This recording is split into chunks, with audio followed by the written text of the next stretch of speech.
agenda today.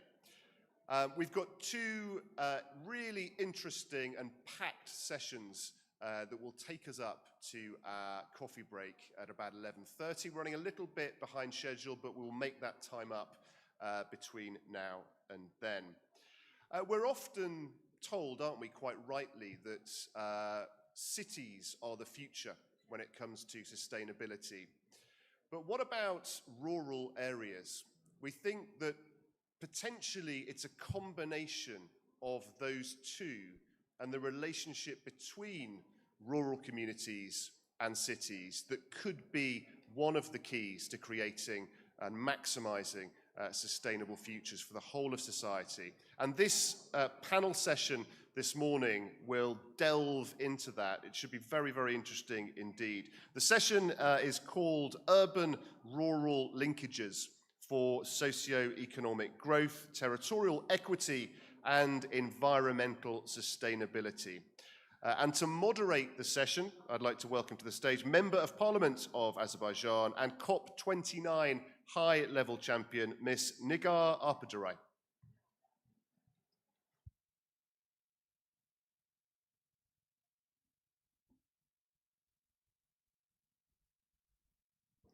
Ladies and gentlemen, distinguished friends, excellencies, colleagues, good morning.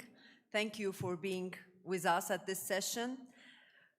It's such a great pleasure to be here in Khankendi. This is amazing, seeing the revival of Karabakh. It's truly an emotional and remarkable moment to us.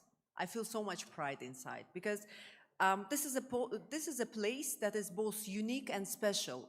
And whenever I talk to industry professionals, I think that all of them agree in one thing, that what we face here is truly unprecedented, because we are tasked with rebuilding livelihood for a large population in the region where nearly all infrastructure have been completely destroyed.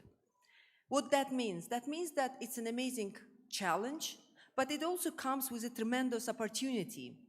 A chance for experts from construction industry professionals, for urban planners, to come together and to create a new standard of living for the people of this region.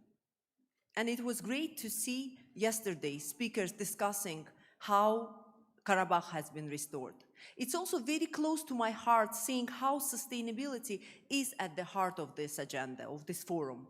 For me, sustainability and the global climate action is not the agenda of prohibitions and regulations. It's about quality of life of people. It's about new standards that will bring good ecosystems for people. So today we will be discussing urban-rural linkages for socio-economic growth, territorial equity, and environmental sustainability. And as we gather here today, we are also reminded that the challenges and opportunities shaping our world do not stop at the city borders. Urban and rural areas are deeply interconnected through people, through economies, through ecosystems and infrastructure. And strengthening these connections is not just about spatial planning, it's about building balanced, resilient, and inclusive societies where prosperity is shared and no territory is left behind. Today's discussion will bring together a remarkable panel of experts and practitioners who will share perspectives from policy, planning, and local implementation. So please join me in welcoming our distinguished panelists. Ms. Katya Schaffer, Inter-Regional Advisor at UN Habitat. Mr. Shakhnazar Atajanov, Director of the Center of Urbanization at the Ministry of Housing and Communal Services of Uzbekistan. Mr. Emin Husseinov, Special Representative of the President of the Republic of Azerbaijan in Agdam, Fizuli, and Khojavand. And Ms. Dunya Kovari Bingeli, founding partner of SA Partners. Please welcome to stage.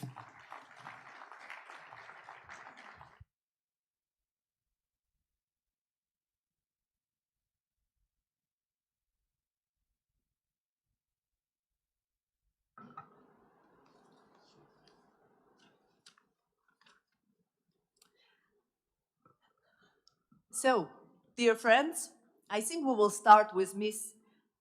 Katya Schaffer. Ms. Katya, you've been in urban planning and development for 20 years, right? Doing, I think, everything.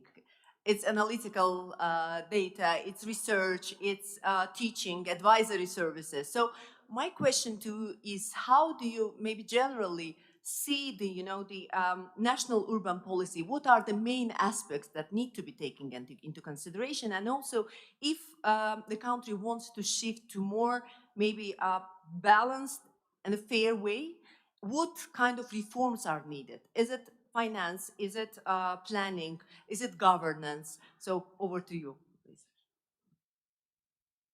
Thank you very much, Nigar, for the introduction. I actually have a short presentation I would like to share, but would like to also say, as a beneficiary of rural-urban migration, having been born in a small village of 500 inhabitants, I'm very proud, in fact, to have had access to good education, to all the opportunities actually we were looking for to thrive as young people, and to stand here in front of you in this very historic place to share this experience, but also from a professional point of view, as we are working to support, as UN Habitat, Azerbaijan in preparing an urbanization policy that brings rural and urban areas together, that brings the deliberated areas together with the rest of the country. So I think I would like to focus on this in my presentation.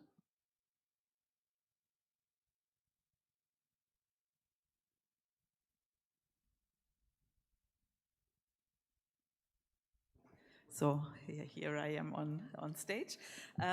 As we have seen, in fact, this rapid infrastructure development trying to connect the main parts of Azerbaijan here with Karabakh, I would like to focus in this presentation on the dimension of growth versus balance. And as Nigar said, it is very important to actually look at the rural-urban dimension, but also the role of intermediary cities.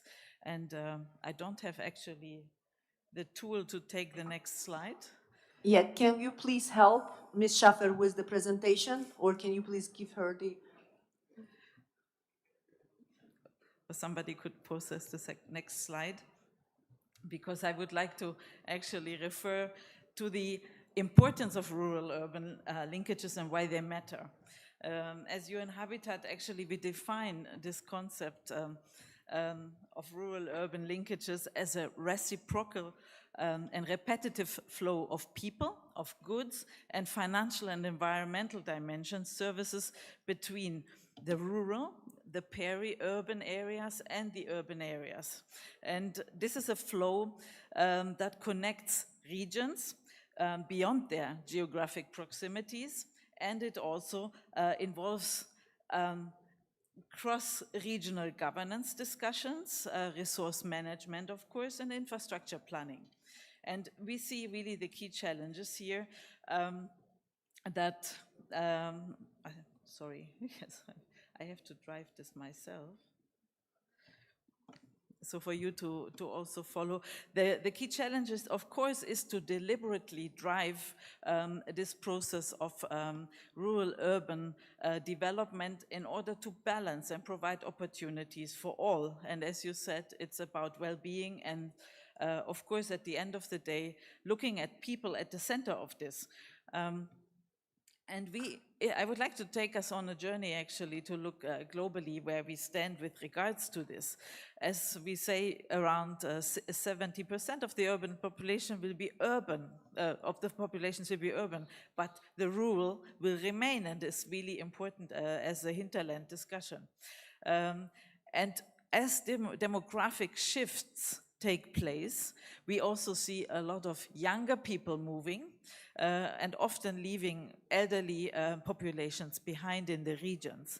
And we also see globally the trend that it is not only rural-urban migration, but also within rural areas people are moving, and also to secondary cities that become actually buffers to provide services for more rural communities. Hence, there's a very strong rural-urban interdependence, and we call it sometimes urbanization, but I think it's not just not just that.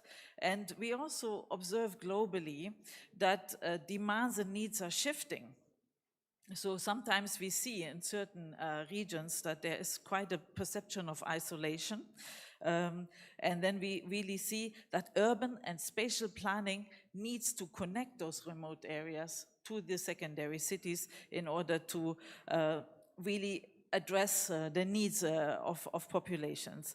And of course, we are here in the 21st century, and digitalization provides an opportunity to connect also younger people actually to job markets and so on. And so it is also very important that we need to understand what are the dynamics in order to actually influence our policy making. And we actually tried in this presentation also to focus on this policy to action dynamic, because it is important that we create the impact for people on the ground. And so if we see, of course, a spatial imbalance, on one hand, links also to infrastructure. Infrastructure doesn't mean connectivity.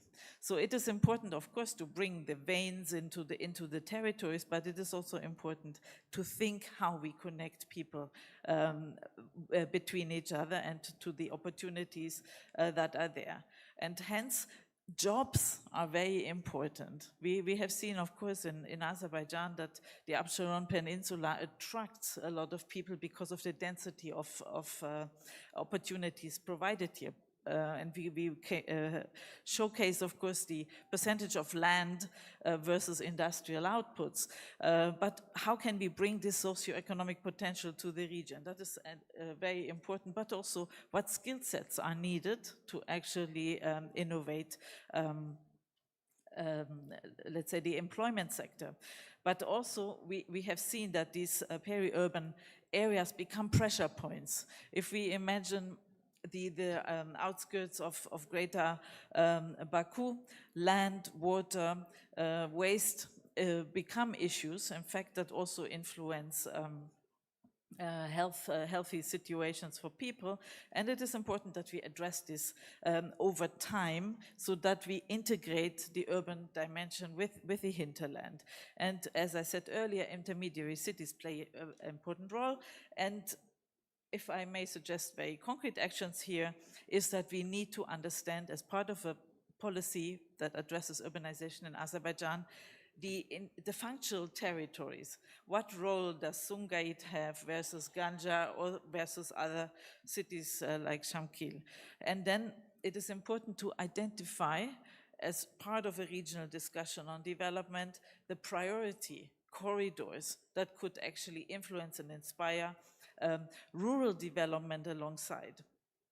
And of course, for us, it is very important to look at the economy as the blood that flows in the veins. And of course, we see very strongly that unemployment elements, especially amongst the youth, is quite high, but also the productivity of economic sectors, are disbalanced, and there are often low productivity sectors considered, like agriculture. But how to turn these challenges into opportunities is something that we believe on the policy side. One should look really at value chains and really inspire those value chains along the way, so that for instance, innovation in agriculture, and we of course work with our UN colleagues on this, horticulture processes, or the last mile, the last meter, how do we bring fresh produce to the city, is a value chain that could actually increase the productivity of the agricultural sector all the way back to the rural areas. And of course, it is also important to look over time how territorial balance is being addressed, and especially looking at the economic regions, at service gaps, and then, as I said, it is important also to work with different sectors, cross-sectoral, ministries of agriculture, ministries of railways, and so on. As I mentioned earlier, for us, very important is this whole fringe around the peri-urban areas, as we call them, around the metropolitan regions. And these we see as transition zones. It is important really to see that these areas need to preserve actually the green spaces, the blue spaces as we call it, the water spaces, and the infrastructure that is basically being developed there to integrate this, because we cannot continue basically sprawling in an unstructured manner these areas, because we destroy the buffer that is there. And we hence say it is very important that in the master planning exercises that are being conducted to really pay attention to those areas. There are food belts, they provide of course recreational facilities and so on, but also really to have specific guidelines on how to develop these areas to integrate in with the basically the hinterland of the cities.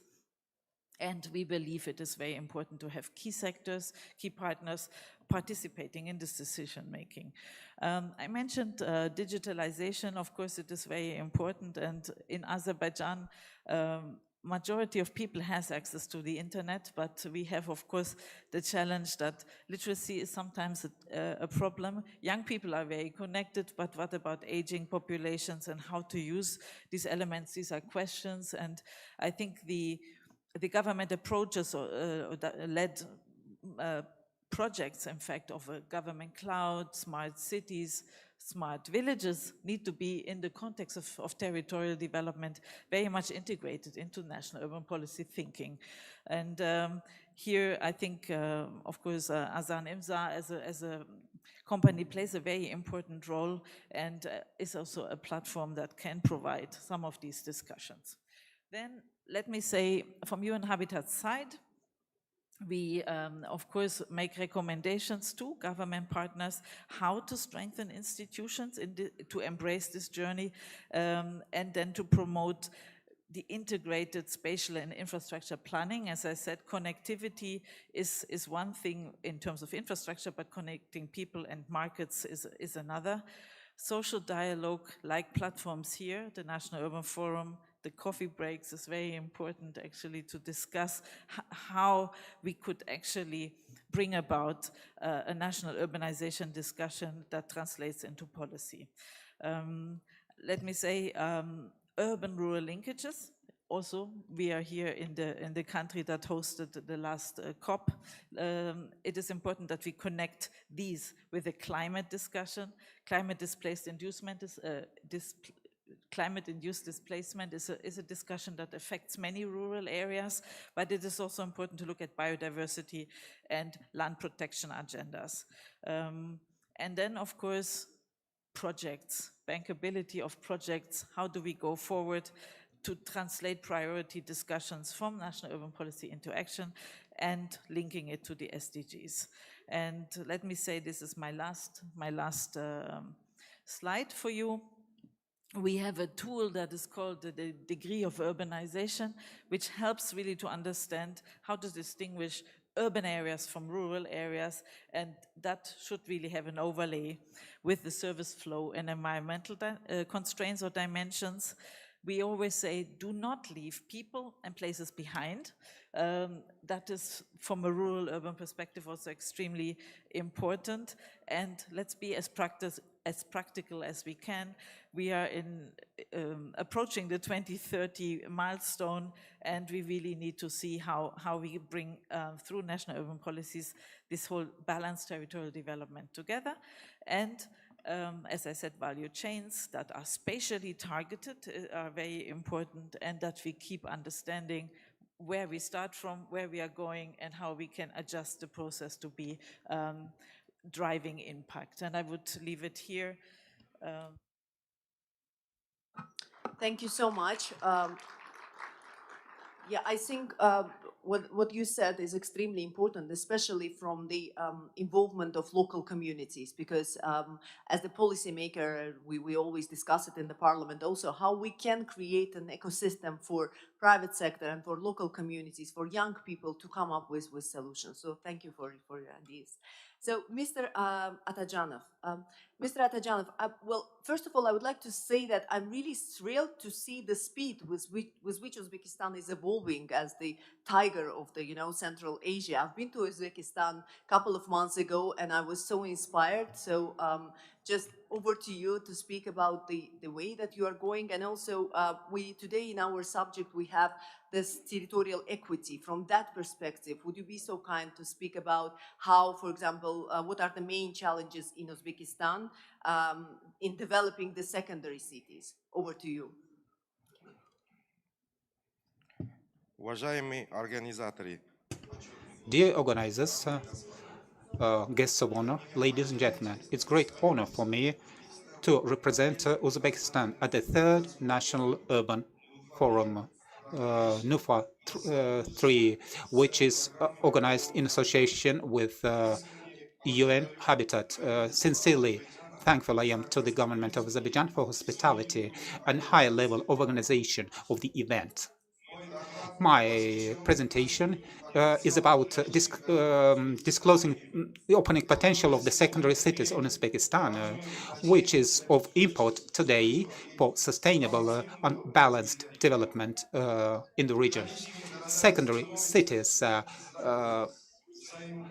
become a link of a sort between large centers and rural territories, creating new opportunities for economy and increasing living standards for population. Let me move on to the major part of my paper. Before talking about using potential of the secondary cities,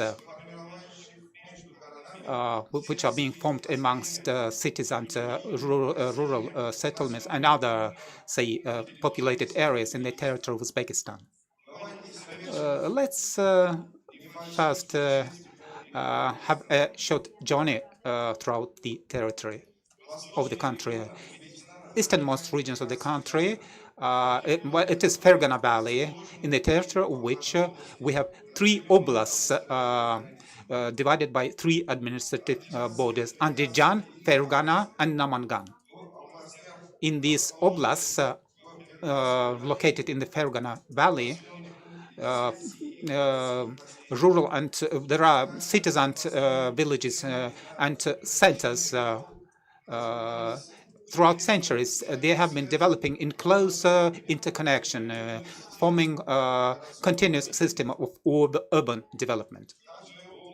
Each oblast has got its own center where concentrated are administrative apparatus, banking and things like that, hospitals, markets, trading and educational establishments, and also some other services, things like that. These centers or these cities or towns are treated as secondary after the oblast center or center of the area, and they have all the required infrastructure.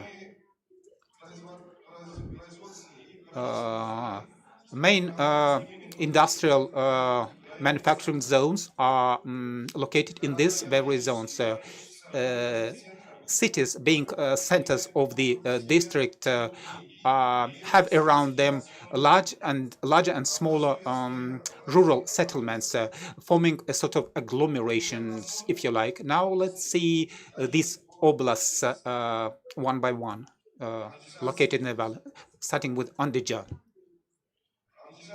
Andijan Oblast is located in the eastern part of the Fergana Valley. Its area is 4,200 square kilometers. Climate is extremely continental, if you like. In summer and winter, temperature goes up and down with very large fluctuations. 4 million people is the population. Density is 500 persons per 1 square kilometer. Oblast is subdivided into 14 14 administrative sectors or sectors. Andijan has the population of about 400,000 people. Bigger towns are Asaka, Hanabad, Shahrikhan, and Karasu, Blackwater. So high density generates significant challenges.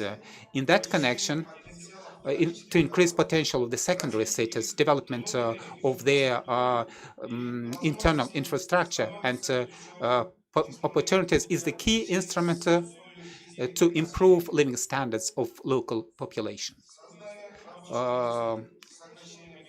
Employment, reduction of migration.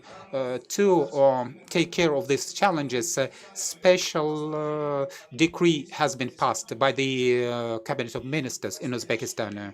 And nowadays, events are planned which are implemented stage by stage. Fergana Oblast. Fergana Oblast is situated in the southern part of the Fergana Valley. Total area of the oblast is 6,800 square kilometers. Climate is contrastive. Winters are moderate and summers are very hot and dry. Population of the oblast is about 3 million people, of which 60% live in rural areas out of this 3 million. The oblast is divided into 15 administrative districts. Fergana is the center of the oblast. Population is around 300,000 people. Main towns of the city: Kokand, Kuasai, Kuva, Margilan, and Irishtan. Since the oblast is located in between two regions of the Fergana Valley, historically it has formed close links with populated areas and rural settlements of the next door territories. Kokand town is at the second level, secondary city. It is with the influence sphere of larger centers in Namangan, Uygursay and Halkabat. Kuasai also is a second level or secondary city. Has area eventually Shahrikhan, Bus, Palwantush, Marhamat, and numerous nearby villages are within the sphere of influence.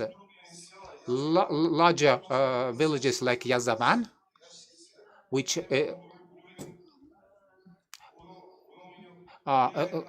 has an impact on the Akaltin town of the Andijan Oblast and villages around it. This interconnection shows that settlements of the Fergana Valley are not being developed strictly along the administrative boundaries, but under the influence of the secondary cities, potential, amongst which there are close, firm social and economic links.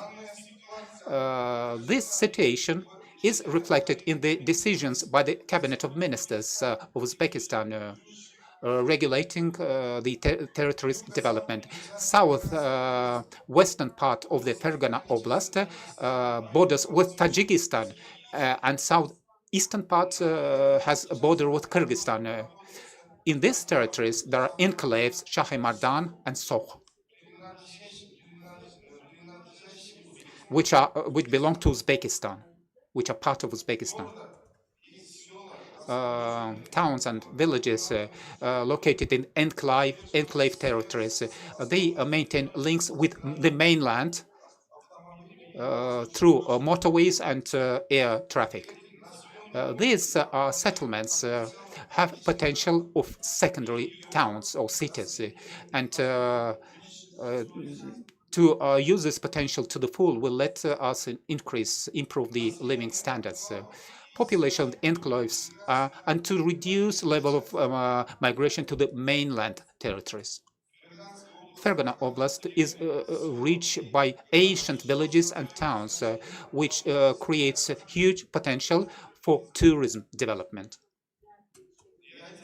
Implementation of events to develop tourism reflected in the decree of the Cabinet of Ministers about increasing touristic potential in the well, it needs to be done in a staged manner. One of these historical centers are Kokand, Marginal, Reshtan, Kwasai, Buwaidar, Shahemardan, Soh, and Chimyan. These towns have rich architectural legacy, and some villages in some villages they have mausoleums, tombs of some holy, some sages, which are the shrines. Development of religious and cultural tourism contributes to fostering, to improving economic well-being of local population and satisfaction of their cultural and spiritual demands, if you like. Improving touristic potential is the basis for, say, employment solutions and to reduce migration to bigger cities, which lets us balance this urbanistic pressure in the region. In the oblast, we carry on implementation of measures which are aimed at reducing difference between populations in urban and rural areas, and also aimed to improve their socio-economic links. Namangan Oblast, situated in the northeastern part of the Fergana Valley, climate is changeable. Summer is dry, prone to droughts, and winter is soft and humid. 2 million people live in this territories. About 60% of them live in rural areas. The oblast is divided into 11 administrative sectors. Namangan is the very center, very heart of the province, where around 400,000 people live. Largest towns of the city: Kasan Sahib, Ob Uchkurgan, Chust, and Chust. Center of the province, Namangan, is the core of agglomeration, including secondary settlements like Tajbulak, Turakurgan, Chartak, Jamashi, and Balikchi. Fishermen. These towns shape up urban group which are located, well, which is central part of the oblast. In the east of the oblast, there are Uchkurgan, Hakkulab is sort of agglomeration, interacting there with Baituk agglomeration in Andijan, and which is under its influence, under the sphere of its influence. In the western mountainous area, there is a third group of cities: Chust, Kasansai, Epoch, with adjacent settlements. Because of the mountainous relief, urban planning there differs from other places, different from what they have in the valleys, in lowland, in this flatland territories. Kasansai town, Chust and Pop, Kasansai, Chust and Pop, and settlements around them do not form one single interconnected system. Developing kind of in some sort of isolation in some large villages, population exceeds number of people in towns. For example, Almas, Vazik, Altinkan, and others. For this reason, if we take this third cluster, we observe the highest level of migration to larger cities, towns. Population of this region ethnically is based on the Sogd people, which were extremely good craftsmen in the olden days before Christ or early AD. Thank you very much for a very comprehensive outline of the situation in Uzbekistan. It was great to learn so much about the cities and provinces of Uzbekistan.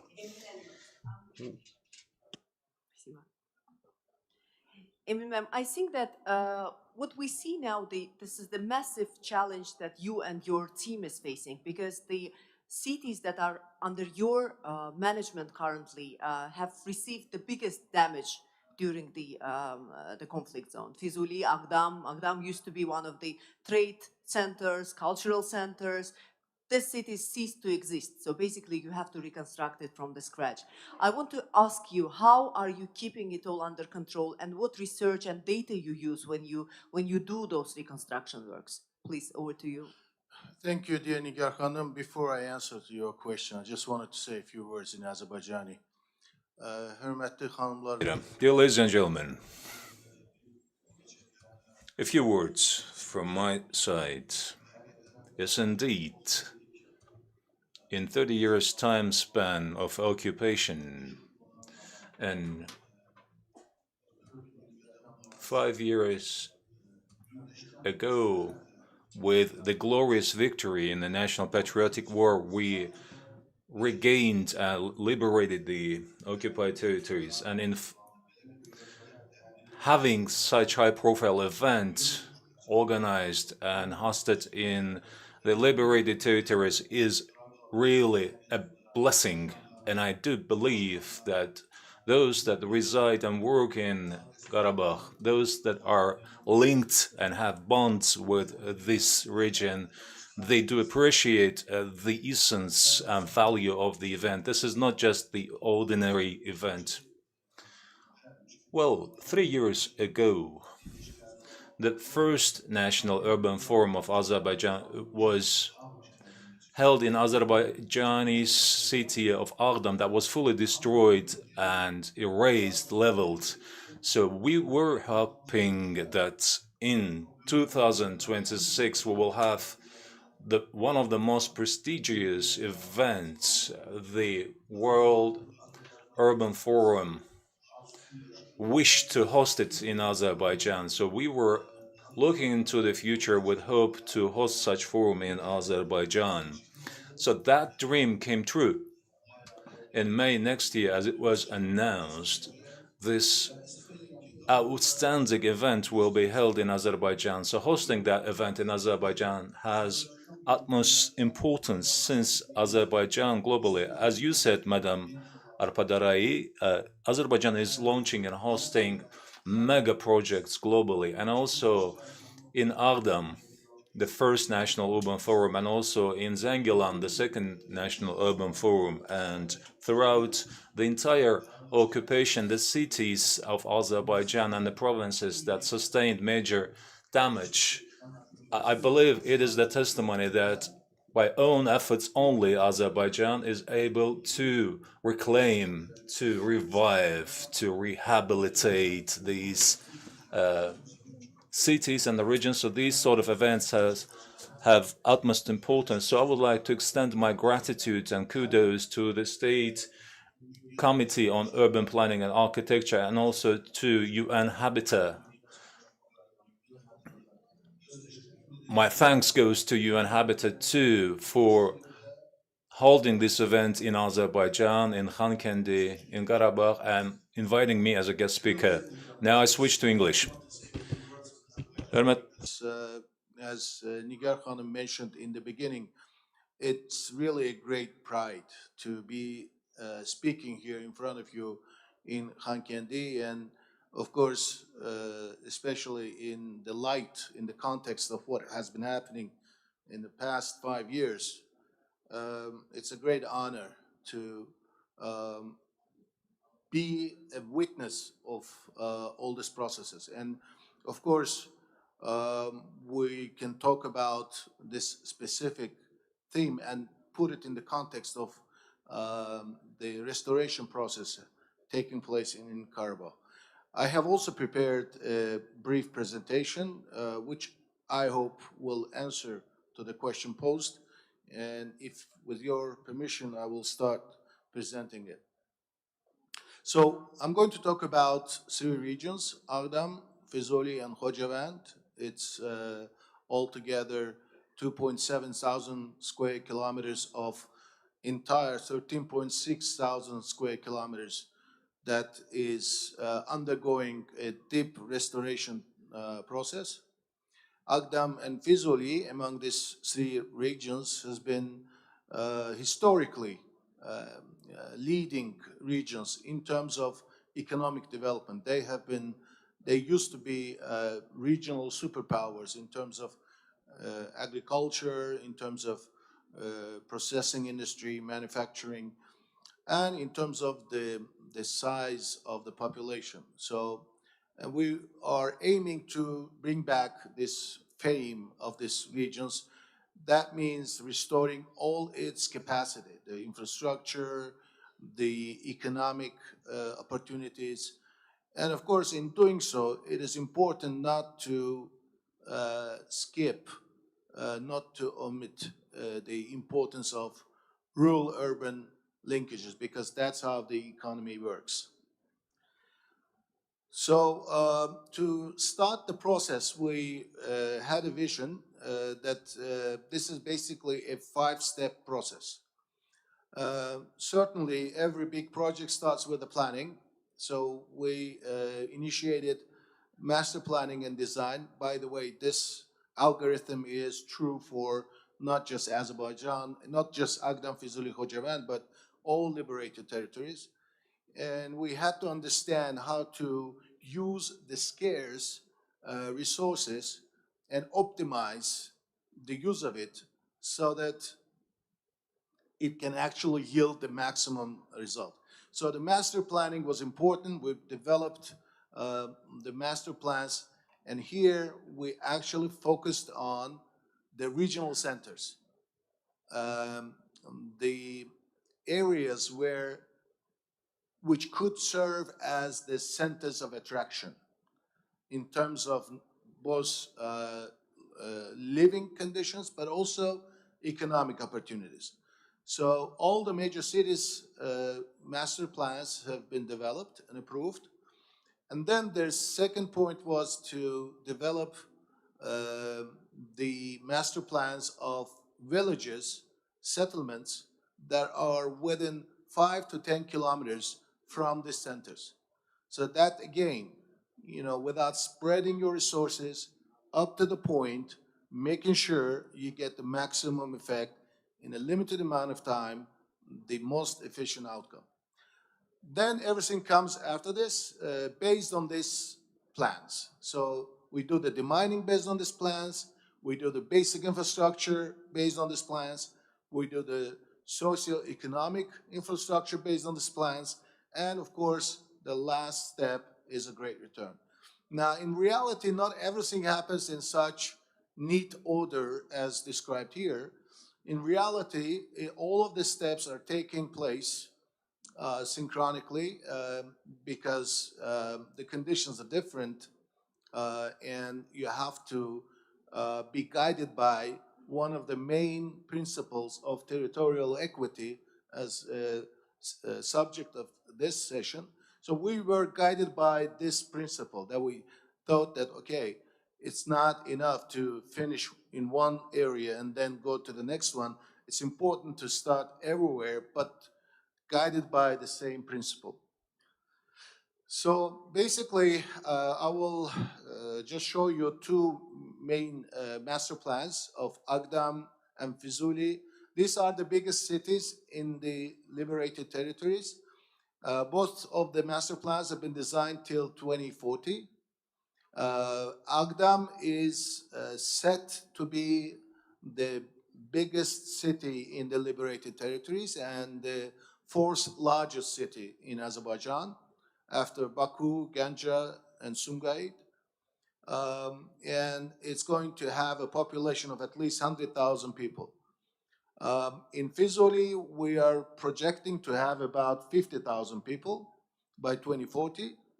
Both of the master plans have been developed with the help of international specialists, international experts, and you can actually easily see that both master plans have a number of important urban planning principles, best practices.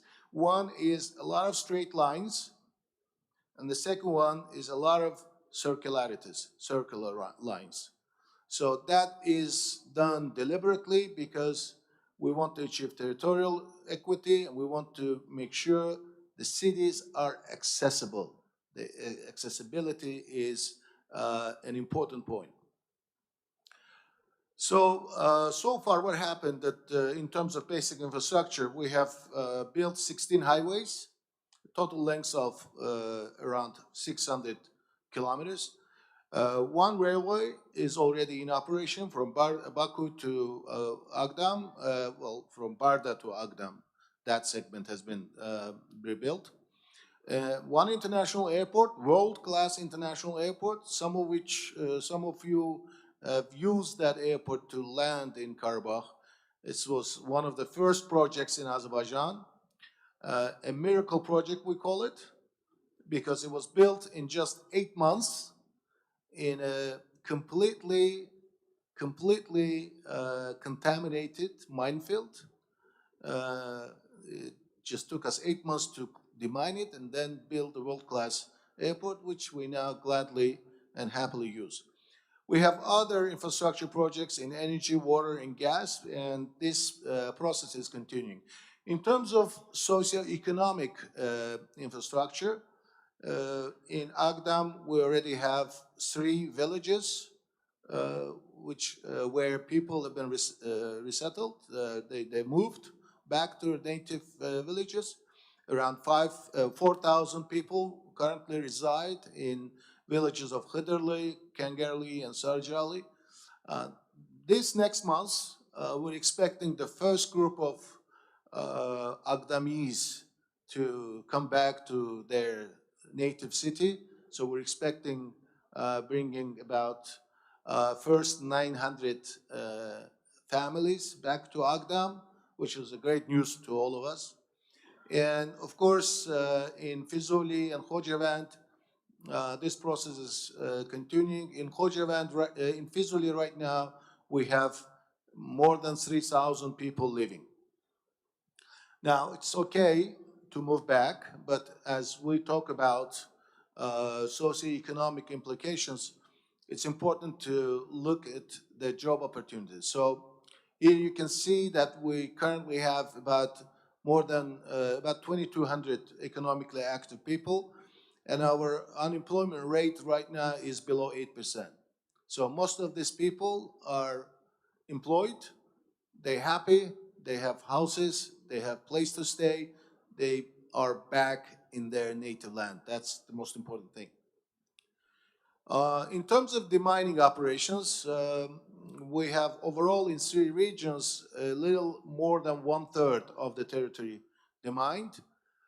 Fizuli is leading in this matter because Fizuli is very strategically located. It's right there on the center of the major transport arteries in the region.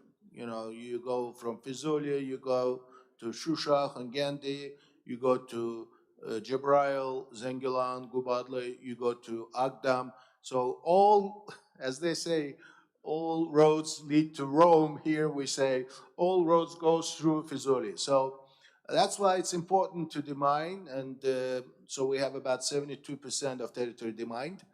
In Agdam, we have a little more than half demined. In Khojavand, the process is just started, and we're hoping to get better progress there as well. Now, in terms of the other socioeconomic infrastructure, we can say that in every village, we have four important socioeconomic infrastructure for households. One is administrative building, which we call multifunctional administrative building. That means you don't have to build a building for every government agency. One building is enough where all government agencies, all their representatives can work together and coordinate better. And that's very good for the teamwork. Then we have school, of course, we have kindergarten, and we have medical facility. So the rest is for the private sector to take, for private sector to implement, and we develop all the project documentation, and we also facilitate the process. We have, in terms of other infrastructure, like examples here, we can say in every city we have industrial zone or an industrial park, which is a specially designated area for businesses and investors who could come in and invest and enjoy a lot of economic benefits provided by the government. And that's actually very important because it's good for them. They make a lot of profit, but it's also good for us because they are providers of jobs for our population. So one of the examples is the Agdam City Hotel, which is, I recommend to all of you when you go to Agdam, please do go to that hotel. It's a very good hotel.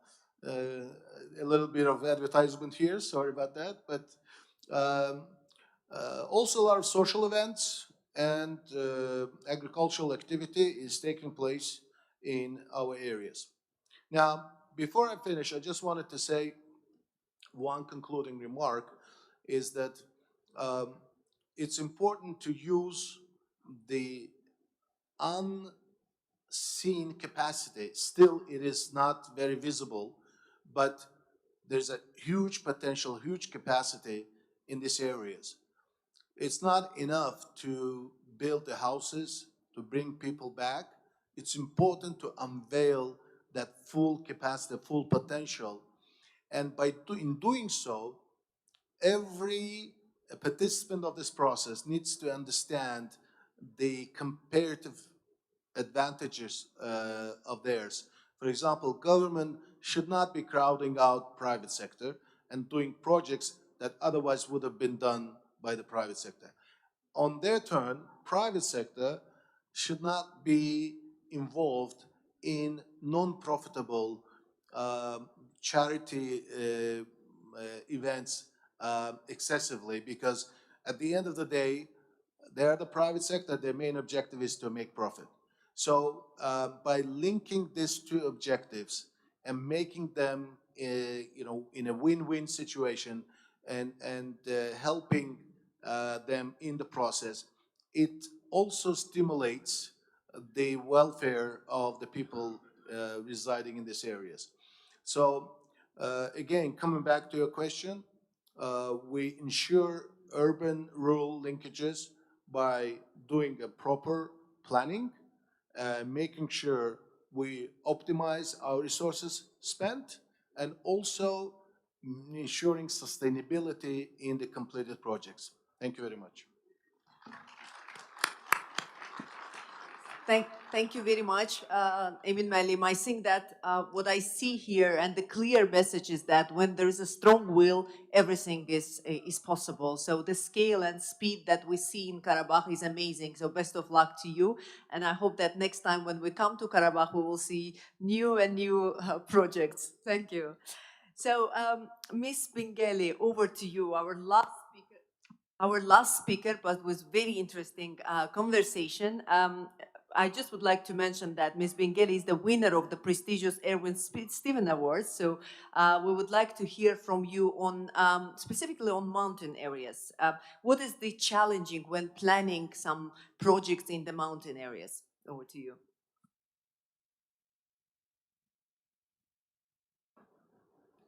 Thank you very much, ladies and gentlemen.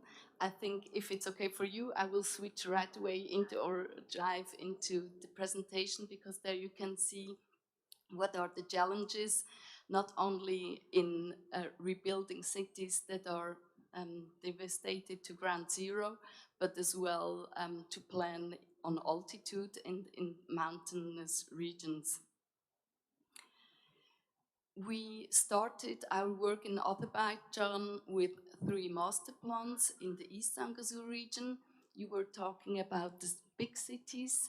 We have a saying that the perfume always is in a little bottle, and this is true to those 3 cities that we built. It's Sengilen, Kalbajar, and Kubadli city. We had the objective within these master plans to ensure safe, sustainable, and dignified life for the ones to return. And since the cities were down to ground zero, it was key that we bridged the gap between planning and implementation. And due to the mountainous topography, within those master plans, we did not only have to understand the historical layout, which was not always so easy to understand, but as well to interact with topography. We wanted to ensure authenticity within those cities, so we wanted to build on existing structures, and what was existing was nature, and this nature is astonishing, and we wanted to put this into value. So the existing structures here for Sengilen, it's the hills, but it's the river as well, and on our we went to a lot of sites, on-site visits, we discovered as well here an artificial canal system that we wanted to bring back to life as well. So when planning in altitude, you have to understand the urban layout, you have to understand the history of the city, but you have to understand the landscape, and you have to understand the nature as well.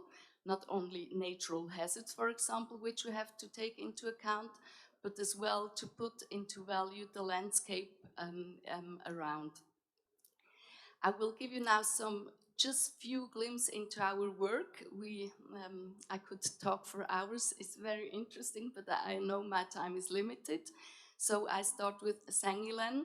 The principles are for the master plans the same, but of course we had to adapt them to their specific setting. The zoning is based on a polycentric structure with 1 city center and 2 sub-centers in the north and in the south. We built on a blue and green network as a robust framework. The green and blue network, they were existing, and we wanted to take this. It's rapidly visible, and this is the framework number 1. With green, very green parks and green areas, with cold generation areas, which are very important for climate adaptation and for climate resilience, and the cold air corridors, which we integrated all in surface and linear structures within the master plans.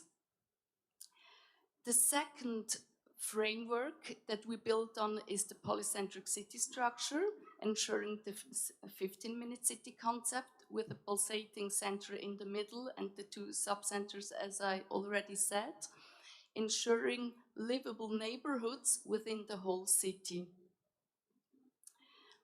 The third strategic pillar in our master plans was to consider, and this is especially important when planning in altitude and when planning in mountainous regions, to consider buildings and green space as one unity. So within all our architectural projects, we designed not only the building, but the green space around it, and integrated it well into the city's landscape. And so we ensured green and livable neighborhoods, walkable neighborhoods, climate resilient neighborhoods within the city. Most, but not most, all of the people of Sengilen city as well of Kalbajar city, they are IDPs, internally displaced people. So affordable housing was a huge subject to our work, and we introduced a new housing prototype into the Azeri context that is affordable, that is as well meeting the needs of the local people, and these are the row houses. We developed as well a new school building prototype. Here you can see a circular school. This was new to Azerbaijan, and we are particularly proud, but as well grateful to our partners that we could try such, I would say, innovative infrastructure projects as well. This circular school does adapt to growth, first of all, and it ensures an innovative environment for education. It has individual learning zones, it motivates kids to run around and to move. So this is a new building prototype that we introduced.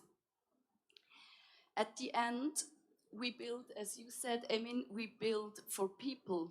So the Congress Center, where the second NUFA, National Urban Forum, took place, was in our Congress Center, and this Congress Center is built as a community hub, which serves for the whole community to spend time, to interact, and to meet.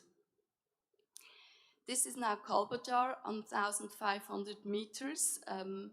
We applied the same robust framework as I told you for England, but we adapted them to the mountain region.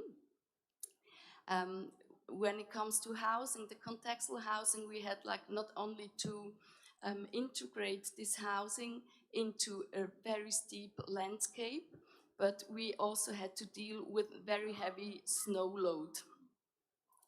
The first housing project was now completed and inaugurated by Mr. President in 2025.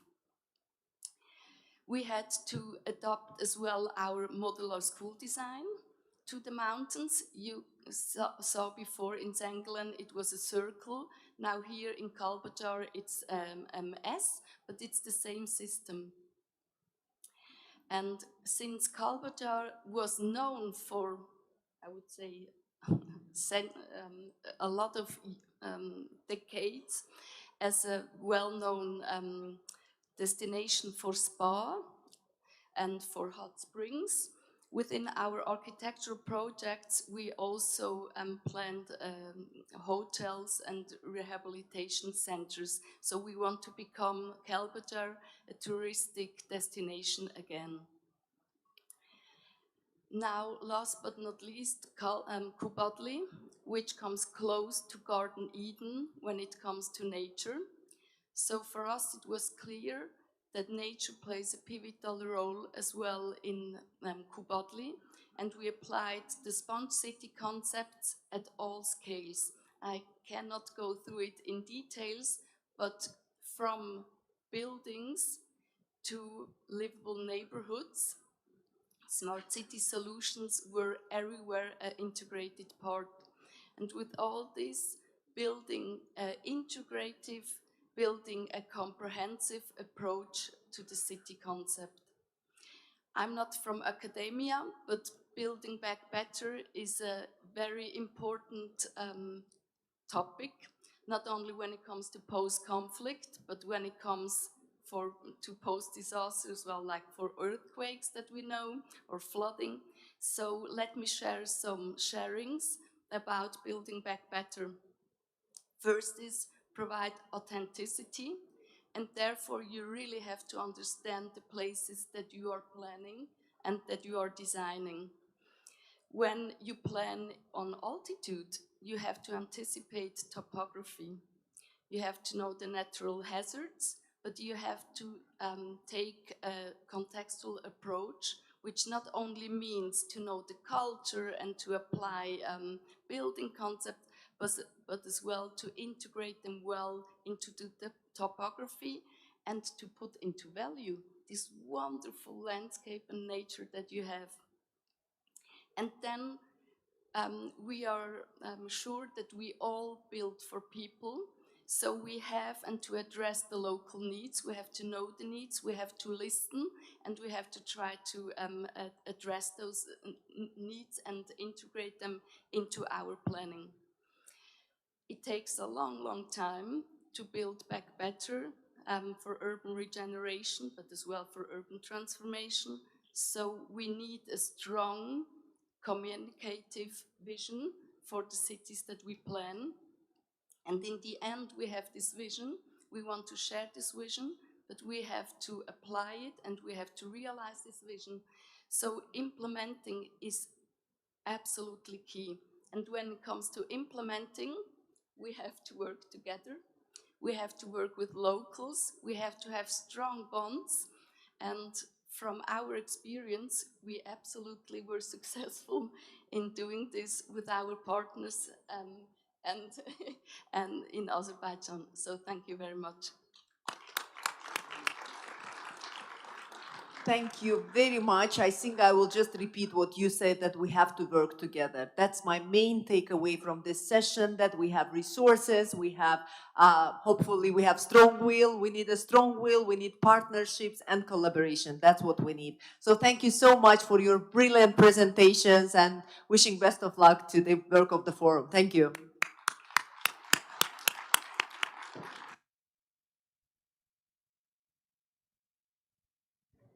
Nigar Hanım, esteemed panelists, thank you very, very much indeed for what an incredibly packed and interesting session, rich in actionable insights.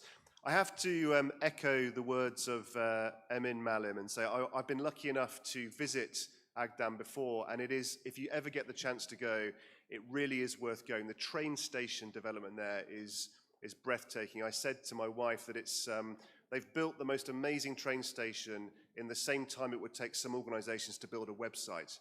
It really is worth seeing. Very, very powerful examples there of incredible innovation in infrastructure. The next session is going to delve deep on how we create not just sustainable places to live, but also affordable ones. We've got a fantastic group of panelists. And to moderate this session, I'm delighted to welcome to the stage the Chief of the Land, Housing and Shelter Section at UN Habitat, Miss Ombretta Tempra.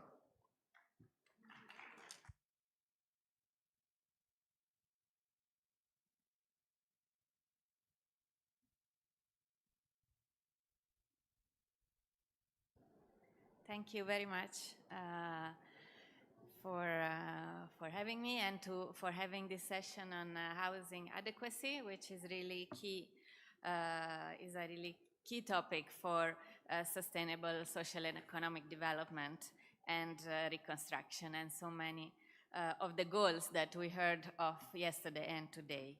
And to dive into this topic, I have the pleasure of being accompanied by distinguished speakers that I'll call on the stage now, starting with Mr. Ömer Bulut, Deputy Minister of Environment, Urbanization and Climate Change from Turkey. Welcome.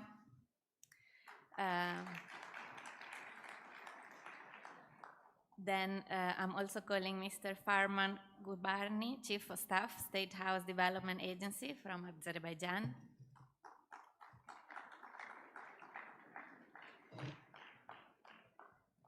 And then Mr. Babar Mumtaz, Housing and Urban Development Expert from University College of London.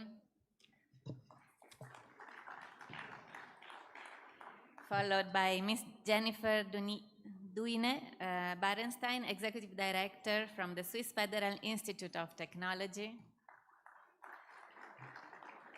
And last but not least, definitely Mr. Cao Jimbao, Chief Economist from the Ministry of Housing and Urban Rural Development of the People's Republic of China.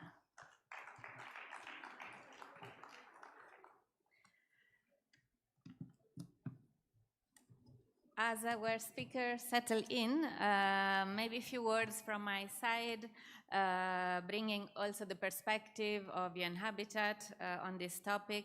As I was saying, really, adequate housing is at the core of our mandate because we were asked by member states to actually really refocus strongly the work of the agency on resolving the adequate housing crisis, as we also heard from yesterday from our executive director, Ms. Ana Claudia Rosbach.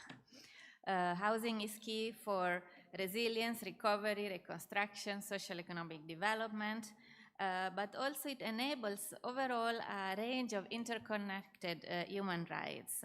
It enables us to be productive in what we do and to be grounded in our communities, in our in our cities, and really to enables us to participate actively in our social, economic, and also political life. And this is really important for state building overall. So when we look at housing adequacy, actually housing adequacy has a number of components. There is what is adequate housing mean? It's a house that has access to basic services and infrastructure, that is suitably located and accessible, where there is tenure security, and where the house is culturally adequate and habitable. But actually, of all these elements, the one that is the most popular and always brought up by member states, by cities, by partners is affordability. And this is exactly what we are going to look at today. So affordability, is really driven by the fact that by three elements: the affordability of housing materials, the affordability of labor, but the affordability of land is the key one. Actually, land is the most expensive input when we look at the housing price. The housing prices, even in cities, in big cities, it can be 70–80% of the price of land actually is constituted by the price of land. And prices of land, we have seen them increasing over time, driven up by privatization, of course, population growth, urbanization, right? Many people moving in the cities, increasing the demand of land for housing in the cities, and this obviously pushes up the prices in urban center. But of course, another key aspect is speculation, the accumulation of capital, accumulation of wealth that tend to get stored into the land as a sort of land, and real estate overall becomes a sort of a safety net, an investment for the future, where people store their wealth as an alternative to perhaps a pension fund or banking services. And this has been really distorting not only overall the housing price, but the overall affordability aspect. There are, of course, other aspects as well that we'll hear from the distinguished panelists. One is how people can access credit and finance. Obviously, we all know about mortgages which tend to be, by definition, a sort of an exclusionary tool because they are generally designed to fit and to service the higher income and the middle income. Generally, of course, mortgages can become more inclusive, but definitely innovative housing finance is a key factor of housing affordability. And we'll hear from Turkey exactly on this topic. Secondly, of course, the scarcity of housing pushes up the prices and make housing unaffordable. But actually, really, in many contexts, we see that the scarcity is sort of more of a mismatch between where the houses are located and who actually needs them.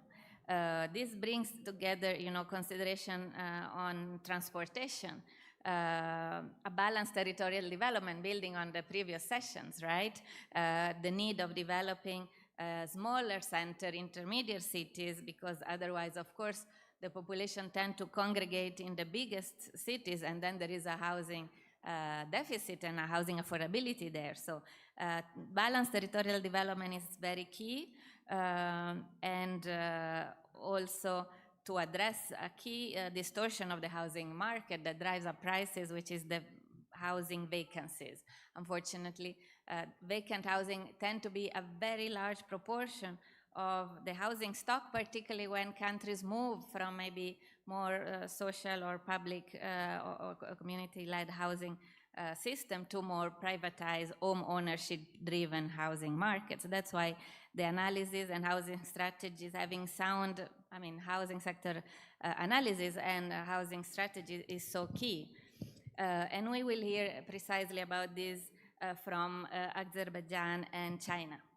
And lastly, 2 points again is the importance of really diversifying the housing models.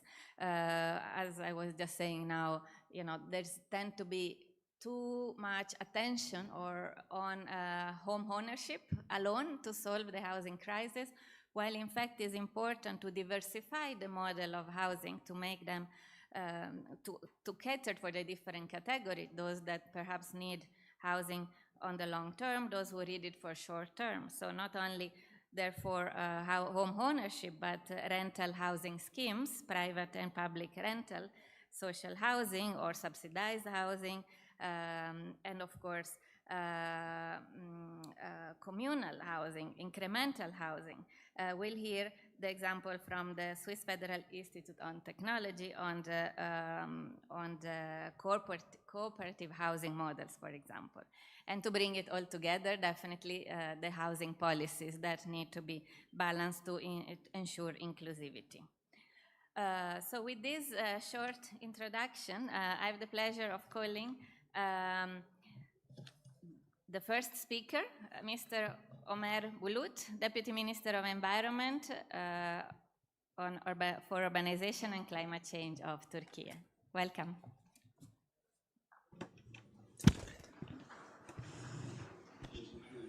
Thank you very much. Of course, today we are in the second day of the forum, but I see that there is a great interest in the conference room. During the previous session, the speakers, panel speakers of the previous session speeches, we learned a lot. It was really beneficial for planning and construction process and the stages of planning and construction considered. When you start something correctly, then you get good results, you achieve good results. And we did the same in Turkey. And this forum is an opportunity to exchange our experiences and an inspiration for our future projects and activities. I firmly believe this forum contributes a lot and very important. And the Karabakh region of Azerbaijan, the representatives of the President of the Republic, mayors, and the mayors of visiting countries, and mayor of Erzurum, Çorum, Kars, of Turkey, these cities of Turkey, and their mayors are among us, and there are participants from different parts of the world. I would like to thank each and every one of you for your participation and greet you with my deepest respect on behalf of my country. Of course, livable cities are the places where inhabitants are happy. And sustainable practices is a must for livable cities. And of course, habitat is enough accommodation for everyone and leaving no one behind. And these concepts and mottos are very strong. UN Habitat is a strong defender for these causes, and it was organized in our country in the past. And this UN Habitat Summit, important decisions was taken. And one of these important decisions taken in Turkey by UN Habitat was affordable and enough housings for everyone. The President of the Republic of Turkey was then Mayor of Istanbul, and the meeting was organized in Istanbul city of Turkey by UN Habitat, and it was very important. The goals and objectives set in that meeting of UN Habitat in Turkey, they were very important for humanity and UN development goals. SDGs, Sustainable Development Goals of UN, also confirms these decisions and goals. Since then, we have been working on this agenda intensively. After year 2002, in Turkey, a very strong government came to power in Turkey, and to achieve these goals and objectives, significant process has been shown in Turkey since 2002. First, we established strong institutions, both financially and administratively strong institutions, so that the low-income groups or categories of the population could afford housing to facilitate the processes. And the biggest institution is TOKİ, the Public Housing Institution of Turkey, abbreviated as TOKİ. BIDA in Azerbaijan, an equivalent of this organization, a similar institution in Azerbaijan. Therefore, you need a strong institution. And in 20 years, in 2 decades, we achieved a lot.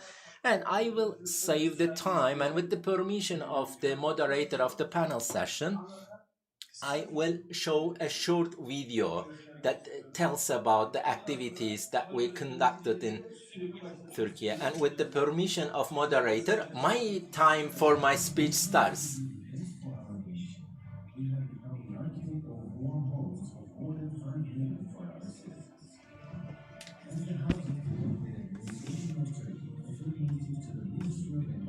Urbanization and climate change.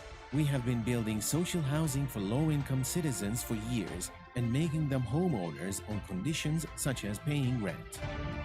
Yıllarca kendisini kimsesiz, sahipsiz hisseden dar gelirli vatandaşlarımız People of low income are now affording the houses thanks to TOKİ, modern, quality and healthy facilities, and they have safe feature. Line with the instructions of President. We will carry out these projects until there is not a single poor citizen left behind without hope. We've added hope to the foundation of our houses and the joy of life to their mortar. We blend traditional architecture with modern architecture in our projects and put our signatures on the cities of the future with our culture, history, and tradition. We transform our cities and raise the quality of life of our citizens. We are preparing for the future more powerful with the most comprehensive urban transformation of our history of the Republic of Turkey, especially in Istanbul and Ankara, all over the country. As TOKİ, we have always been together with our citizens after natural disasters such as earthquakes, floods, and fires. With the participation of our president, we delivered the keys of our new homes to our citizens. We also carried out disaster housing projects in abroad. We tried to heal the wounds of the last earthquake in Albania. We healed the terrible wounds caused by the terrorist organizations. We built new houses and delivered them to our citizens who are the victims of terrorism in Diyarbakır, Mardin, Hakkari, and Şırnak. We started to build community gardens for our citizens, and in this way, we have made the breathing of our cities easier. We have enabled our future generations to live in greener environments. Moreover, we have been protecting considerable values of our country. By preserving Salda Lake, which is a natural wonder of the world, we restored its original, pure white beaches to the turquoise color.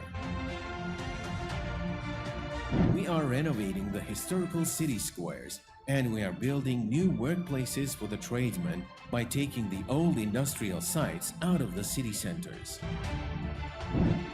We are realizing public investments, making the next century of our country.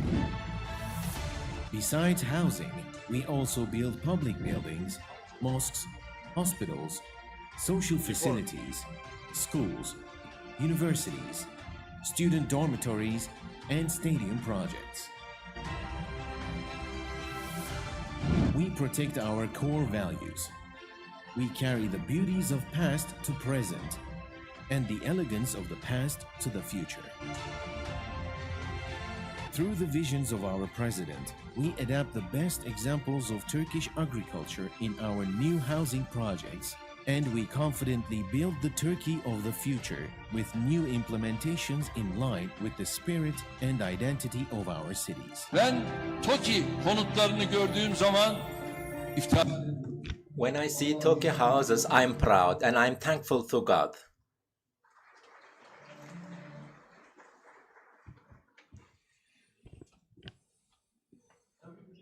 Of course, our country is, both in terms of geographical location, it's at the center, at the crossroads of the world, and for civilization, it's a cradle of civilizations where the civilization flourished. Therefore, it contains all beauties, but today, cities, urban spaces have big challenges, and also we have similar problems in metropolitan cities of our country. Therefore, I will ask your patience, and with the permission of the moderator of the session, maybe my speech will be slightly longer than expected, because as a country, as Turkey, the migration problem we have in Turkey, earthquake and disasters is another challenge, and because of rapid urbanization, the cities receiving lots of internal migrants from rural areas and villages, and maybe it can be an opportunity for learning experiences, and I will share our experience with the fellow city and country representatives. Therefore, I kindly ask your attention and patience for a longer period of time. In the last 2 decades in Turkey, with private sector, the government produced 11 million housings, and these 11 million, 1.7 million were constructed by Housing Development Administration of Turkey, TOKİ. It's 15 to 20% of total housings produced in last 20 years were produced by government institutions. But of course, the majority share was on private sector construction.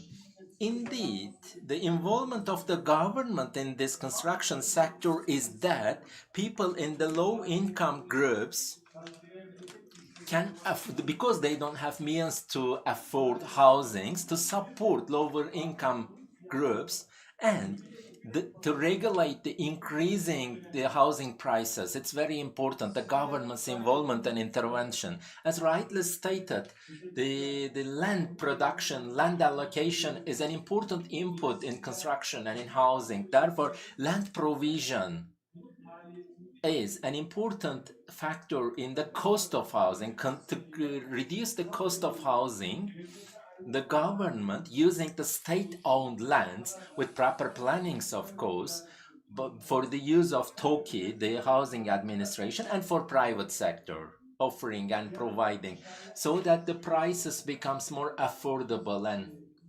cheaper. And that's how we did the planning and we did the cost mitigation. An important geographical characteristics of our country is it's located between Europe and Asia, and on the north and south. It's at the crossroads of the countries and regions, and that was migration problem that we faced from Middle East, from Africa. There were lots of migrants coming to Turkey, and the demand for housing increased significantly, and to address this need, Turkey produced 1.7 million housings. Of course, these were provided to our nationals, Turkish nationals, but when you have the additional supply, you can reduce the prices of housing by increasing the supply. How did we achieve this? There's an important financing methodology behind this. TOKİ, the housing administration of Turkey, 85% of housings produced by TOKİ is for low-income category, and 15%, around 15%, is for purposes of income generation. The financing for providing financing, this 15% income generating housings creates a resource, a significant resource, state-owned lands that were previously used by government institutions. Some were military lands or military facilities, but now they are at the urban area, at the center of the city. These state-owned lands at the center of the city in urban spaces for purposes of creating additional value. We produce high value, state-of-the-art and high quality housings, very attractive, these high-end housings at the urban centers. And we offered these downtown housing facilities to high-income groups of population. And the income generated from these sales was used for 85% of total production, which is for affordable population group, by subsidizing the cost of housing for lower income groups. And we had very good payment terms, around 20 years of payback periods, and 1.7 million housings today accommodates around 5 million population. And while constructing these housing facilities, it was not for metropolitan cities that are Istanbul, Ankara, Izmir, Bursa, which are great or big cities, not only for metropolitan cities, but we have spread it, we have expanded it all 81 provinces in Turkey. And in expanding this housing production, we considered the population of each of these provinces. It was proportionate to the population of the cities.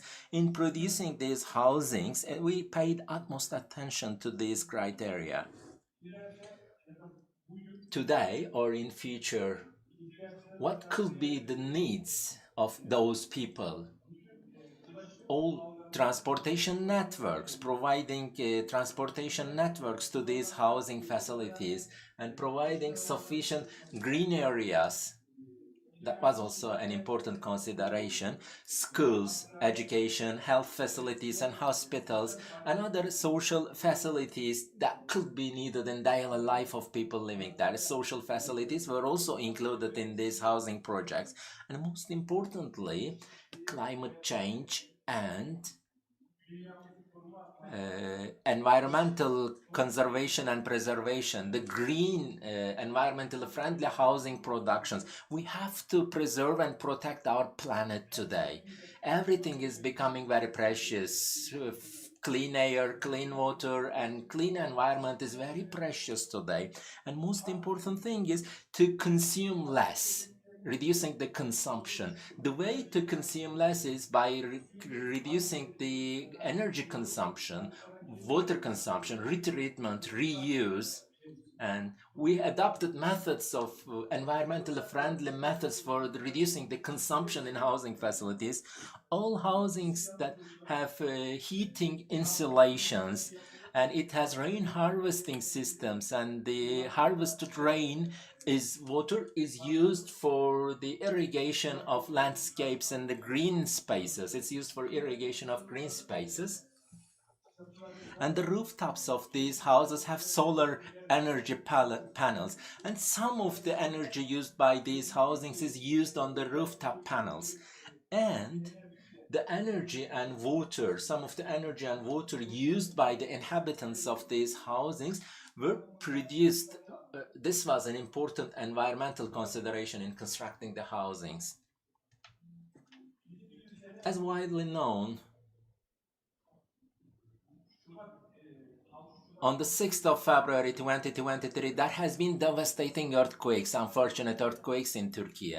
And these earthquakes caused around, we started the construction of housings in the earthquake affected zones, around 500,000 housings in 2023. 11 provinces were affected by the earthquake, and we have completed the construction of significant number of housings there, and we have submitted these housings to the survivors of the earthquake, and hopefully by the end of this year we will provide new housing to all survivors of earthquakes in Turkey. And these cities devastated by the earthquake, in reconstructing these affected cities, historical buildings, historical heritages that is an heritage for us and for tomorrow. Preservation and rehabilitation of those places. Those that have been demolished have been reconstructed in original forms, and if they are not completely demolished, by restoring these historical buildings, we have preserved them. Today I see best examples of this in Shusha city. Yesterday we have visited. And this history and preservation of historical identity, culture, and heritage, a very important concept. And because of the conflict, some have demolished buildings being reconstructed in the original forms and spirits. That is very precious thing. The same sensitivity is adopted by Turkey in reconstruction of these earthquake-affected places. As the nation, our approach is to construct rather than to demolish. The proverb in Turkish language says, it's an historical saying, which says, a famous architect, Sinan the architect in the 15th century, Sinan the architect in those times, the magnificent Suleiman the ruler, the king, and who was enthroned at that time, the lawgiver, Kanuni, the lawgiver, the Suleiman, the magnificent. Although he was named lawgiver, he was a very strong person in position. And during the reign, during the era of Suleiman the Magnificent, the Sinan the architect builds the Süleymaniye Mosque, and he says, to demolish Süleymaniye Mosque, you need just a couple of tools, but to reconstruct it, it takes a Sinan the architect and the Suleiman the Magnificent to build that. You can demolish it very easily, but it takes a lot to build and to produce. Therefore, preservation of these historical assets is a respect to your past and our collective past. Although they were those who demolished them, your reclamation of your history, your identity and collective identity, and it's a big responsibility and a respect for the former civilizations. And I firmly believe that this forum will yield great significant results. Greeting you with my deepest respect. Thank you very much. If it has been longer than expected, sorry for that. Thank you very much, Deputy Minister, for these very valuable and rich interventions. Really, I mean, on the importance of strong institutions, the importance also of environmental sustainability and consuming less. We see actually as well that, you know, a lot of the demands and increased costs in the housing, of course, comes from increased prices of energy as well, but also from the increased floor area per person that population are demanding. So it's important that when we want to build sustainable, it's also important that we control the dimension of houses that we want to have. We ensure that we use renewable energy with our water efficiency, and very importantly that we, when possible, we repurpose and renovate existing housing stock. Of course, in countries where population are really expanding, there is the need of having many new housing units, but many countries actually could work very well in renovating, restoring the existing housing stock that also preserve this very important cultural heritage and the soul really of the houses and the centers that we already have. I'll now give the floor to our second speaker, Mr. Farmer Gurbanli, Chief of Staff from the State Housing Development Agency, to present the Azerbaijani experience, touching on housing strategy, digital transformation, and many other topics. The floor is yours. Thank you. Thank you very much. I'll begin my presentation over there. Welcome.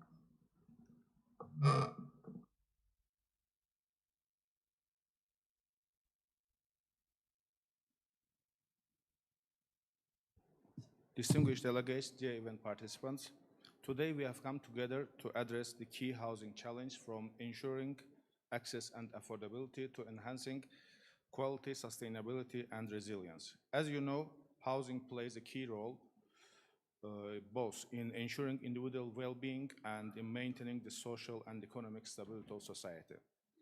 Improving people's quality of life through housing and building sustainable economic development are not only national priorities, but also important global goals that shape the strategies of many countries.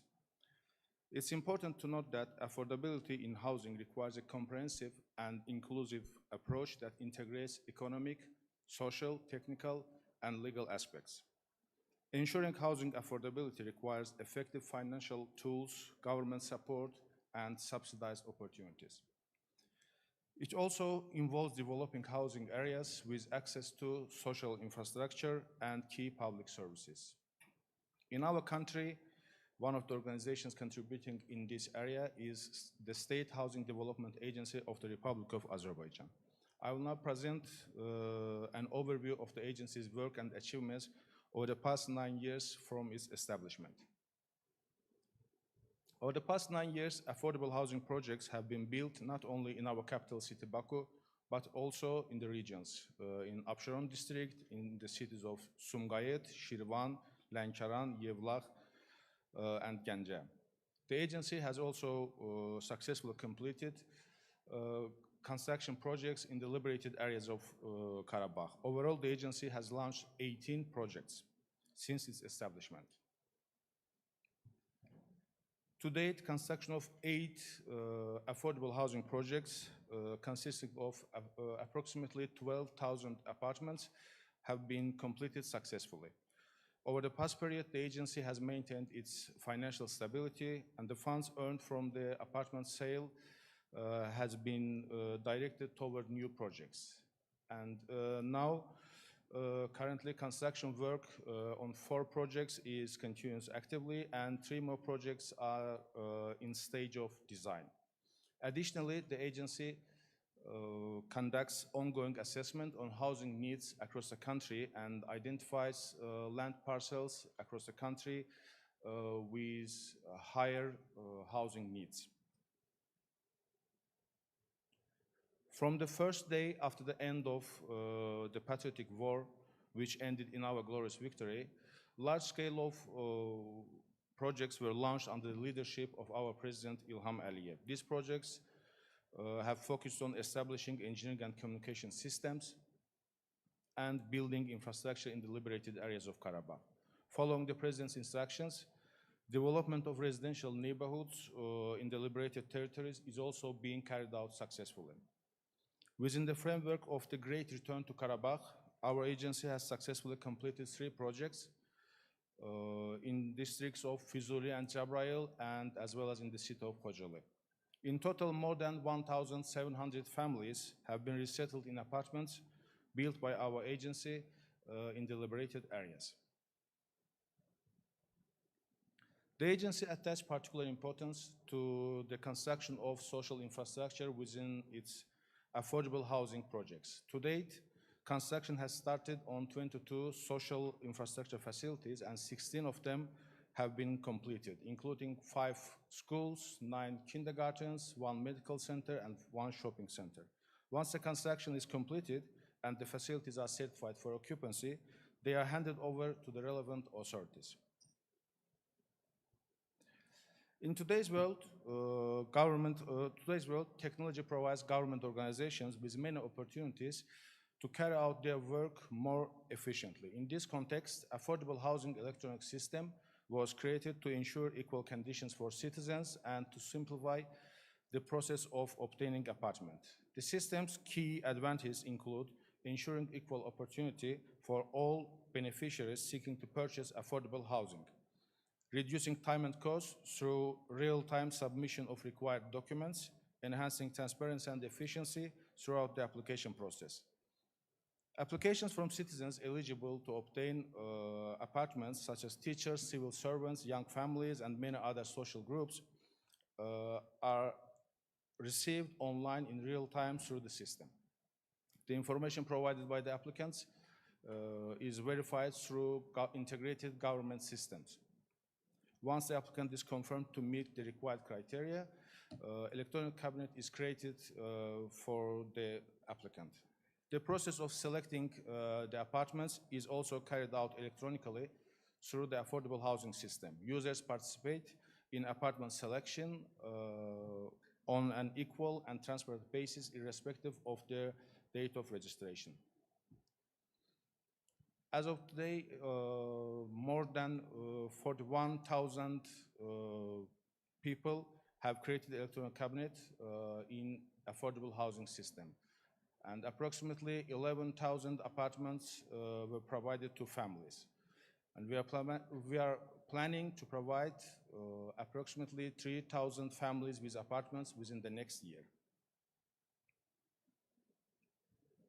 On this slide, you can see some of the advantages of affordable housing projects provided by our agency. First of all, of course, is affordable price. The prices are approximately 25 to 30% below the local market average. Another advantage is preferential mortgage loan offered by the government with 4% per annum and with terms up to 30 years tenor and with 10% of down payment. The apartments are fully refurbished, equipped with kitchen furniture, as well as heating system. In addition, the residential developments are located in clean, safe, and well-situated parts of the city. Site planning fully complies with development standards and provides generous courtyards, green spaces, playgrounds, and bicycle lanes. For residents' convenience, schools, kindergartens, and other social infrastructure are included, and developments are integrated into the public transport network. One of the main documents guiding the agency's work is the strategic roadmap for affordable housing development in the Republic of Azerbaijan, approved in 2016. According to this roadmap, in addition to state funding, attraction of private construction and investment companies to cooperation is of great importance, particular importance. The agency successfully implements public-private partnership via different models in its residential projects. Through investment of competitions for construction of residential buildings, construction of communication, TV and internet lines, and construction of shopping center and recreation areas, more than $55 million investment was attracted. And another important aspect of our work is the effective management of the residential complexes we build. So we not only build and sell the apartments, we also carry out the management of residential complexes. To ensure residents' comfort, we have launched Mida Communal Portal. Through this portal, residents can view announcements, news, official notifications, submit their requests, pay their residential management fees online, and track their payment history. As of today, the portal has over 10,000 users.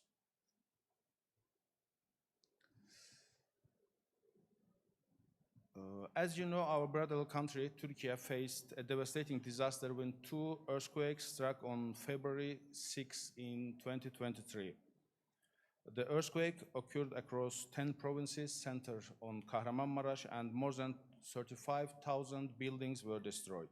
Demonstrating the strong friendship and brotherhood between Azerbaijan and Turkey, the President of Azerbaijan ordered the construction of a new neighborhood for the people affected by the earthquake in Kahramanmaraş. This project, called Azerbaijan Neighborhood, includes residential buildings, primary school and kindergarten, cultural center, and commercial areas to provide a comfortable life for residents. In a short time, of course, in partnership with Turkey's Housing Development Administration, TOKİ, residential buildings were completed and apartments were handed over to their owners. At the same time, construction of the primary school and kindergarten named after Heydar Aliyev was finished, completed, and the education process has started there. This project in Kahramanmaraş demonstrates the successful application of the agency's experience beyond Azerbaijan. Finally, I would like to emphasize that providing decent housing is one of the key drivers for improving people's quality of life and ensuring the country's sustainable economic development. Accordingly, Our policies aim to ensure that low and middle income people, households, and social groups have equitable access to decent, secure, and sustainable homes. The work undertaken in this area strengthens social welfare and economic stability, laying the foundation for sustainable development for future generations. Thank you for your attention.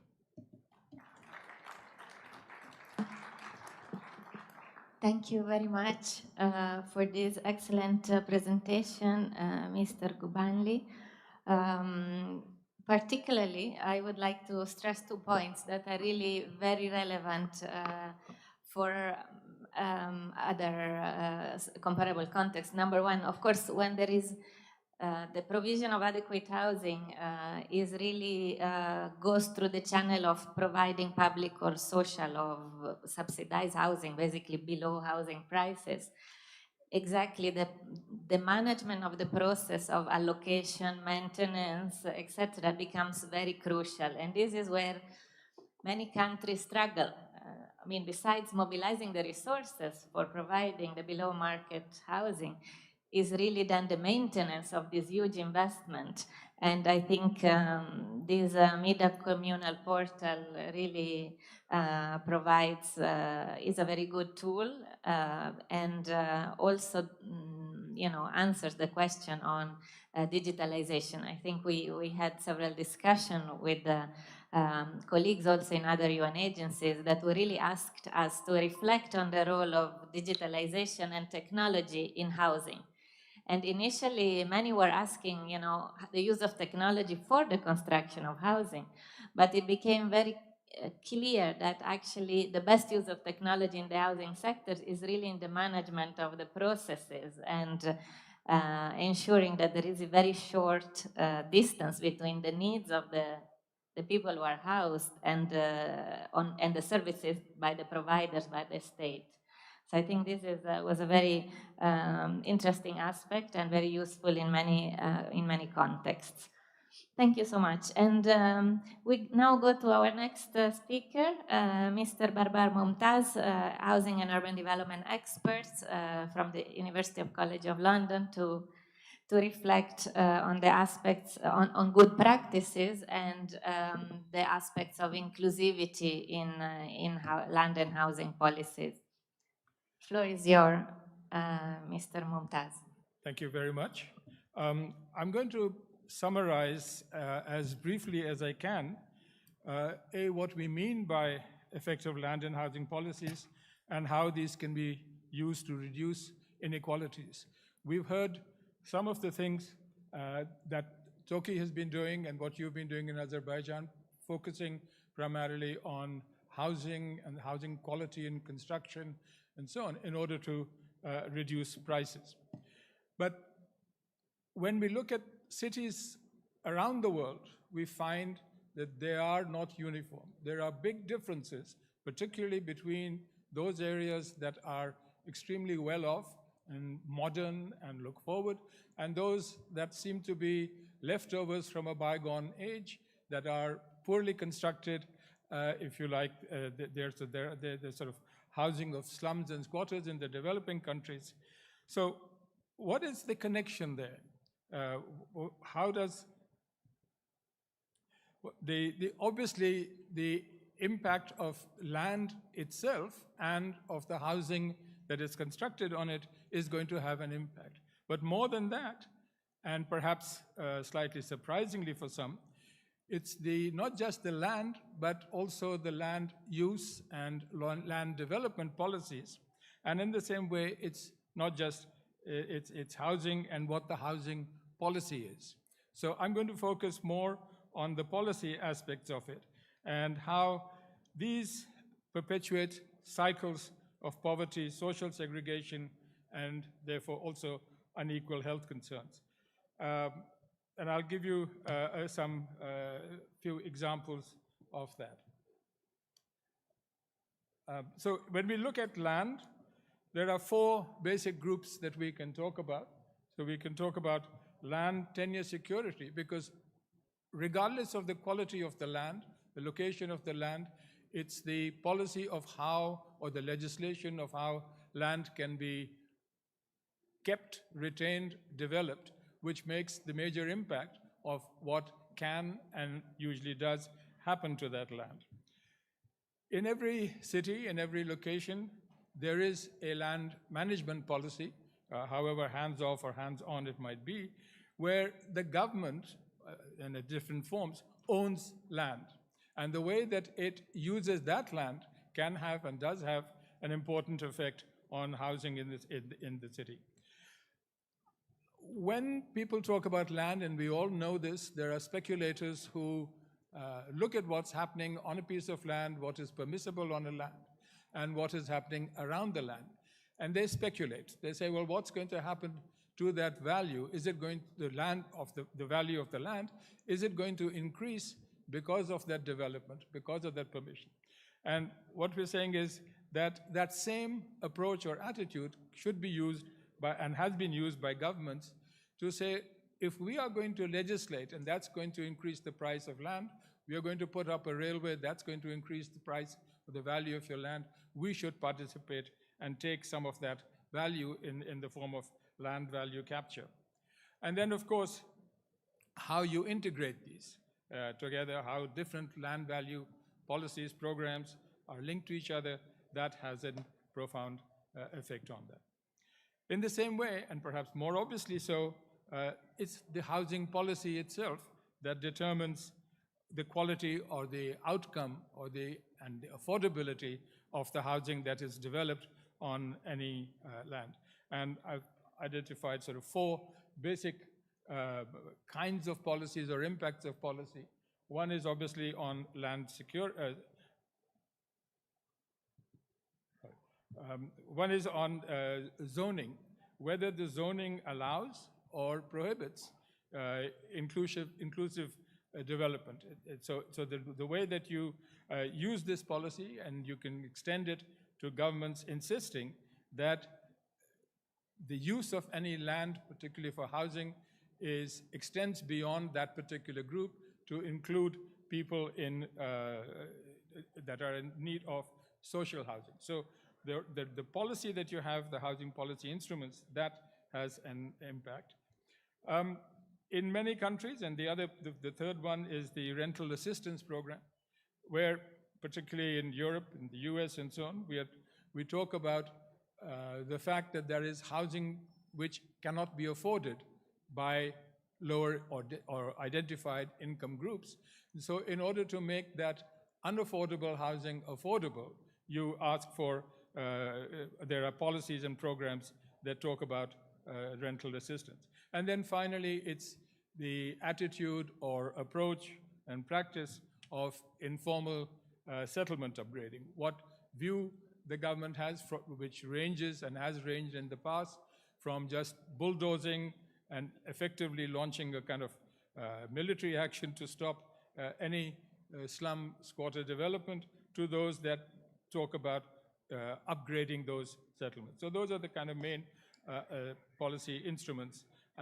So now I'm going to give you a few examples of how these kinds of policies have been used.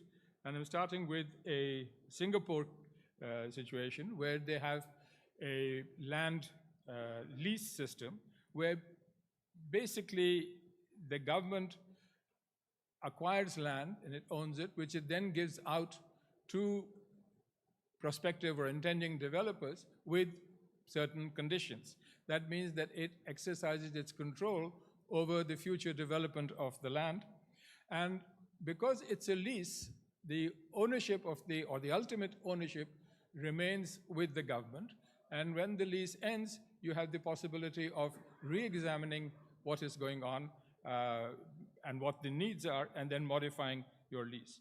Now, if you look at that graph at the bottom, so in 1949, the government controlled just about 30%, they owned 30% of the land, which they gave on ownership. Over the years, they've now got almost 90% of the land has come into the government ownership. Now, these are 99-year leases, so in a few years' time, and already starting, it's time to renew the original land that the government owned, and when they renew it, they can impose particularly ways of using that land, and as in that illustration of including public spaces, including low-income housing, and so on. And then after that, once this program starts unrolling, virtually every year, some of the land will come back to the Singapore authorities, and they will then put it up effectively for, if you like, auction, in the sense that bidders can take, but with conditions. So as opposed to governments which just sell the land or give away the land, and then you find it difficult to control, this system means that the government retains a high degree of control over what happens in the future.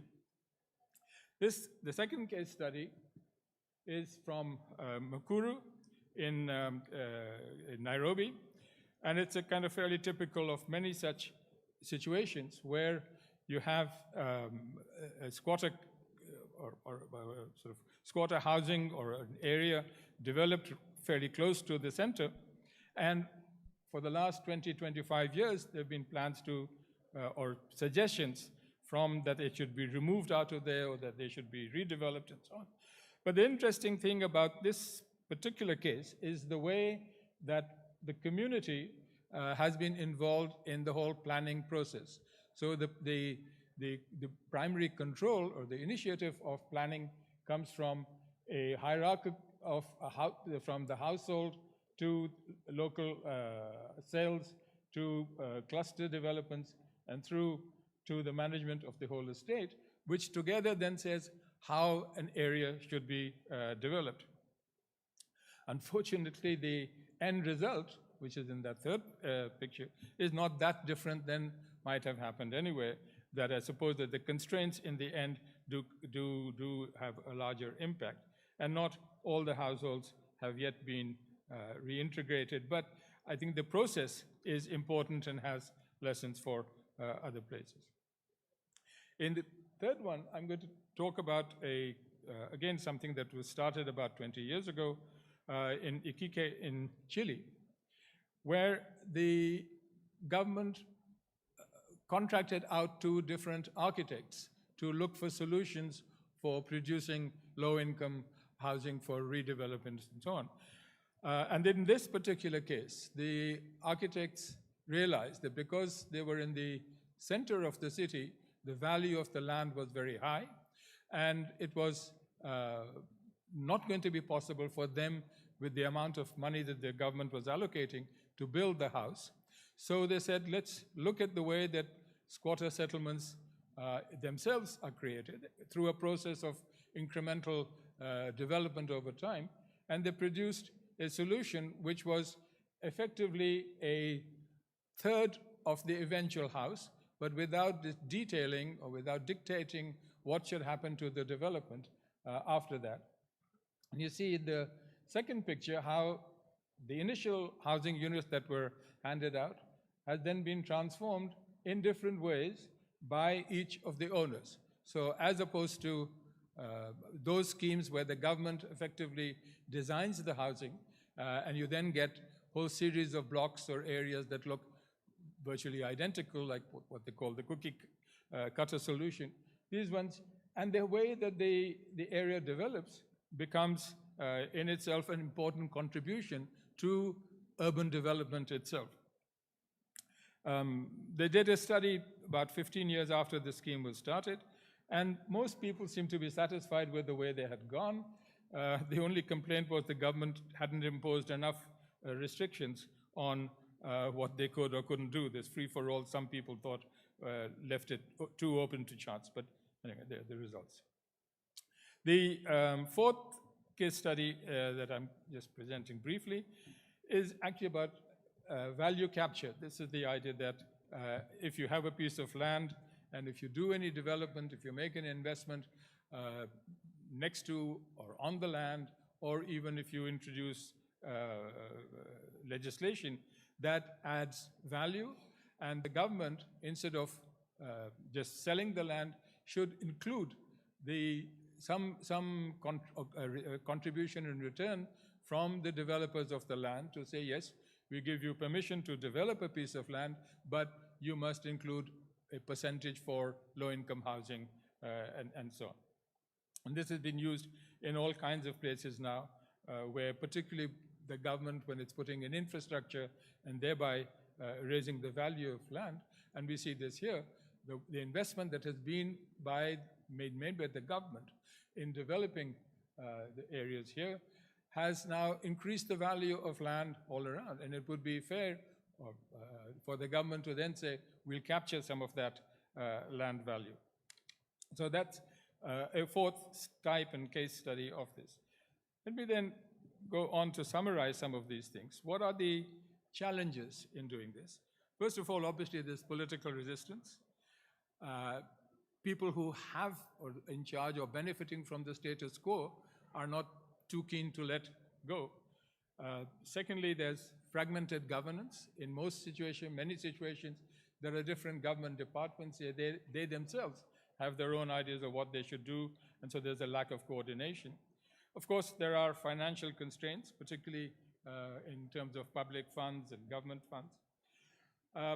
And then there are market distortions where you think you are doing something, but you unintentionally have results. So if you don't have a mechanism for capturing that, then you are likely to continue to make mistakes or are slower to react. And that brings me to the last one, that the last challenge is the scarcity of data.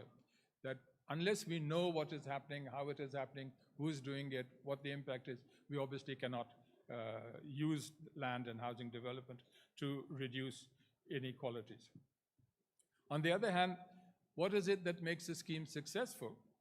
And again, I would argue that it's a strong political will, as we know here, that we have, and indeed in Turkey, that you have leaders that are able to promote and pursue a particular direction and unify developments and around that. At the other end, and just as important, is having participatory planning. That helps. Having a design which is specific, and we heard some examples earlier this morning, where people are designing the buildings in response to the context. And then the other two things, multi-sectoral coordination between government departments and so on, and of course, robust monitoring and evaluation. So these, not surprisingly, sort of reflect the problems, and in reverse is that, where in conclusion... Please, yes, I'm just 1 minute, yes. Okay, so in conclusion, effective land and housing policies depend on how the policy is developed, how they're integrated, and a brief suggestion of future direction. And I say that we are now aware of and are using increasingly smart city technologies, and we are now, I think, and should be also using housing as urbanism, that is to combine the impact, not to separate housing policies and urban development, but as one, to develop innovative financial instruments, and then, of course, as we've also been hearing, prioritizing environmental sustainability. Thank you. Thank you. Thank you, Mr. Barbar. This was also extremely rich and, again, draws also the importance of really strategically using public land as an asset and how to, make it profitable for social public good, and some of the instruments that are out there that can be used and adapted. I am conscious that we are running over time, and unfortunately, it's such a rich discussion that really pains to make it shorter. But I'm just inviting the following speakers to keep to time, and I'm inviting now Ms. Jennifer Duin-Barenstein, the Executive Director of the Swiss Federal Institute of Technology, to speak to us about the potential role of cooperative housing.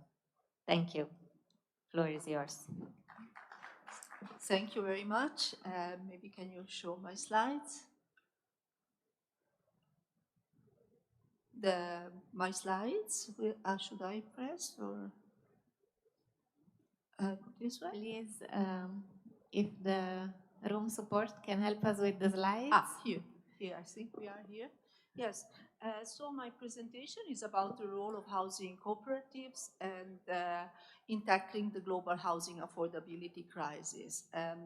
I will speak about housing cooperatives in Switzerland, not just because I am from Switzerland and I know the model quite well. I could as well speak about housing cooperatives in Uruguay, which is a small country in Latin America, and I like to emphasize that because it's important to show that such a model can actually function not just in a high-income country like Switzerland, but also in a middle and lower-income countries like Uruguay, and it is a very promising model to tackle the housing crisis in a durable and sustainable way.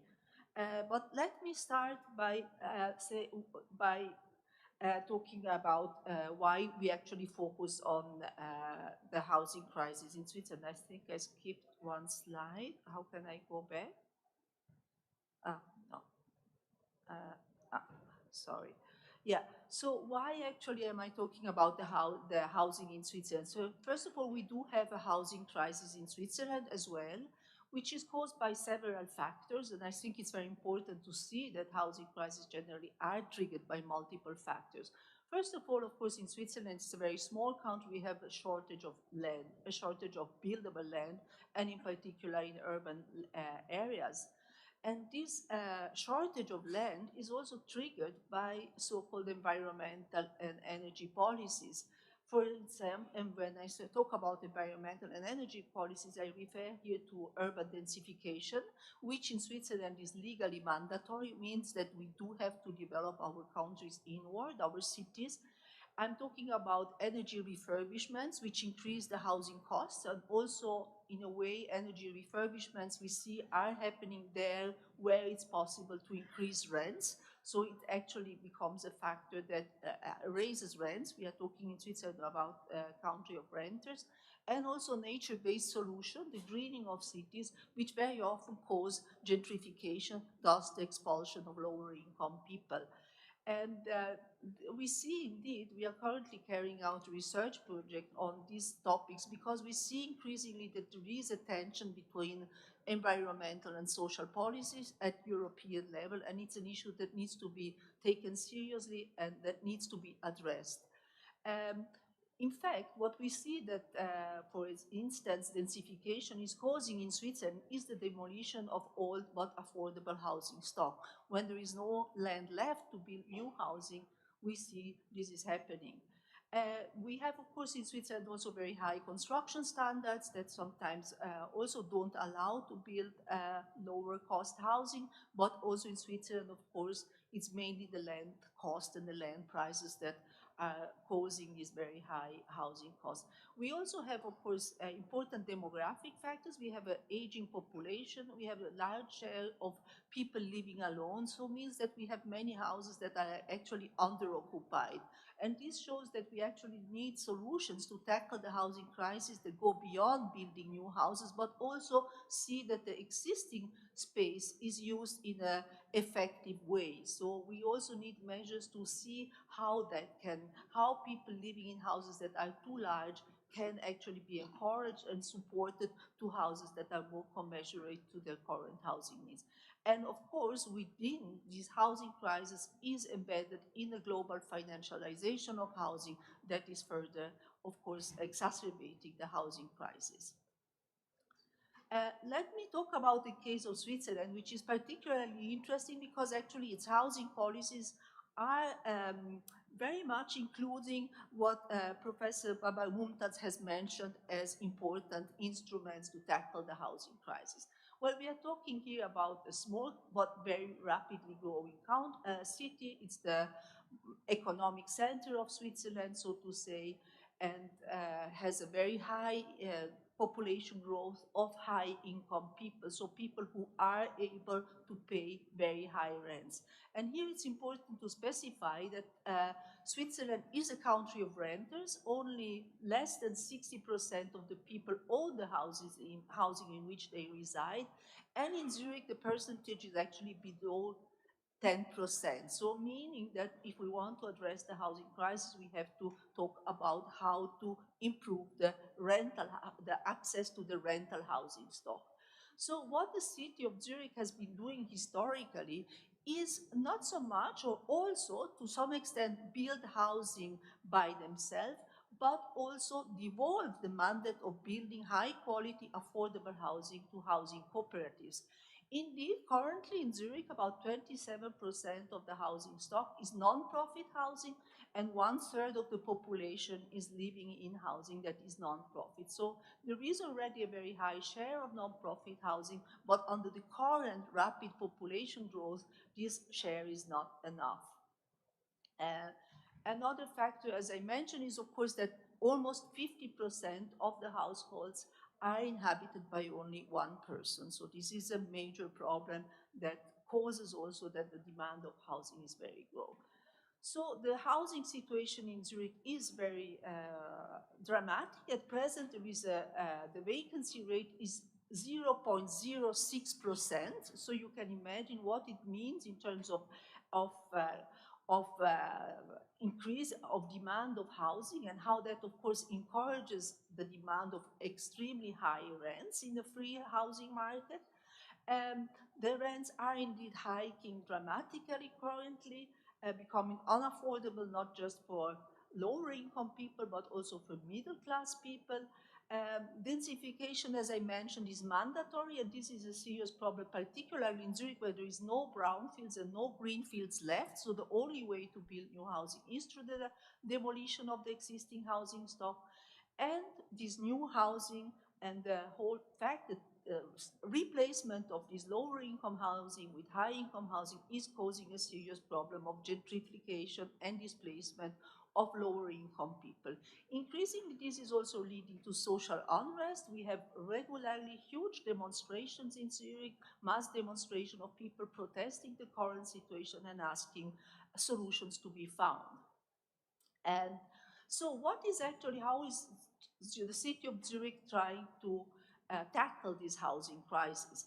First of all, through the promotion, maintenance, and further of non-profit housing and non-commodifiable housing. And I think this is very important to underline the non-commodifiability of housing.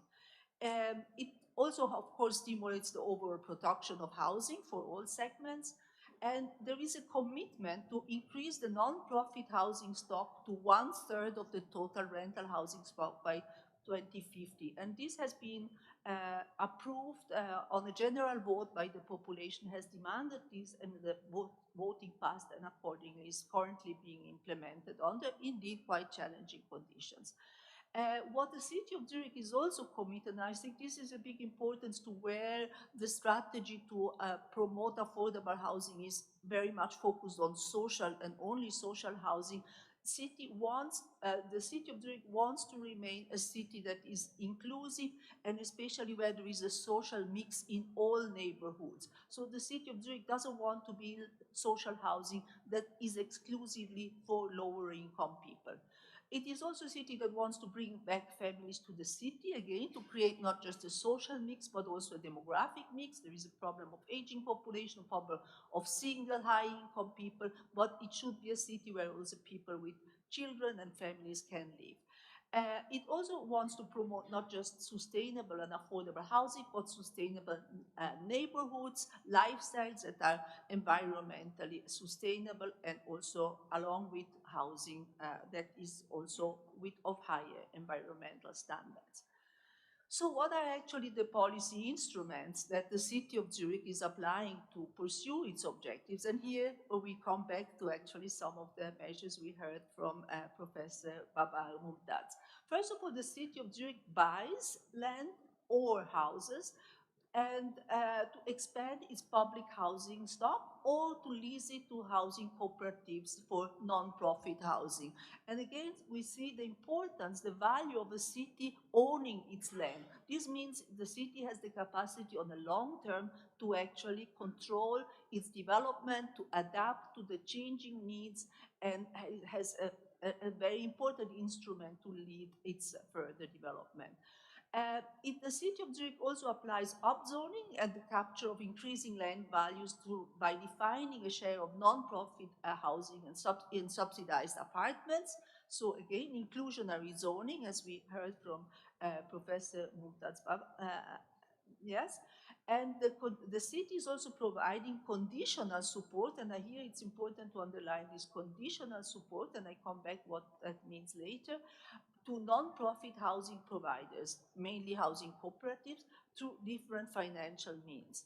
And finally, the city is also committed to take ecological and social goals very seriously when replacing the existing housing stock. What you see in this map, by the way, all the green dots are the non-profit, non-commodifiable, mainly cooperative housing. And you see that they are scattered all over the city. So to say a few words more about housing cooperatives here, in this picture you see a housing cooperative that is more than 100 years old. So indeed the city of Zurich started more than 100 years ago to have a law that enabled housing cooperatives to grow and that defined regulatory frameworks and provided support to this type of model to develop. Housing cooperatives are collectively owned rental housing. It's not, so people have long life tenure security, but they don't own the housing in which they own. They are actually collectively owning this property, but not individually, with the right of their own apartment on a durable way. It's non-commodifiable housing. It means it's permanently withdrawn from speculation, and it is committed to maintain socio-demographically mixed communities within its neighborhood and cohesive communities. It is committed to architectural innovation and to high quality standards, and it contributes to the entire neighborhoods. Finally, it promotes also sustainable lifestyles. We see many housing cooperatives where it's not allowed to own a private car, so sustainable mobility and sustainable lifestyles are very much promoted as well. Along, for example, also rules that, that define occupancy regulations so that people cannot consume more surface than what they require. Housing cooperatives in Switzerland account for about 5% of the housing stock, but the average size is between 90 or 90 units is about average size, but they range between 3 dwellings up to 5,000 dwellings. So it's a very heterogeneous group of organizations, actually. 38% of the housing cooperatives are located in the canton of Zurich, and actually 23% of the total Swiss housing cooperatives in the city of Zurich. This because the city of Zurich, more than any other city, has historically supported this model through the various measures. And this, as I mentioned, the city is committed to reach 1/3 of the housing stock that is non-affordable by 2050, and this is mainly done through housing cooperatives. What is we mean as can you wrap up in like 1 minute or so? So very quickly, so I mentioned already the occupancy regulations. Up to 40% of the dwellings should be can be subsidized. So meaning that cooperatives which is mainly middle class housing, also has to make housing within its cooperative available for lower income people. The standards of construction have to be very high, and even 1% of the budget has to be allocated for artwork. So to conclude, what we see is that actually housing cooperatives can play an important role in the provision of affordable, non-commodifiable, non-speculative housing under certain conditions. They require public support to keep land and housing permanently withdrawn for speculation. They require access to land. They require access to finance. They require regulation that ensure that this housing is permanently withdrawn for speculation.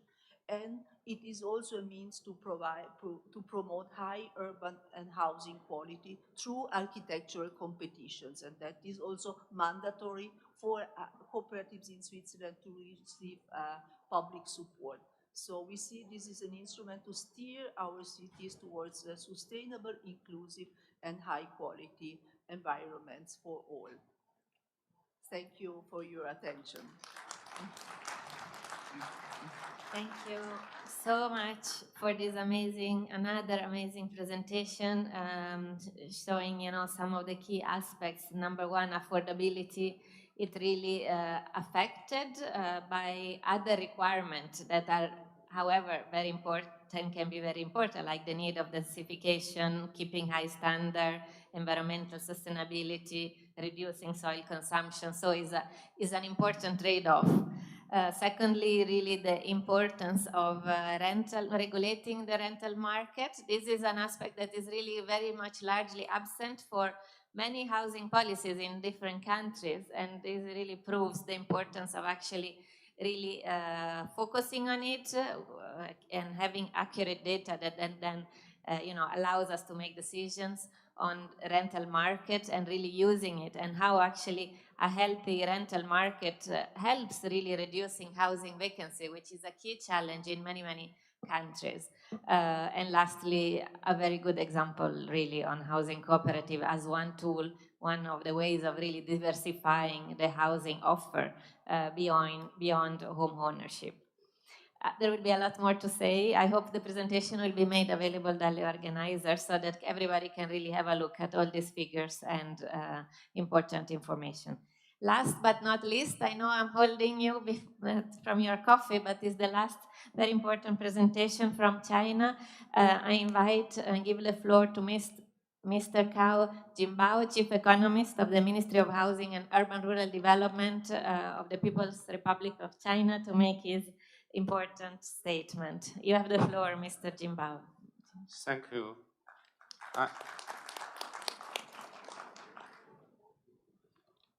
I would like to take this opportunity to share with you China's practices in affordable housing. First, ensuring housing for all is a key task of the Chinese government in pursuing happiness for its people. With a population of 1.4 billion, China has the world's largest demand for housing. Upholding a people-centered development concept, the Chinese government attaches great importance to ensuring people's access to housing. China has established the world's largest housing security system, especially since the 18th National Congress of the Communist Party of China. China has entered a period of affordable housing construction with a record-breaking scale and investment, significantly improving people's housing conditions. To date, the per capita floor space of Chinese urban and rural residents has reached 38.6 and 46.8 square meters, respectively, and more than 90 million various affordable housing units and renovated housing units in rundown areas have been built, providing more than 200 million people with access to housing. The basic housing needs of households with housing difficulties and low incomes have been basically met. In the battle against poverty, 23 million registered poor households had access to safe housing, marking a historic milestone in addressing the housing security problems facing rural poor people. Second, accelerating the fostering of a new real estate development model is the fundamental solution for the Chinese government to address housing challenges. Guided by the principle that houses are for living in, not for speculation, the Chinese government has been working to meet residents' diverse needs for improved housing through market mechanisms. It's doing everything within its capacity to meet the basic housing needs of urban poor families and wage earners through policies tailored to local conditions. In terms of systems, the Chinese government continues to improve the housing supply system that combines market plus security measures and rental plus purchase mechanisms, taking into full account the differences in the actual situation of beneficiaries. The Chinese government has established a housing security system primarily comprising public rental housing, affordable rental housing, and purchase-oriented affordable housing. In terms of implementation, with respect to purchase-oriented affordable housing, scientific plans have been made based on the demand indicated by the housing waiting list. With respect to public rental housing, a combination of physical provisions and rental subsidies has been provided to meet the basic needs of eligible families. With respect to affordable rental housing, multi-source investment and multi-channel supply have been encouraged to solve the housing problems for new citizens and young people to create a better life. Last, vigorously developing quality housing is a people-oriented initiative by the Chinese government to meet new public expectations. With China's continuous economic progress, people's demand for housing is shifting from having access to housing to having access to quality housing.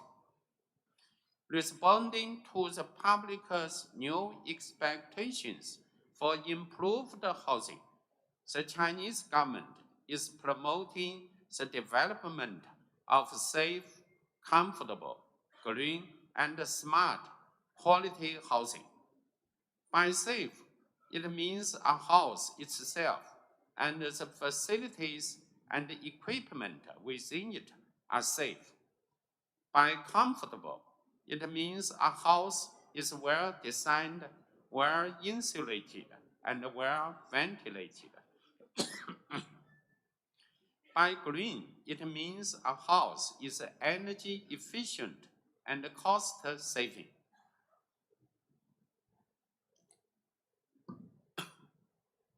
By smart, it means a house is made smarter and more convenient through integration of next generation information technologies. Ladies and gentlemen, currently, over 2.8 billion people live in substandard housing conditions around the world, with many still living in slums or even homeless. Addressing this challenge needs compassion, action, and more importantly, international cooperation. We are willing to contribute China's solutions and experience to jointly advance the goal of ensuring housing for all and delivering better life to people around the world. Thank you. Thank you very much, Chief Economist, Mr. Jimbiao, for this presentation, for again stressing the importance, stressing the key core aspect of the issue here, that the housing are really for living and not for speculation, to highlight again the importance of affordable rental housing, and highlight these aspects of provision of sufficient quantity of housing, but of course balancing quantity and quality and energy efficiency. With this, unfortunately, we are already running very much over time. I'm not able to open the floor for questions. We have a very last super quick point from Turkey. Thank you very much. I want to say one or two sentences about Azerbaijan's brothers, what they done in. I would like to say that about Azerbaijan friends. So the Azerbaijani government did a lot in Kahramanmaraş. I would like to mention that we will never forget your help. We will forever keep this assistance in our hearts. Azerbaijani friends have built more than 1,000 flats in Kahramanmaraş. I would like to say thank you to my Azerbaijani friends, to the president, to the government, to the society, on my behalf and on behalf of my country. And I would like to say thank you to all countries because all countries supported us. Mr. Bulut. And with this, I would like to close this panel. Please give a very warm hand of applause to these amazing presentations. For this amazing presentation, and a last round of applause for yourself for reaching the time of coffee and enduring with us up to now. Thank you. Thank you very much indeed. Thank you to Excellency Deputy Minister for those warm and wise words, and to all of our most eminent panelists for such a fascinating and detailed discussion. And thank you to all of you in the audience too for your patience and your discipline. We know we're delivering a lot of detail, a lot of insights, and we really do appreciate your patience sticking with us. Now, a word on coffee. Because we've delivered so much information, we are going to do something slightly innovative with coffee. We're asking that if you do need another coffee, to please discreetly go and get one. If you could try to keep the noise down, the ringtones, the door bashing, that would be hugely appreciated. But we will now continue with the next session. Thank you, sir. Thank you very much. Thank you.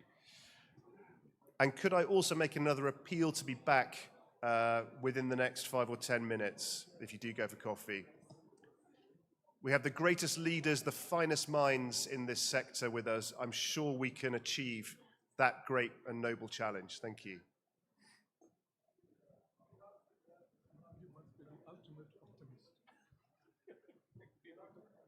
I loved it. It was fantastic. Really interesting.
Thank you very much for settling down, and thanks to all of you as well for turning the ringtones off the phones.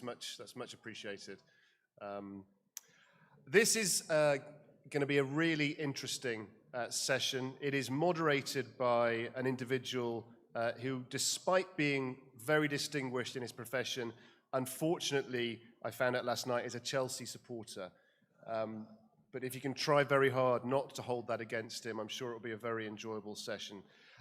Please welcome to the stage the World Smart Sustainable Cities Organization representative, Mr. Kakim Danabayev.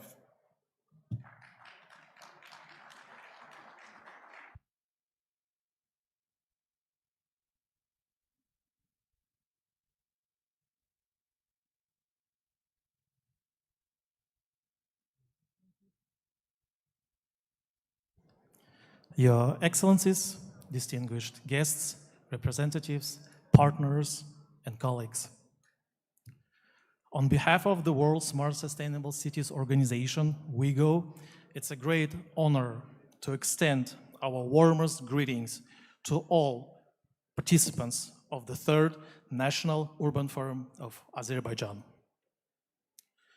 WIGO is an international organization of local governments, smart tech companies, and institutions committed to promoting sustainable urban development through technological innovation and international cooperation. Headquartered in Seoul, South Korea, WIGO has more than 200 members and 162 local governments as the members. WIGO has closely followed Azerbaijan's growing leadership in smart and sustainable urbanism. Baku is a member city of WIGO, and we look forward to have Khankendi as our member to shape the future of the region together, making it more smarter and sustainable. Today's gathering stands as an important platform for dialogue and collaboration, a space where local and international stakeholders gather together to shape the future of sustainable and inclusive cities for all. Khankendi's transformation can become a living example of how technologies and planning can come together to restore and reconnect communities. WIGO stands ready to collaborate with Azerbaijan's cities, including Khankendi, in advancing data-driven governance, citizen-centered and digital platforms for urban professionals. Together, we can accelerate the journey towards smarter, greener, and more inclusive smart cities for all. And with that, I would like to now invite distinguished guests, our panelists, to come to the stage. First and foremost, let me invite Mr. Vahid Hajiev, a special representative of the President of the Republic of Azerbaijan in the districts of Gubadli, Jabrail, and Zangilan. Thank you. Next, I would like to invite Mr. Fruat Jafarli, Head of the Department of Transport Planning, Azerbaijan Land Transport Agency. Thank you. And next, I also would like to invite Professor Dr. Rahil Kamar, Chief of Science and Technology Sector, SCUPA.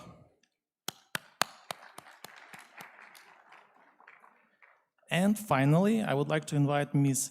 Tiffany Yamashita, Director Partner, Systematica Mobility and Planning.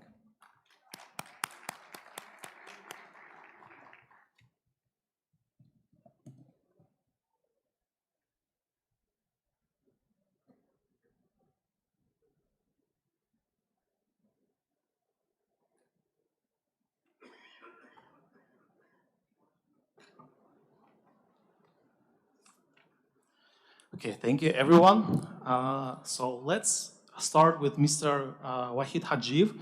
He prepared a presentation regarding the aligning sustainable mobility and urban planning at the national scale to transit-oriented and climate-responsive development. I believe it will be very interesting to hear the case studies from Azerbaijan. Mr. Hajiev, if you're ready, the floor is yours.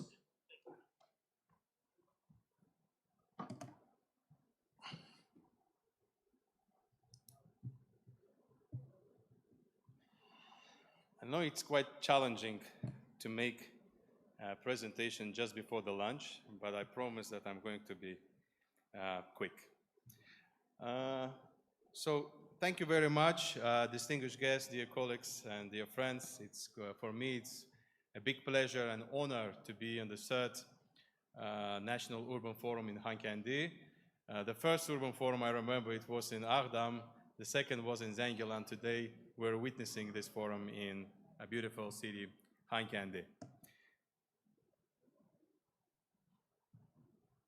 All right. Yeah. So, Azerbaijan, as you know, under the leadership of Mr. President Ilham Aliyev, remains steadfast in its dedication to implementing programs towards sustainable development. And Azerbaijan has outlined comprehensive strategies, including the state program from Great Return, aimed at revitalizing Karabakh and East Zangezur. Under the first Great Return state program, the government of Azerbaijan is not simply restoring what once stood, but designing entirely new urban systems from scratch for sustainable resettlement of former IDPs. At this point, I would like to draw your attention to the master plans of our reconstructed cities that you can see on the slide, the cities and villages. Each of these master plans is based on the modern urban planning approaches. For instance, residents will be able to access all essential infrastructure facilities, such as hospitals, schools, kindergartens, service centers, just within 15 minutes. This approach helps us to ensure sustainable mobility in both urban and rural areas while promoting a green and efficient lifestyle. The proximity of newly built villages and settlement is also very important when we are doing the detailed design and during the urbanization process. And the closeness allows us to implement urbanization in a more efficient and integrated manner. I would like to notice one of the villages that we already built, which is called Aghalı. Most probably some of you already visited this village, and I would like to talk about as a model. It is actually, at the moment, is being constructed with this, alongside with the neighboring village, which is called Mehmet Bali. And its close close location means that both villages uses the same service activities, such as schools, kindergartens, and has access to the main service centers. And this allows us, actually, allows us to maintain the budget efficiencies, but at the same time, it creates a convenience for the residents. I also would like to talk about the transit-oriented development and how we're connecting the communities and how we're empowering people.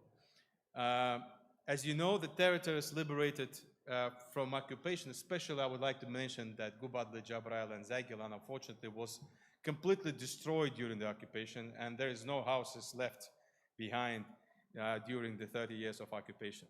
So that's why everything what we're doing is building from scratch. And the heart of our vision obviously lies transit-oriented development, mixed-use neighborhood that revolve around efficient public transport and pedestrian-friendly design. Transport lines are being designed to integrate public transit, electric mobility, and safe pedestrian and cycling routes, reducing obviously the car dependencies and creating healthier and more accessible communities. You will notice this in Aghalı. So the children, when they go to school, they basically use the cycling and the bicycles in order to get to the school. Obviously, the main goal of our planning is to ensure that villages and settlements are established along the major transit routes and highway routes. That's exactly what we're doing when the SCUPA is preparing the location for the next villages.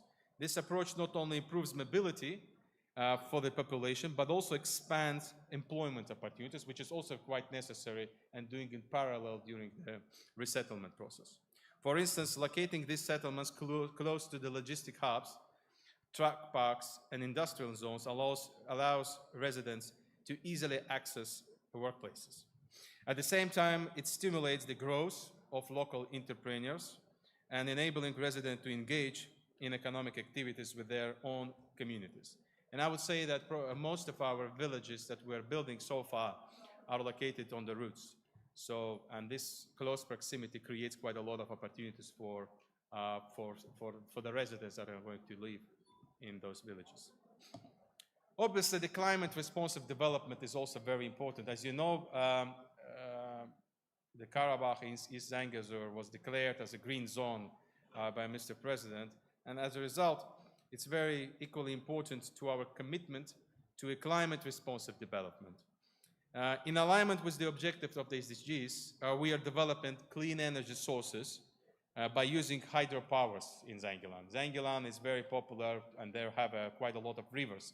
So we are making sure that we're using maximum efforts to use efficient use of those rivers. And that's the reason why we have constructed 4 hydropowers with a total capacity of 42 megawatts. It actually allows us to supply energy to the whole city. And we'll continue doing that in a different perspective.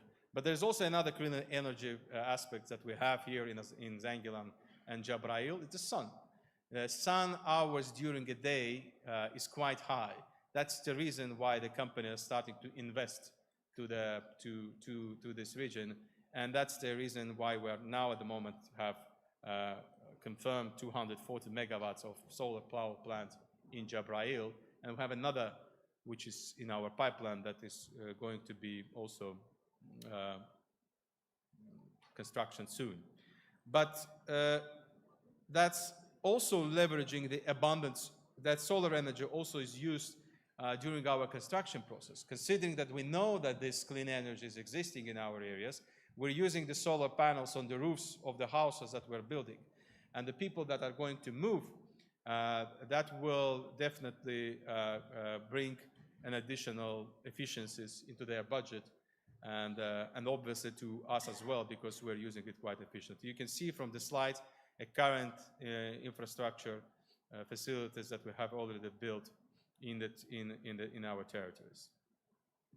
So obviously all these efforts are based on one major and fundamental goal, is to ensure that our people live a sustainable, prosperous and comfortable life and are permanently resettled in their homeland. It is important for us that they have access to clean environment, a strong economy and social activities that align with the demands of the modern world, enabling them to live under the decent living conditions.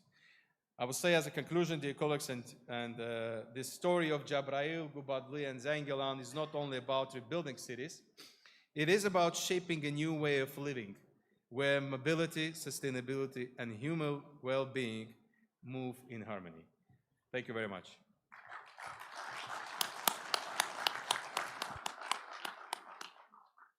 Thank you very much, Mr. Hajiv.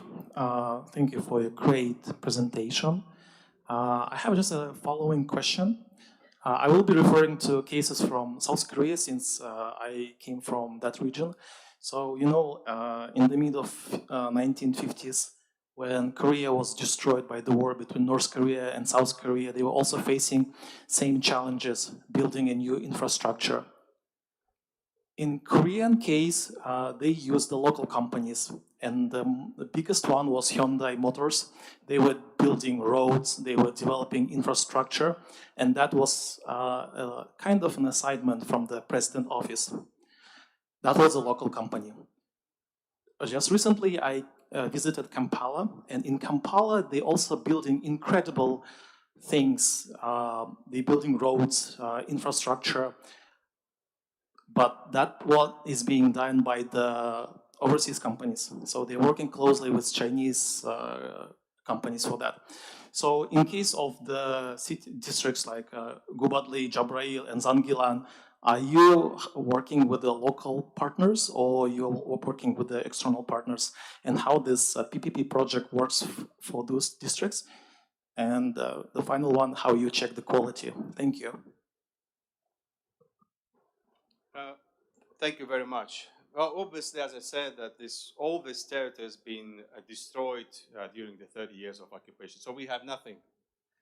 We don't have any single. We didn't have any single building where we can do anything. So, and that's why that was the reason when you do construct cities and villages from scratch, you need to do a proper planning, and this proper planning comes obviously with stakeholder management. So the stakeholders management is very important because you need to have a gathered of many governmental agencies and together to put the project in place and then started to make a detailed design. So once you've done a proper planning, then you started, then you will save a time during the construction. So the stakeholders management is very important. But also quite important is, and we do this resettlement program, as I said, and in parallel, we definitely need to make also an investment opportunities, making sure that people that are going to live in these territories will live in prosperous manner, and that sustainability, that will create quite a sustainable future. So that's why we work with, there's quite a big incentives from the government, from the Minister of Economy, that was provided in Karabakh, such as free tax regime, let's put it that way, so there's no dividend tax, no profit tax. It's quite a lot of incentives in other areas. And that attracts investments. That attracts quite a lot of investment from the foreign companies. And we have already quite a lot of investment date and are in the pipeline, which counts hundreds of millions in Jabrayil, Zangilan, and Gubadli. Some of them are PPPs, as you said. Some of them will be the PPPs where the government created the infrastructure, and that actually provides an opportunity for companies to invest. So there is a combination of different things that we're implementing in the liberated territories, and we see quite a lot of the results out of it. Great, thank you very much, Mr. Hajiv. I think that was a very good comment, and now we know that stakeholder management and making the investment opportunity for investors, that can be a key key case for the success of the Gubadli and Jabrayil and Zangilan. Thank you very much.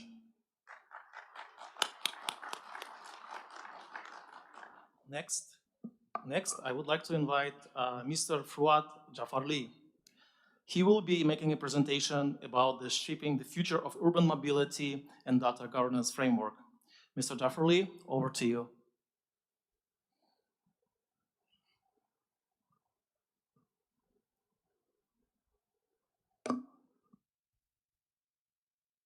Thank you very much.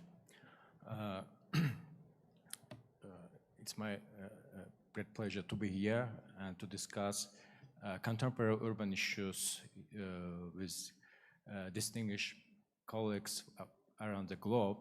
And today we had great discussions, great sessions. And one of them was previous one. I took some notes from affordable housing session, and I decided to quote this point, that affordable housing equal to affordable transportation as well.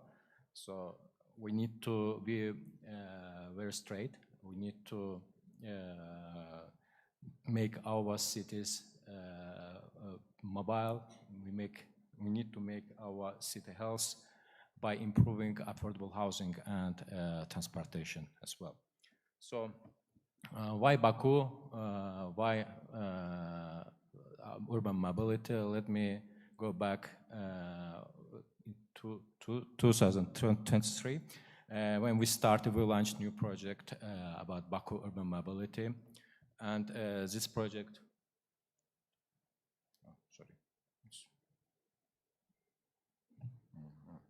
how it works.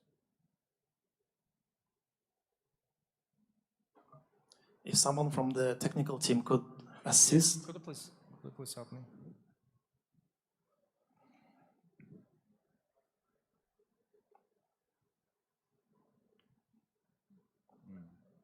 Can we have any supporter to come? Yes, thank you. Yeah, yeah? A big one.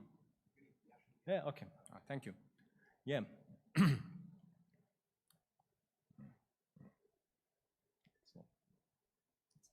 Yeah. Okay. So, what's our motivation for Baku?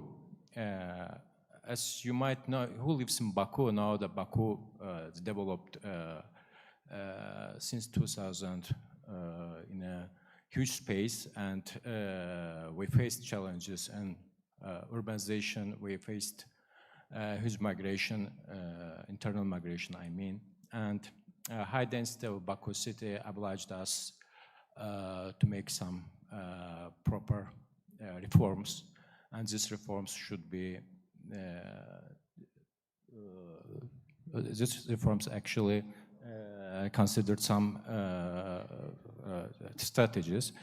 And there are some few facts about Baku city. Baku in 20 years had a huge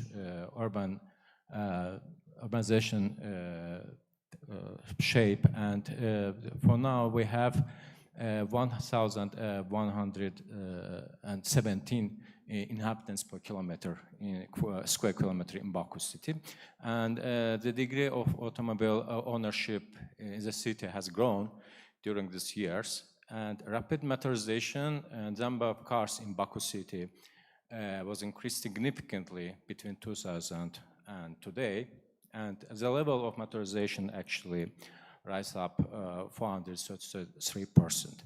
So, and population growth also has shown itself according to our digital twin project, and what about, I'll talk a bit later. It shows that the number of population in Baku city and suburban area is equal to 3.7 million, and it's almost 50% of growth since 2000s. And this number actually affected our transportation system. We had some kind of discussions before starting of the project, Baku Mobility project. And first of all, we highlighted some strategic vision for the future and what we're going to do. First of all, it's a project for 2030, and we need to make Baku much safer and a healthy city and most livable and lovable city, and make it most affordable for the people. So what we had in our mind, in our strategic vision, we saw some different aspects of transport shift. And first of all, we think that multi-modal integration should ensure seamless communication between mode of transportation. So basically, we focused on public transportation, not car ownership. Car ownership, as I mentioned, risen by the 5 times during 20 years. And this actually affected urban mobility, and we decided to focus on improvement public transport system in Baku city. And secondly, as you might see, as we have futuristic goal for 2030, we need to meet global call about net zero emissions, reducing carbon emission for almost 40%. That's why we decided to improve our public transport system, and especially buses, and to change, to make some requirements about electrification and at least gasification of buses. Third one, for easy connections and for seamless connections with between the modes, we decided to focus on real-time collecting systems. And accessibility and inclusions also in our list. But first of all, we decided to pay attention to data, and which we rely and which we should consider in our work. So what we did, so we had people-oriented infrastructure project analysis, and one of them was pedestrian zone development, and second one transport exchange centers, dedicated bus lanes, micromobility, and bus fleets, and garage, and electric vehicle infrastructure, parking management. I think most of you heard about our initiatives and our projects and what we are providing right now in Baku, what kind of reforms we have in place. So each of these initiatives, each of the steps actually made, based on our data, and data collected, from different sources, from using different software programs, in this case, we had some other aspects of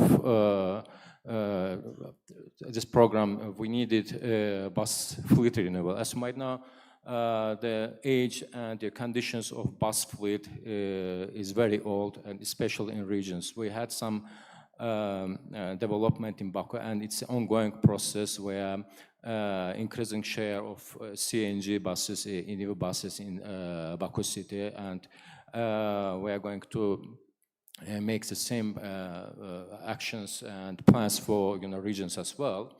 And railway fleet also in our consideration, because railway connections is the future of Azerbaijan urban mobility. You can read from news, you can get information that we are expanding our railway connection between regions and even suburban regions. And for these purposes, we need solid and new rail fleet. Taxi fleet regulation is one of the important topics in our discussion, in our project agenda, because before reforms, we had almost 70,000 taxi and almost old cars in fleet, but now we reduced it substantially, and to increase service quality, we made some changes. We actually put some regulations and requirements for these services, and to fulfill our requirements on bus transportation, one of the main goals of the government was to establish own electric bus production. And luckily, in October, in September, this BYD bus factory actually started to work to produce first buses in Sungait industry park, and 50 buses is already in operation in Baku city. And one of the aspects of our works is about green hybrid corridors. We want to have, except these reforms like to vehicles and transport, we need to have harmonized green hybrid corridors, and to make the city most pedestrian friendly. And with our stakeholders, with our colleagues from different agencies, we work in hybrid corridors. For instance, you can see one of the rendering of green hybrid corridor, which will be implemented in the nearest future. And we think that it will also help us to connect our different sides of the city, not with private transport, not with a different mode of transportation as well, and walking and cycling infrastructure. And next one is about metro expansion plans. Why I'm talking about metro expansion plan? Because metro is a key element of Baku urban mobility. Without it, we cannot manage the city public transport. And to meet this requirement, to meet this request, there was a 1 year research how we can get quick wins, and how we can get 5-year plan for to construct new lines to fulfill passenger demand. and by 2030, they will build. There's some progress. Actually, it will be built it's in a project. It's projected to build 10 metro station in 2 lines, which will help us to connect suburban areas of Baku city and make it easy transfer for the people and make the route optimization in a high level. So actually, for this request, 300 new metro cars will be purchased in the nearest future.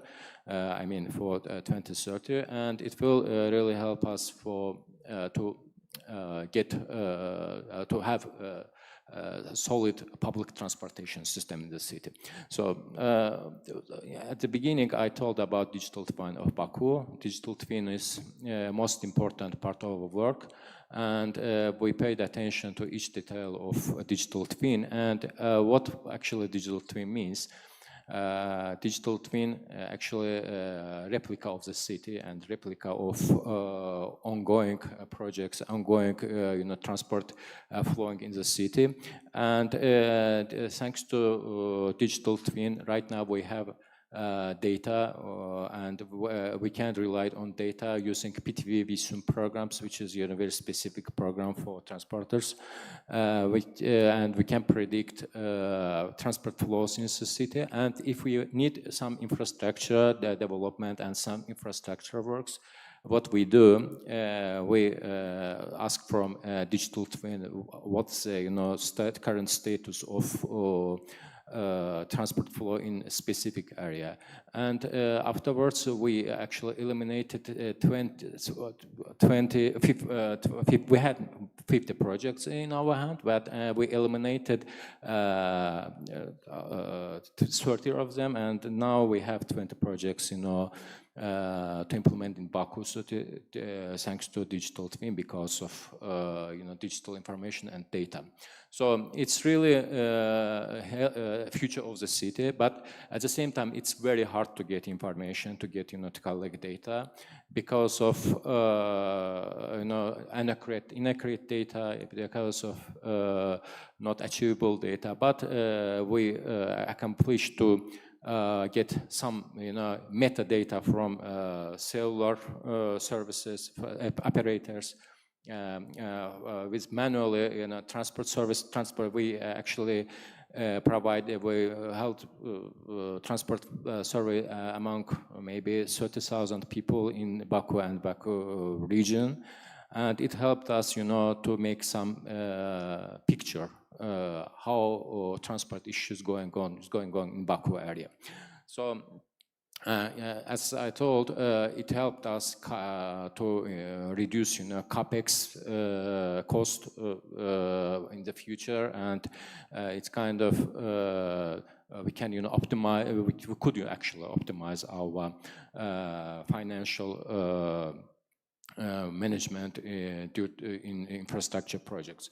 So as I mentioned before, we had localization of e-bus production in Azerbaijan.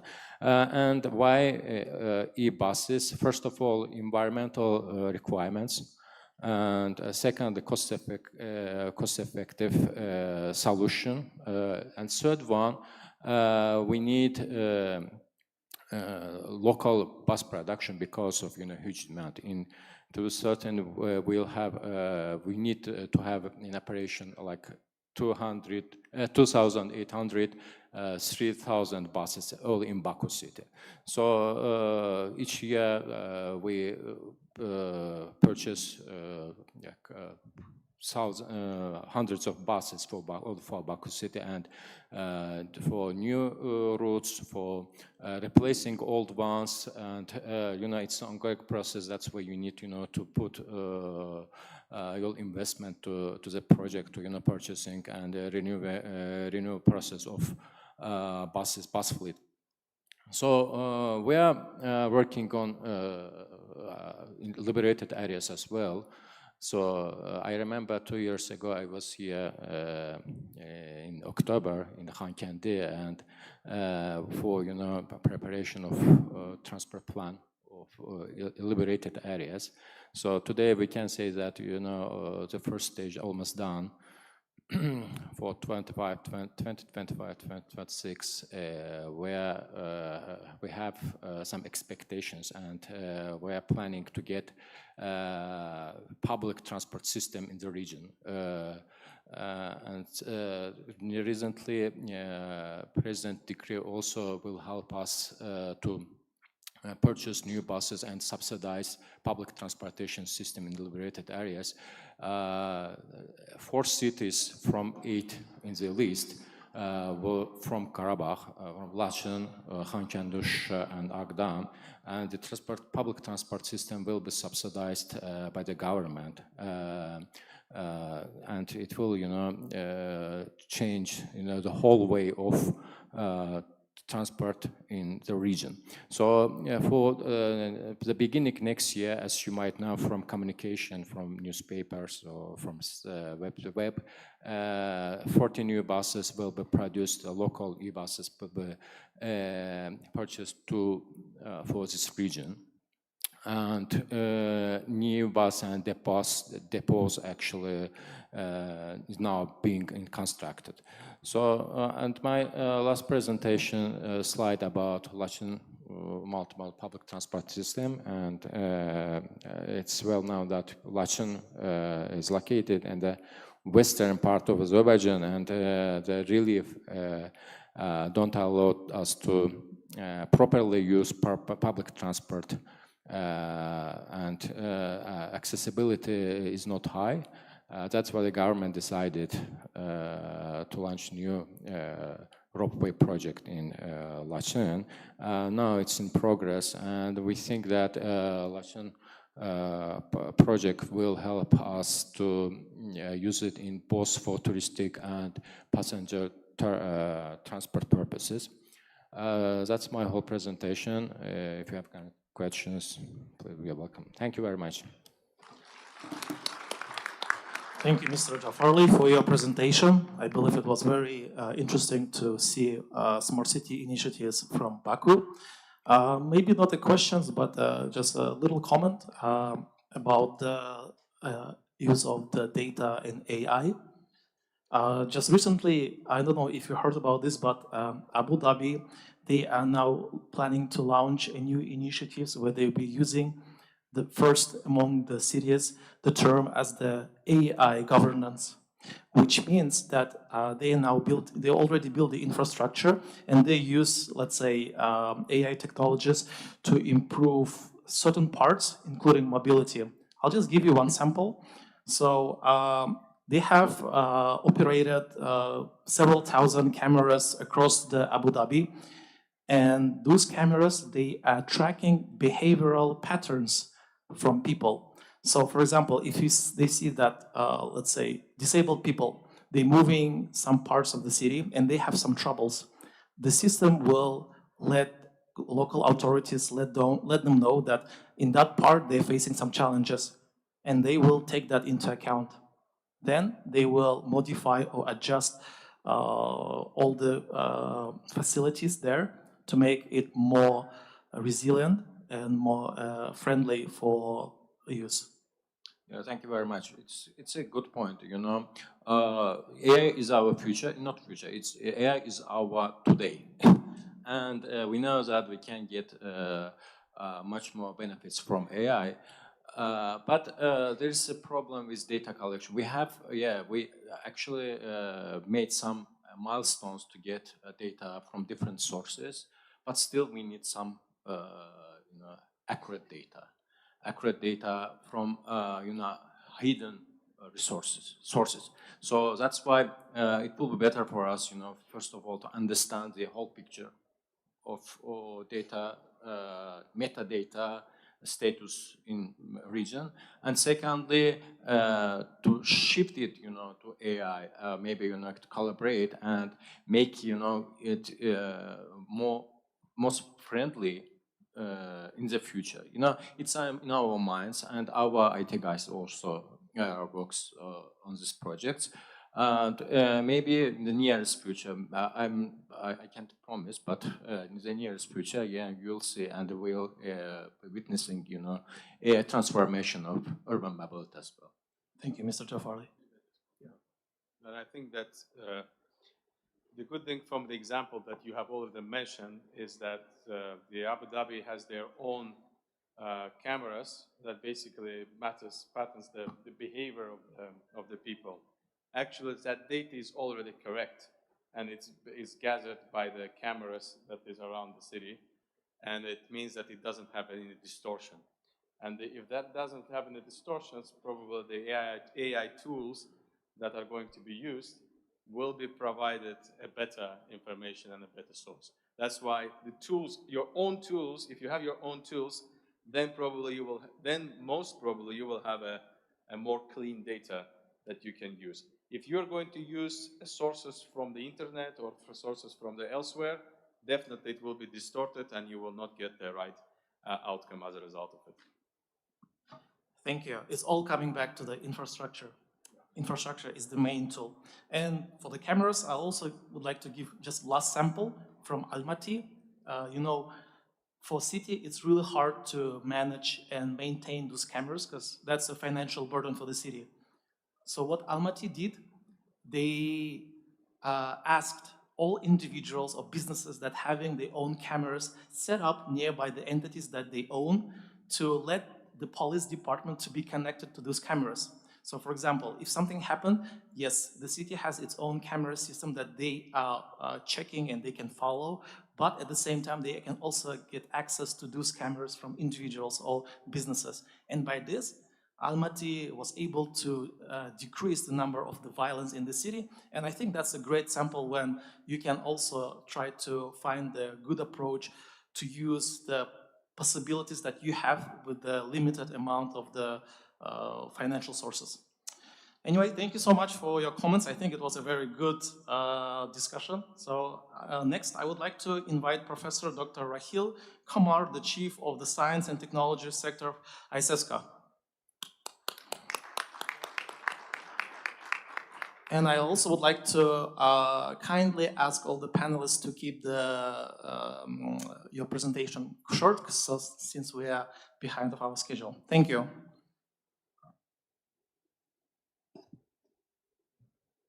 Bismillah ar-Rahman ar-Rahim. Excellencies, distinguished participants, Assalamu alaikum wa rahmatullahi wa barakatuhu. A very good afternoon to you all. My name, as mentioned by Kakim, is Rahil Kamar. I work as the head of science and technology, science and environment sector at ISESCO, and I was here 5 years ago as one of the first organizations to visit Susha area after the liberation of the territories. And you cannot imagine the devastation that we saw at that time. All the buildings destroyed, churches destroyed, mosques destroyed. In mosques, they were keeping pigs, which are haram for us. And even graves were dug up, so which was very, very heart-wrenching for us as Muslims. But now that I've come back after 5 years, I see these beautiful buildings and beautiful places that have been created. So kudos to the Azeri government. I think they've done a marvelous job and something which really needs to be modeled at other places also.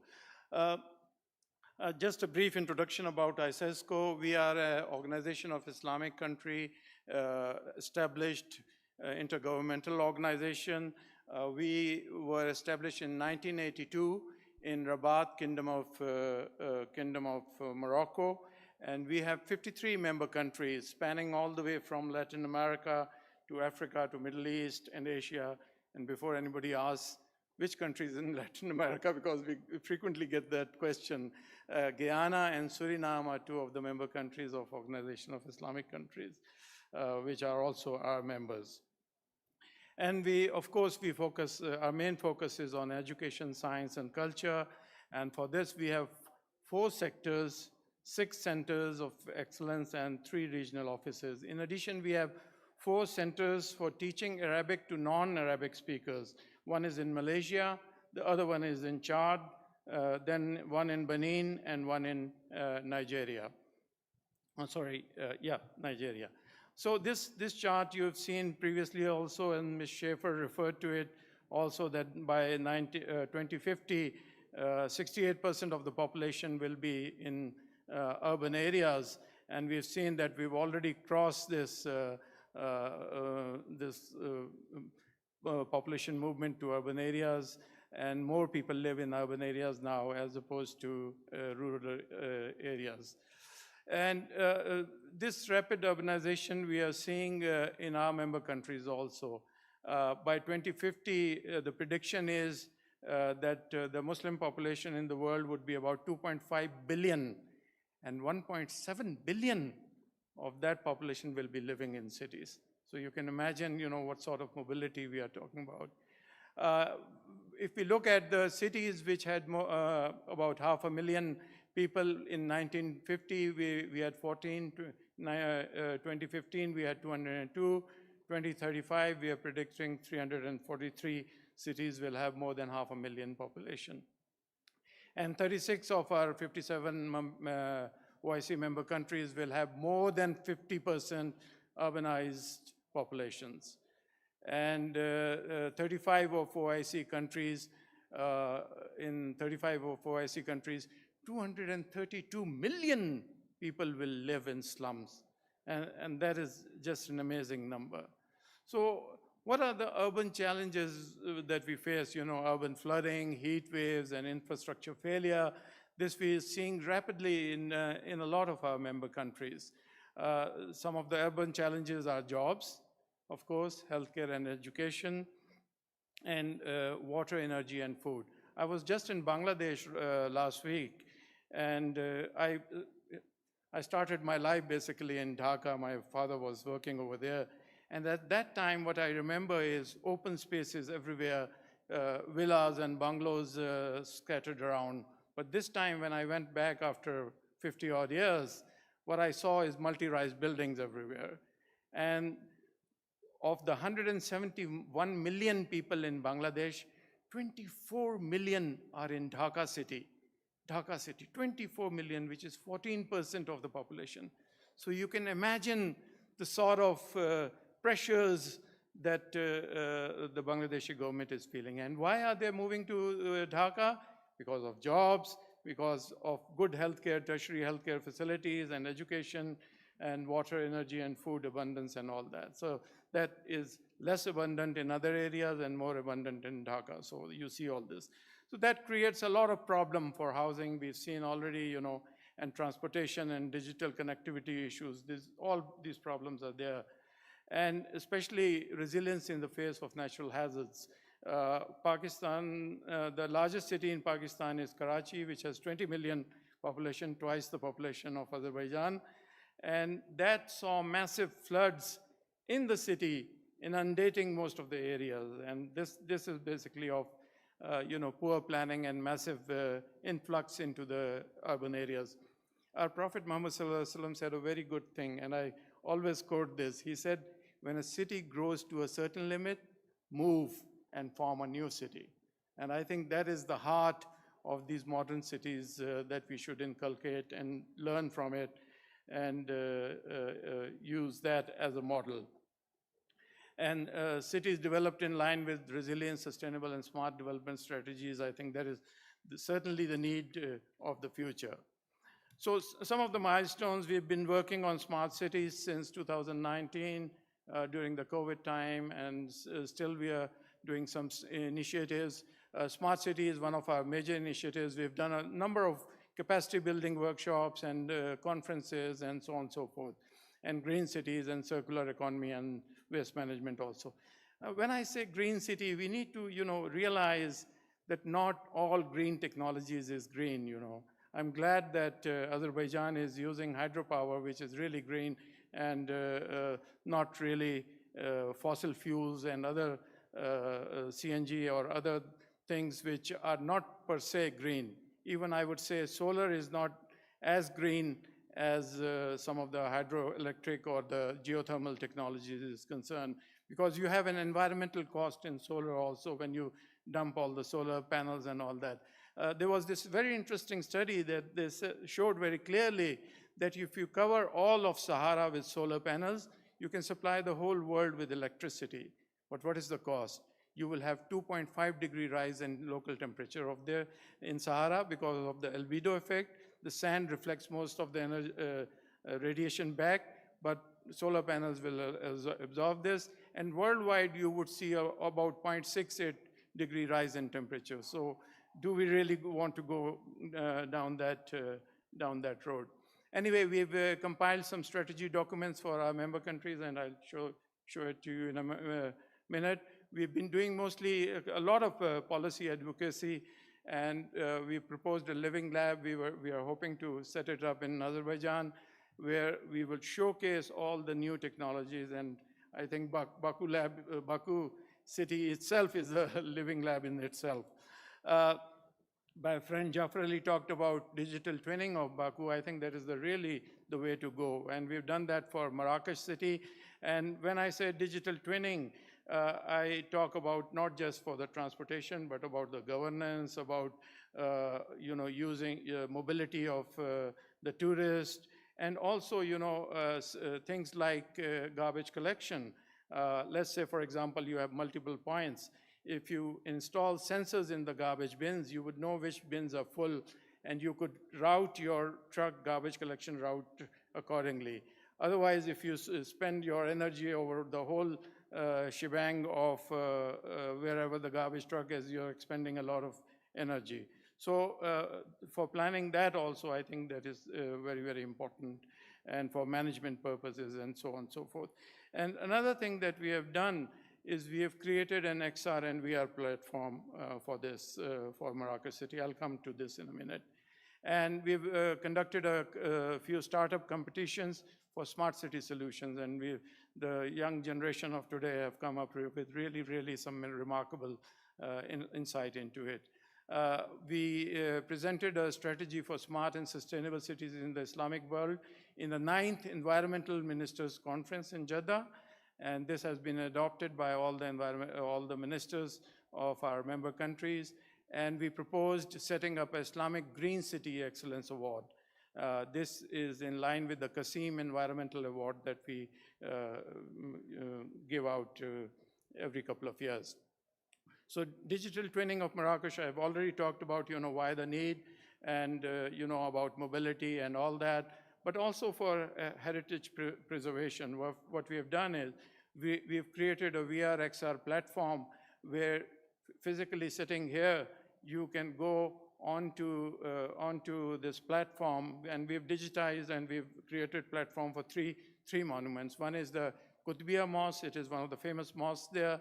And Jam al-Fina, this is the central square in Marrakesh, very frequently visited by tourists. And Bahia Palace, this is all available on the VR XR platform, and you could visit it.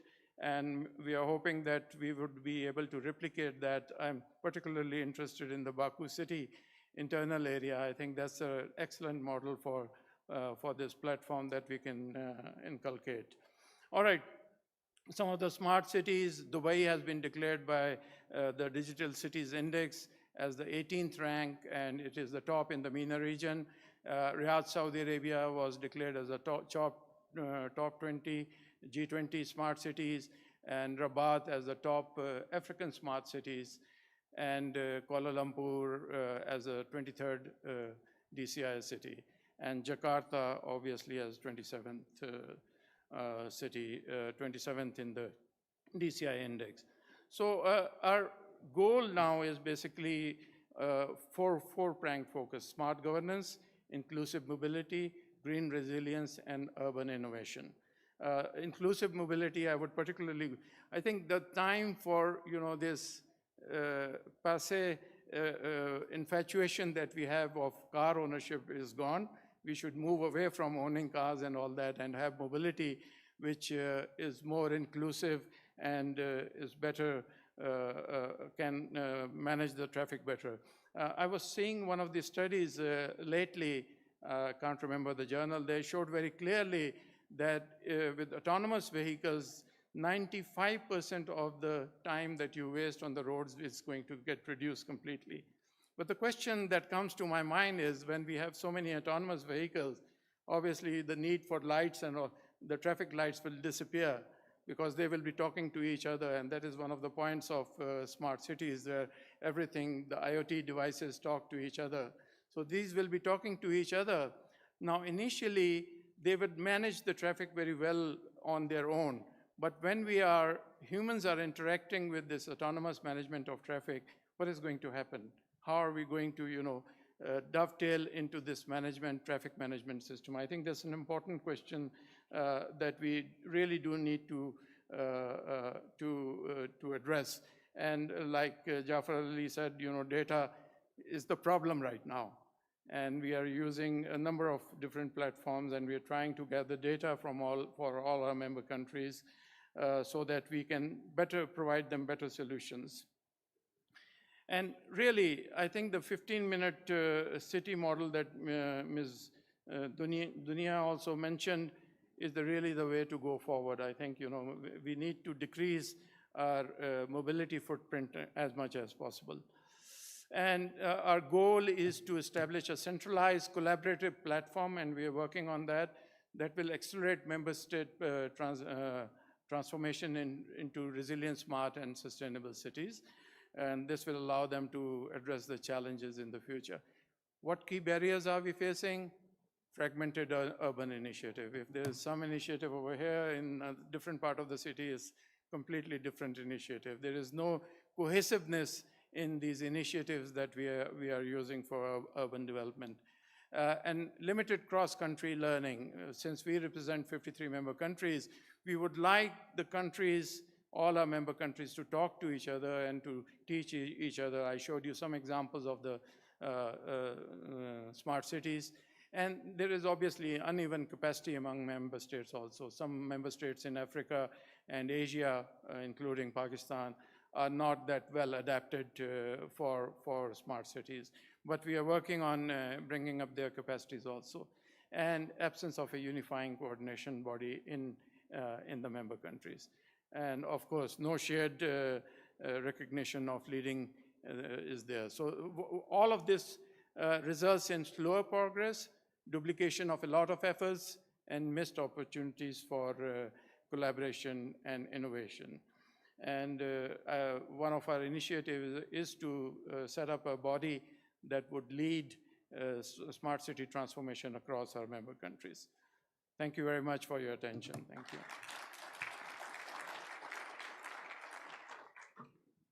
Thank you, Mr. Tafarli. I think that the work that your organization does is quite similar with the one that we do in Seoul. So taking this opportunity, I would like to invite you and all the panelists to come to Seoul. We would like to host you and also organize maybe sessions. Just a quick question to Mr. Jafarli. So when you were talking about smart city, the definition of the smart city itself, it's so different. Different scholars, they have different explanation. There is no agreed term that people are using. In your opinion, how do you define the smart city? What is the smart city from your perspective? Thank you very much. I think, the use of technology certainly, but not the use of technology per se that it will dominate humanity completely. The technology should provide ease of to the humankind and ease of their working and their living and so on and so forth.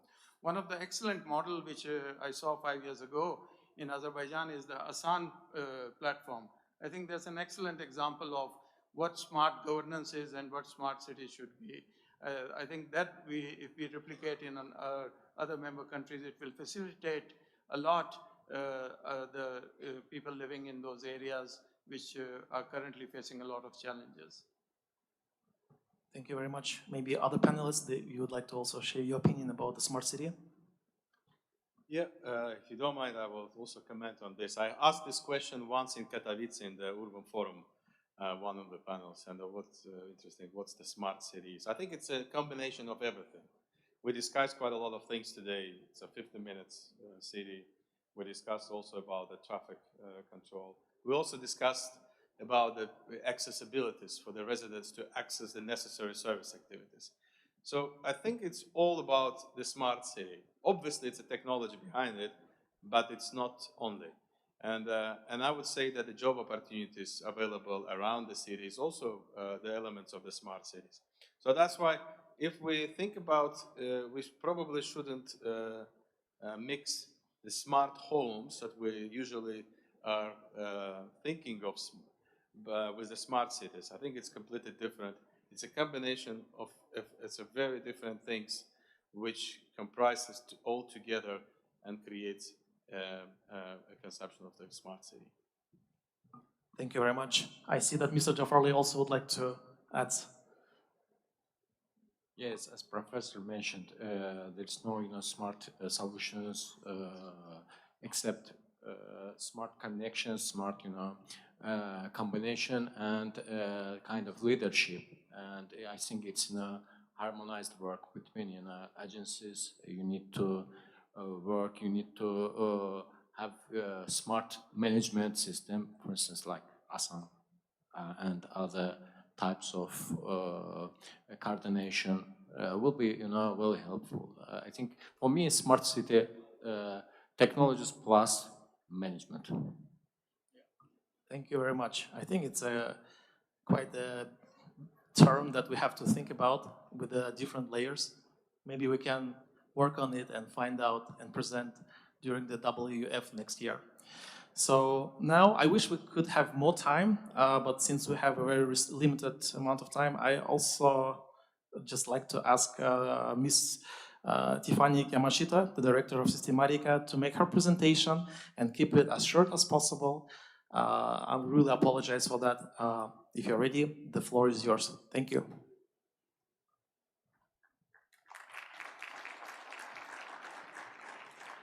Thank you very much. I know that I'm the last obstacle that separates you to lunch, but I will do my best. So many things has already been touched regarding data, but we are practitioners, so I wanted to share our experience on what data and how we're using in our project.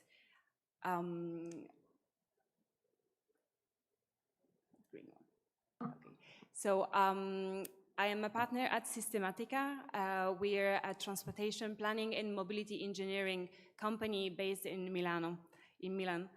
And in short, we analyze movements and give recommendations on how we should organize it to make it more efficient, sustainable, and inclusive. We worked at every scale, from national transport plan to urban sustainable mobility plan, to large development, to assess crowd management, and also complex building. And we have a data-driven approach, and so we have lots of tools and methodology to bring evidence of the effectiveness of the intervention. We have also an internal research foundations that is focusing on innovation on mobility and transportation planning.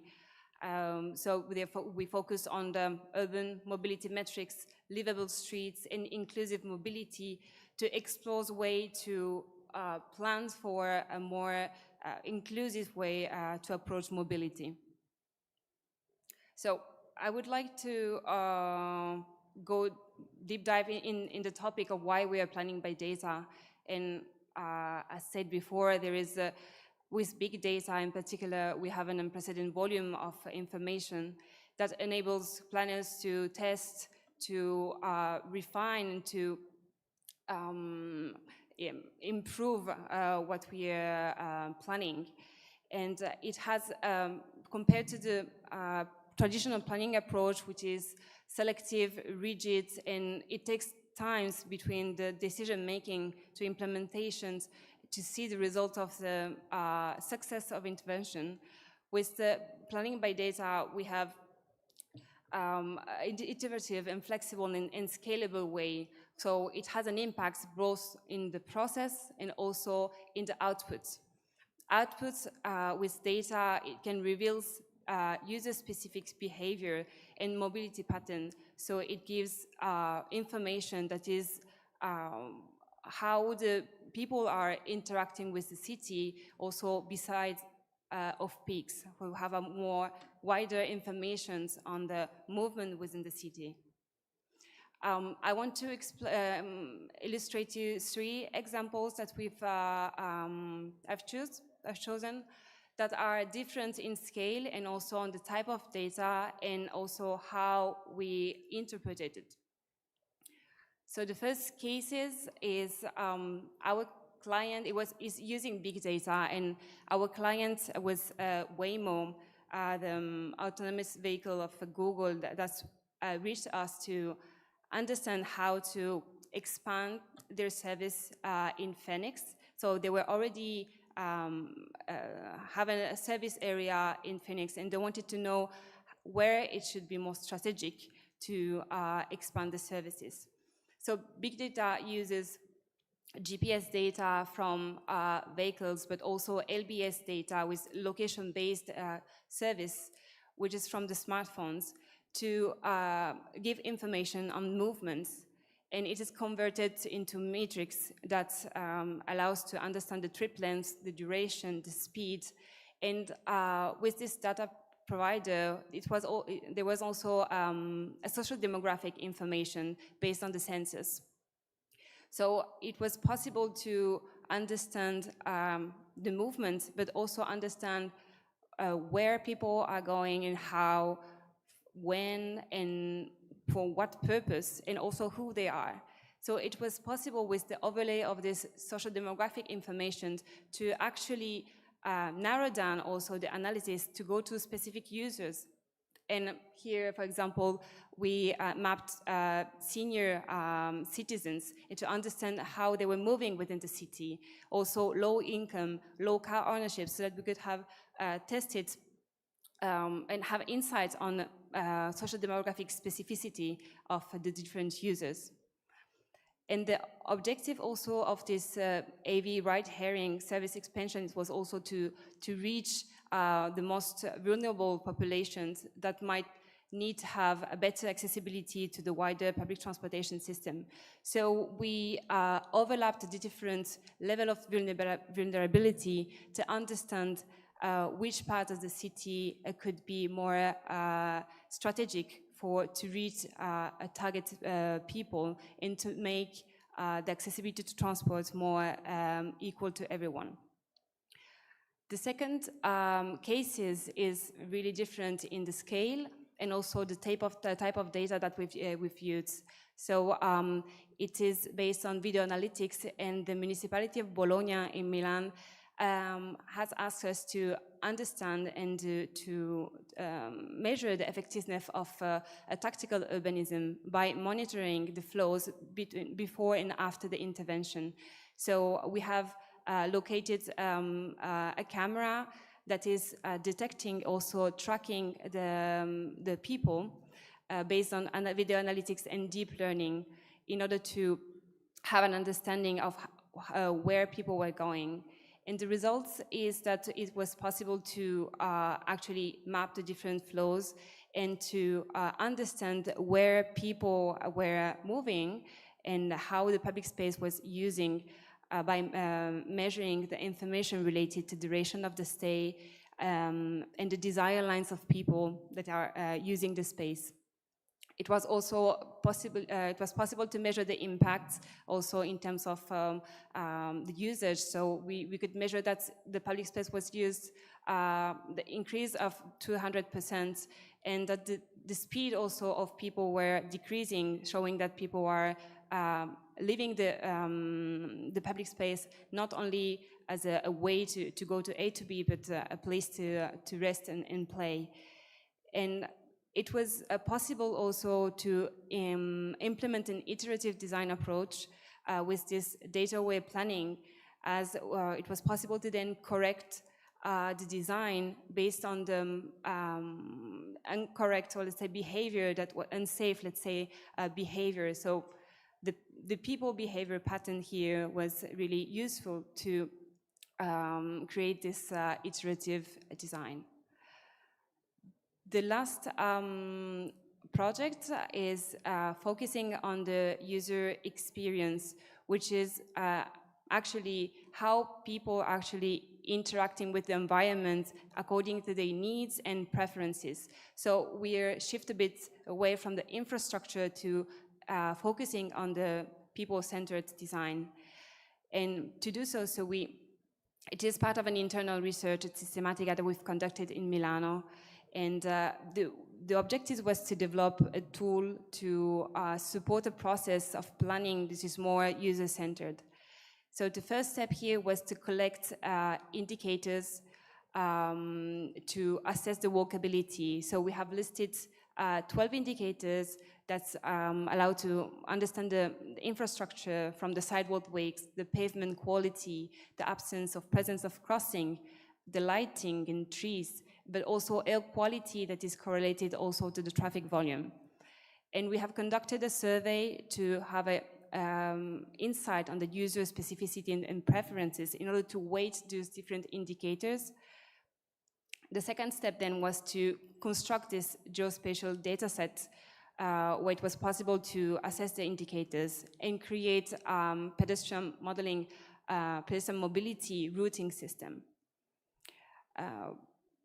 So the result is that it was possible to give to the user a way to alternative between the shortest, usual traditional shortest path from A to B to a personalized path that is based on users' preferences, and to see how the different ranking of the sidewalk, of the indicators could impact on the route. The tool is also allowing to balance also the willingness to deviate from the shortest path, so that it gives the most optimized routes for the users. So it is, we believe, a strategic tool for cities to just think more about what are the communities and users' needs, and it really gives a tool that empowers users to actually choose what are the preferred way preferred paths to choose, in respect to the traditional mobility approach that is mainly focusing on quantitative data. The UX mobility allows to bring also qualitative layers into the overall thinking of mobility.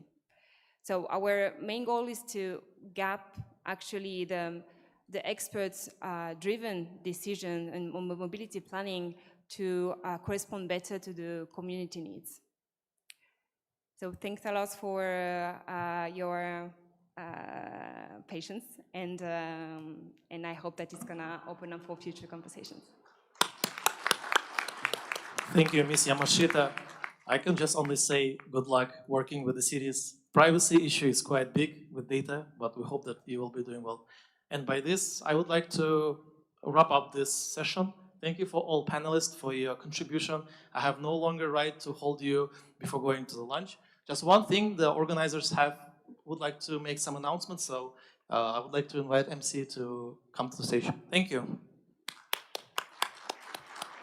Thank you very much. Incredible amount of data and insight that we've got, isn't it? In just less than 2 days, we've already got a substantial body of work between us, a reference guide. Fantastic. It actually isn't me that's going to do the announcement, but thank you very much for passing it over anyway. Technical team at the back, I believe you have some specific announcements for where people need to go to get their much needed lunch. So if you could... Yes, indeed. So the small request is that please check your badge. On the back side, on the rear side of the badge, there's a barcode, QR code, and if you scan it and pick today's date, you will find the venue where you have to head for a lunch. In case it fails, please feel free to approach our volunteers upon exiting this Congress Center. Again, please scan the QR code and find the venue you have to go. So 2 venues are very nearby, only one restaurant will be far away, like 15 minutes commute. So if you are in that restaurant, you will board the bus. If not, two restaurants are just across next to this Congress Center. And hörmətli xanımlar və cənablar, xahiş edirəm, nahar fasiləsi üçün ad kartlarının arxasındakı QR kodu skan edəsiniz və nahara gedəcəyiniz restoranı müəyyən edin. Qeyd edeyim ki, restoranların ikisi Kongres mərkəzinin yanındadır. Yalnız bir restorana avtobusla getmək tələb olunacaq. Problemlər yarandığı təqdirdə binadan çıxışda təşkilatçıların könüllüləri sizə yardımcı olacaq. Enjoy your lunch. Nuş olsun.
ladies and gentlemen, both distinguished members of the audience. So it's a bit of a dad joke, sorry. Samir, make a gesture if all the guests are not yet here. Okay.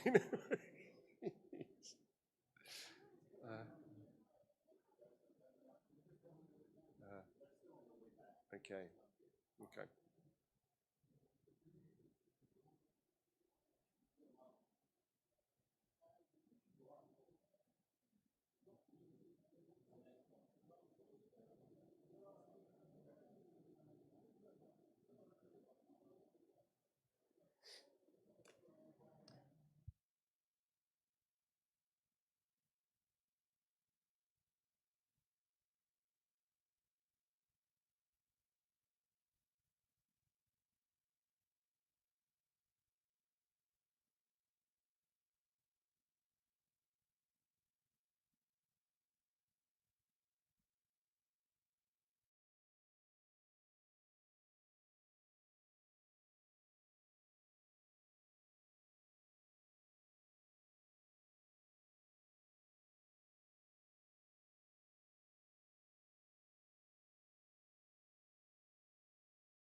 Friends, I can see people that fit all of those categories before me. That's great. We're going to start the first of two final sessions for today, and then at 5 p.m. sharp, we are going to all rush off to get our plane back to Baku.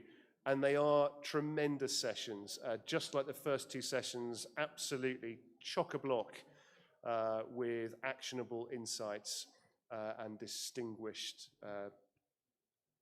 delegates, panelists. So for the first session of the afternoon, Healthier Cities by Design, Reclaiming Urban Spaces for People's Well-Being, we have a very distinguished moderator, Dr. and Professor Samir Babayev, Director of Karabakh University Clinic. Samir, would you like to come up?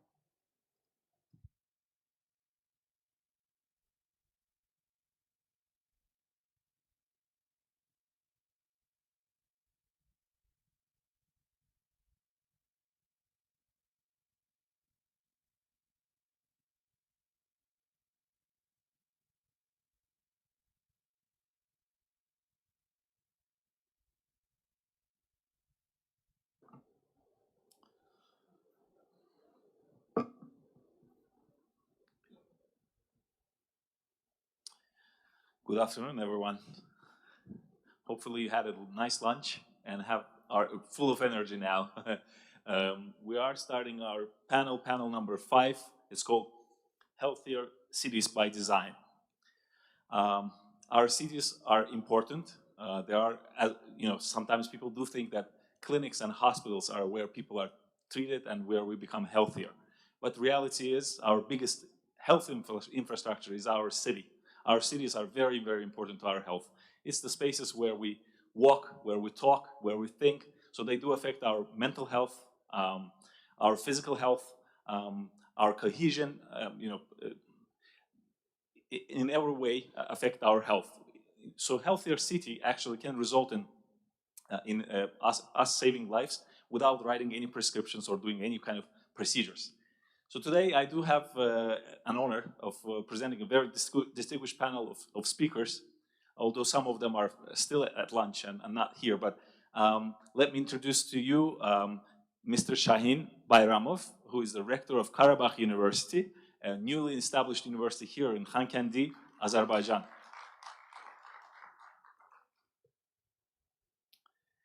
Okay.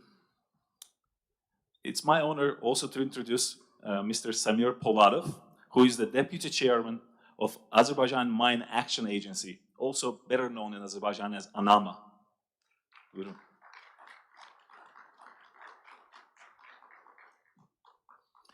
Our next speaker will be Alexander Hejazi, who is Academic Deputy International Affairs of University of Geneva. And last but not least is our guest from Uzbekistan, Takmina Turdialieva, who is an architect and the founder of Tata Lab from Uzbekistan, if she's here. Okay. All right, so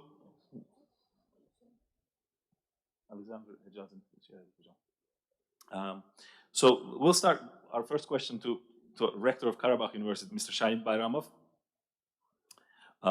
Shahin Malim, could you please briefly introduce your university?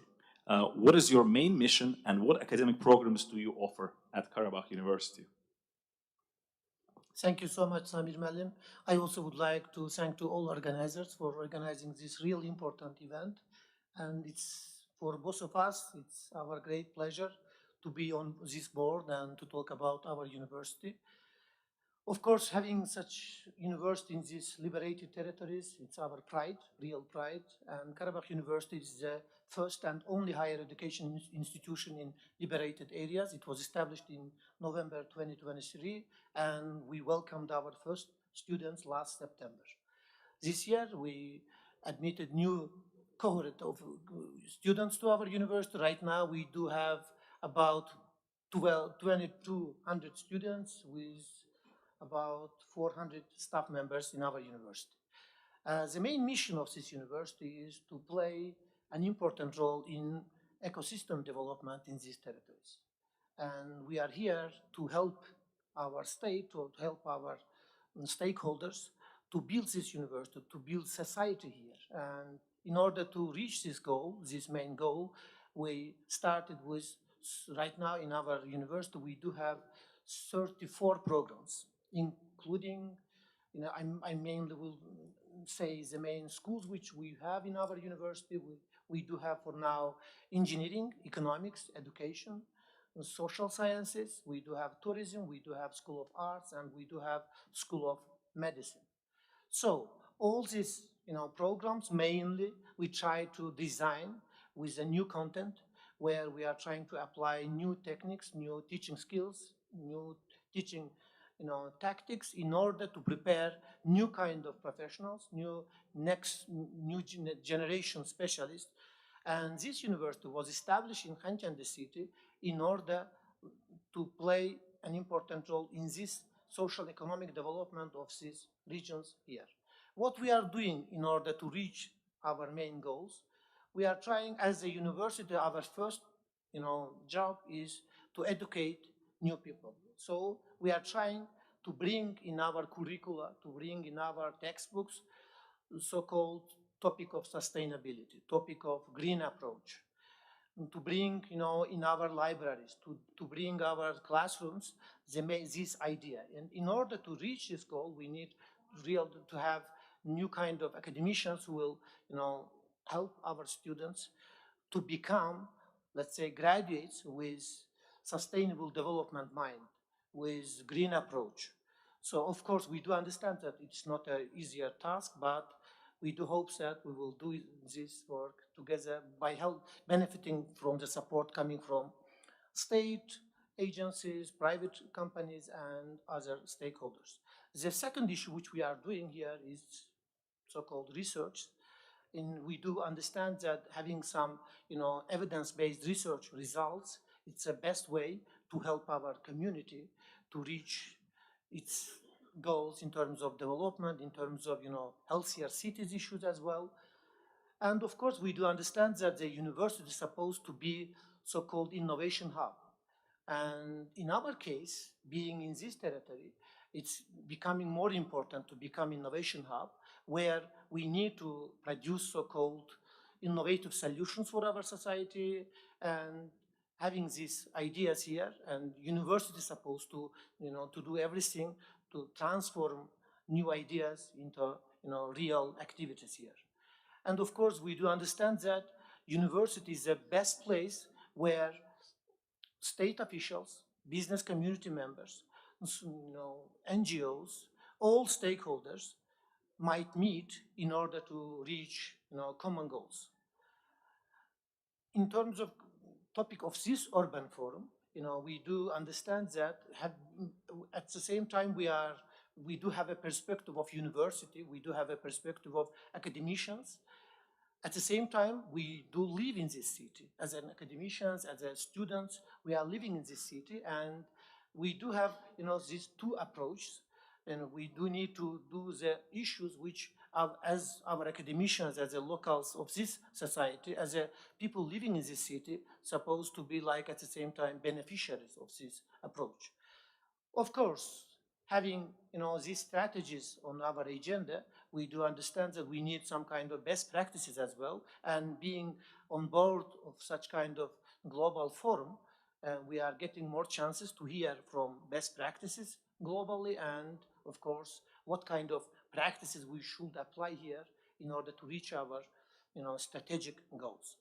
At the end, I would like to mention that being a part of this society, we try to, again, to join efforts. So my main understanding in terms of healthier cities, in terms of sustainable development, that let's join our efforts to design, new cities, new kind of cities, sustainable cities, and let's design these cities not for cars, let's design these cities for people.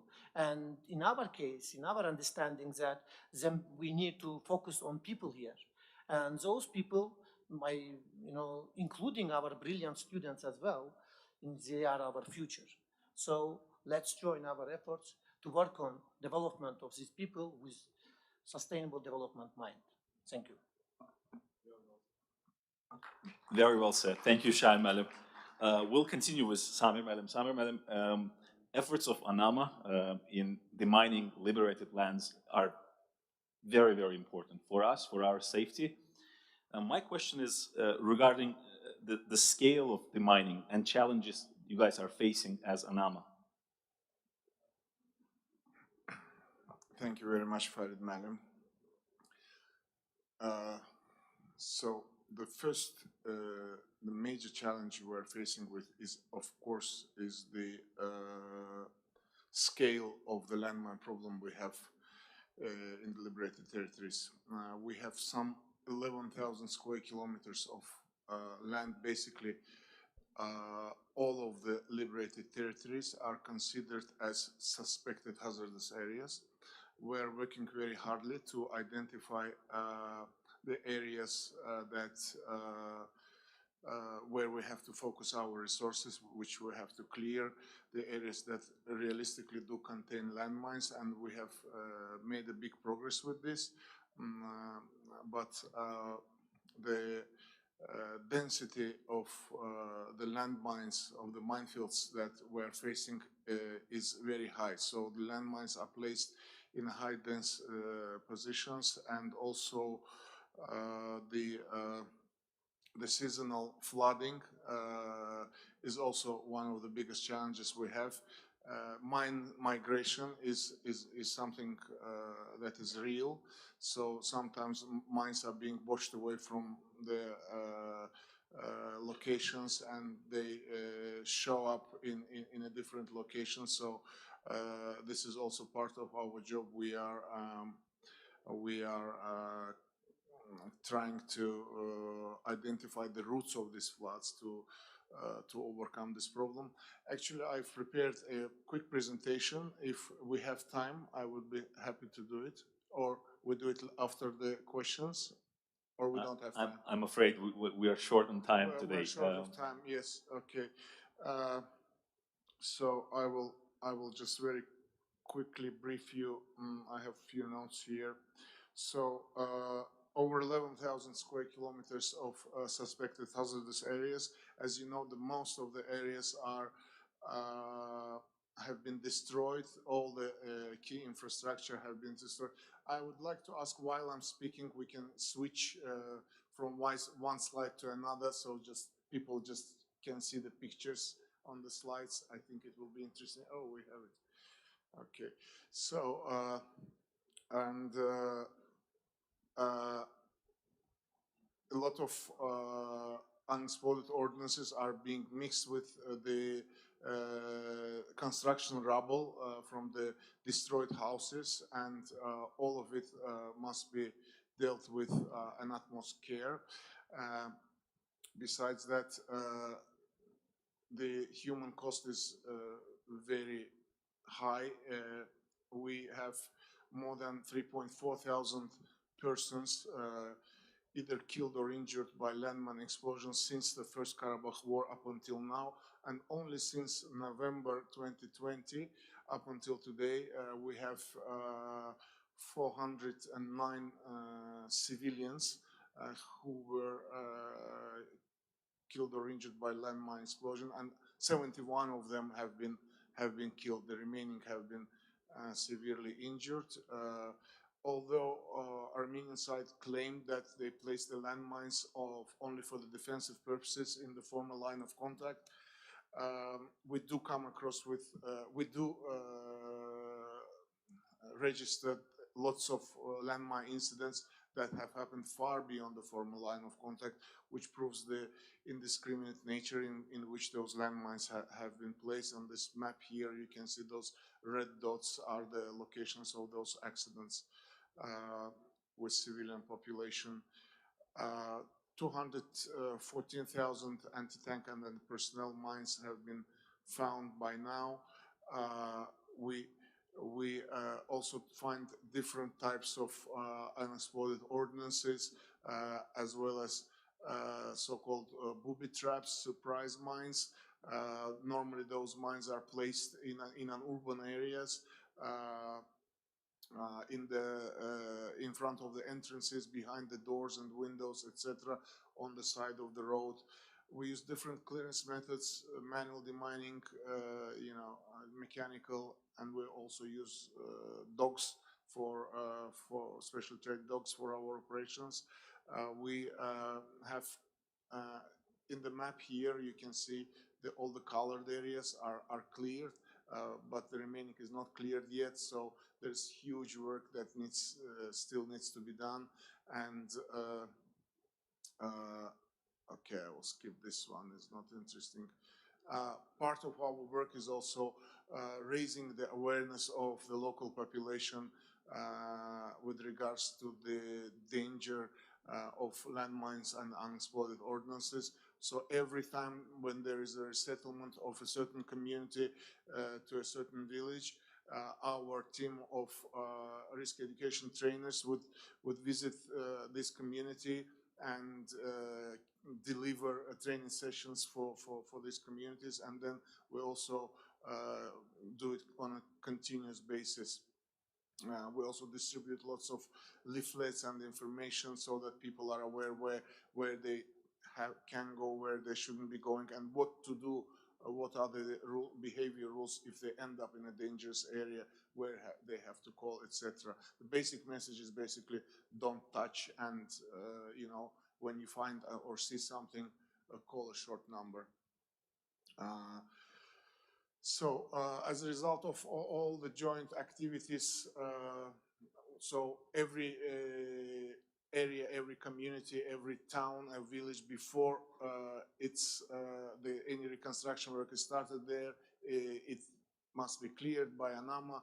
So this is on the slide here, you can see some of the results of our work. We have done Fizuli city, Jabrail city, Zengilan, Agali village, and others. Besides that, there were a lot of infrastructural, we built already several international airports, etc., etc. So taking into consideration that the landmine problem is a long-term challenge that we will still be unfortunately facing for the decades to come, it was decided to adopt 18th National SDG, Sustainable Development Goal, on mine action. It has its own targets and indicators. So from this year, this SDG 19 has been adopted by Azerbaijan. So this concludes my presentation. I hope I wasn't too long. So up to now, over 230,000 hectares of high priority land cleared, where over 200,000 mines and unexploded ordnance found and destroyed. And as a result of all these activities, almost 20,000 have been resettled back to their homelands. 20,000 people. Thank you very much. I appreciate it. Thank you, Samer Madam. We'll continue with Mr. Hijazi. Mr. Hijazi, I believe you are expert in this new field. The word of this decade is AI, artificial intelligence. And I wonder how artificial intelligence can be used in designing our cities to become, basically, to become more healthier. Thank you very much. I was asked to prepare a presentation, so that would be more with visuals. Maybe that would be easier if you have to. Sure, we're just or short we on can time, we can start discussing this as we go. If I can have. Obviously, AI and generative AI has been around for a long while. So it's about the application of AI, and one of the elements that have been brought to my attention. And first of all, I want to thank the organizers and say that I'm not here as the Deputy International Affairs, but also as the head of a center with United Nations on Smart Sustainable Cities, and also as a teacher. AI is a fantastic tool, to answer to your question very bluntly. It can become a very incomplete tool. The first thing that comes to my mind, and this is one of the leading elements or priorities of the use of AI, is the question of inclusiveness. If AI is not enabled as an ethical AI, it will miss the opportunity to bring as many as possible within the role or reach of new programs, new designs, new urban planning methods. So that's the number one caveat of AI. AI can enable, nevertheless, integrative or hybrid or adaptive planning, which is what is the next generation of planning in cities and urban planning. What I wanted to share here is the importance of the polycrisis that we are going through and cities are encompassing, from obviously the environmental crisis such as climate change and the impact of climate change to economic and social issues. And the fact that the system, cities as a system, are facing these multiple crises at the same time, but have been dealt with in silo mode. We see that there's a continuation of dealing with crises and all sorts of pressures according to the disciplines that we've been trained and the infrastructures that have been deployed. Nevertheless, what we can say at the same time, that cities are the very fertile ground for experimentation with AI. And this is what we are seeing. And be it in Khankendi or in Shusha, you have the luxury of experimenting. You're not anchored in institutionally, but also through the built environment in some sort of a dynamic that prevents you to experiment new methods and new models. What we see, and this is an experience that I'm sharing from Geneva, where I'm based, is that there are very strong trends in society that AI can bring into the planning method or connect with the planning method. One is, for example, the social trends and the behavioral trends that we are going through in many cities. Increasing remote work is one of them, and telecommuting, which means that at some point the office space that we've been using and our parents have been using, if not obsolete, will need to become very flexible in terms of need. So what do we do with the rest of the time that the offices are not being used and people work at home? The second thing is about the smart technology and raising the rise of digital technologies that enables also the many uses of urban spaces.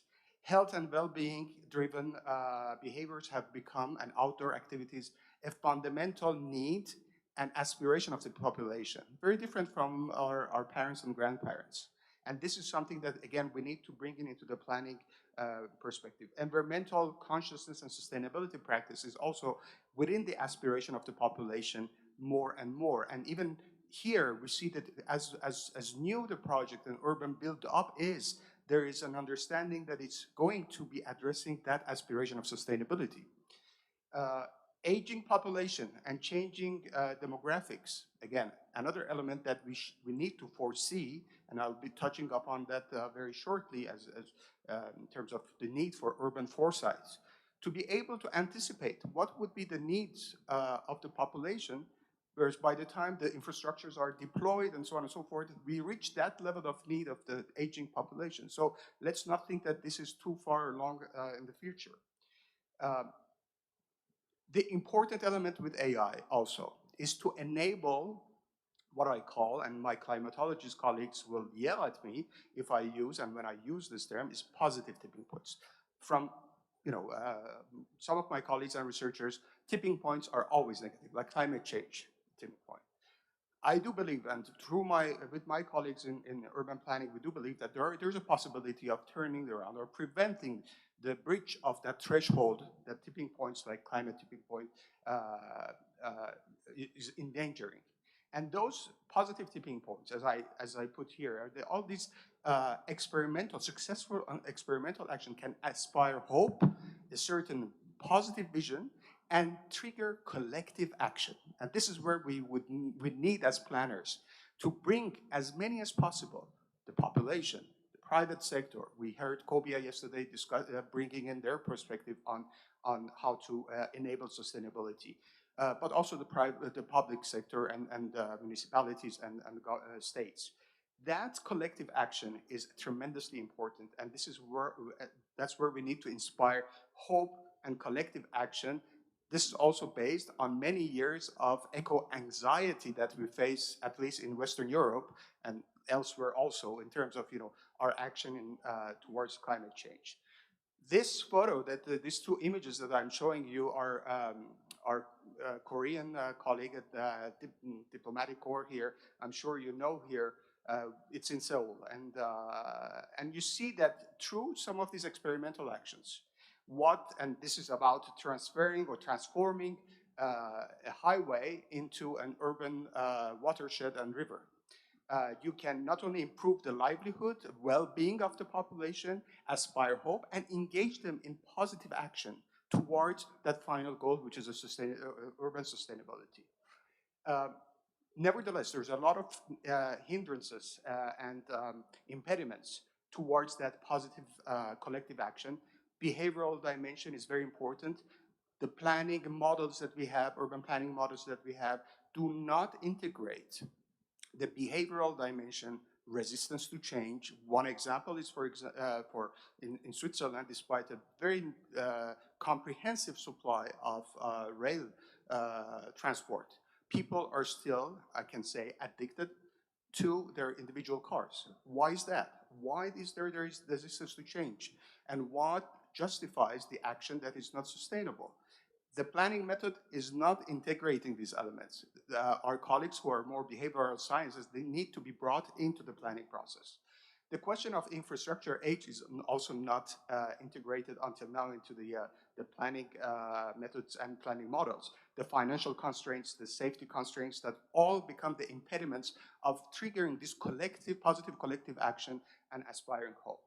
So now, besides that, and this is the ultimate element that I wanted to share, the context-sensitive, hybrid, and adaptive planning methods should become the new norm. Why is that? Because if I take, for example, the heat island phenomenon, you would need to trigger, and I put in yellow this quote from the IPCC report 2021, you need to bring as many as possible and address as many risks as possible and manage them in a way that it can bring upon the new or sustainability outcomes and positive outcomes.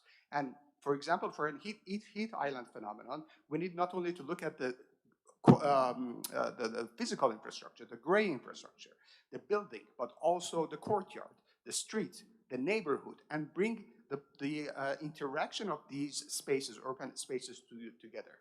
This can only be done if we also enable through AI and through foresight thinking the planning methods and models by using as much as possible what our Australian colleagues invented many, many years ago, but it's a classical, but nevertheless a reality, is this co-co-co model. Co-defining the problem with as many as possible stakeholders, co-designing the strategy, co-implementing the solution, and co-monitoring. Number one stakeholder that needs to be involved in this co-co-co model is the population, the citizens. Saying it is easier than doing it. Once again, AI can enable that and can optimize and maximize our efforts towards that goal. And I want to finish up on this experience that we did with a group, and this also justifies because of the title of this session on sharing experience and building momentum through experience sharing. A group of Swiss citizens that we brought to Athens, Greece, to enable a thinking, but also implementing after a decision is being made, a model that was invented in Barcelona that most of, if not all of my colleagues here are very well versed about, is our superblocks. Superblock is a very intuitive and very solid model that has produced very positive results in the context of Barcelona, with greening, with reducing the car traffic, with enabling urban space or optimizing urban space use for recreation, and so on and so forth. Is it adaptable to Athens? Well, that was the whole experience of a learning experience for our students. They had very hard time. We brought urban planning students to work with architecture students in Athens. They didn't speak the same language. This disciplinary language was very different. They suffered, but at the end of the day, we had a town hall meeting with the vice mayor who came and listened to their project, and the sets of data that they had collected that was extremely useful for the vice mayor of Athens to take stock of what do the population think as a result of a survey, what is the kind of use of urban green space, or what kind of inspiration and aspiration they have. This element brings me to the importance of connecting the policymaker with the youth. It's not only about performant urban planning models using AI. It's also creating these bridges between our students and the policymakers. This is very new. It's not easy, it's very new. But we are the enablers. We, within academia, we should be pushing forward this kind of exchanges that not only bring hope and aspiration and collective action among the body of the students, and it can reverberate through their own community, families and friends and so on, but also bring to the attention of policymakers what kind of needs and aspiration they have. And I will finish just on this last element, which is about the experience of Geneva and Luxembourg, two cities that have been using urban foresight, I would say, gradually, incrementally, but now they're very much involved in this. And the goal is to transition to sustainable urban development and also enable citizen engagement. Geneva, through a document which is Geneva 2050, pushed forward exploratory methods, interdisciplinarity, creativity, and experimental visions of tomorrow, the way the city will be planned and will function tomorrow.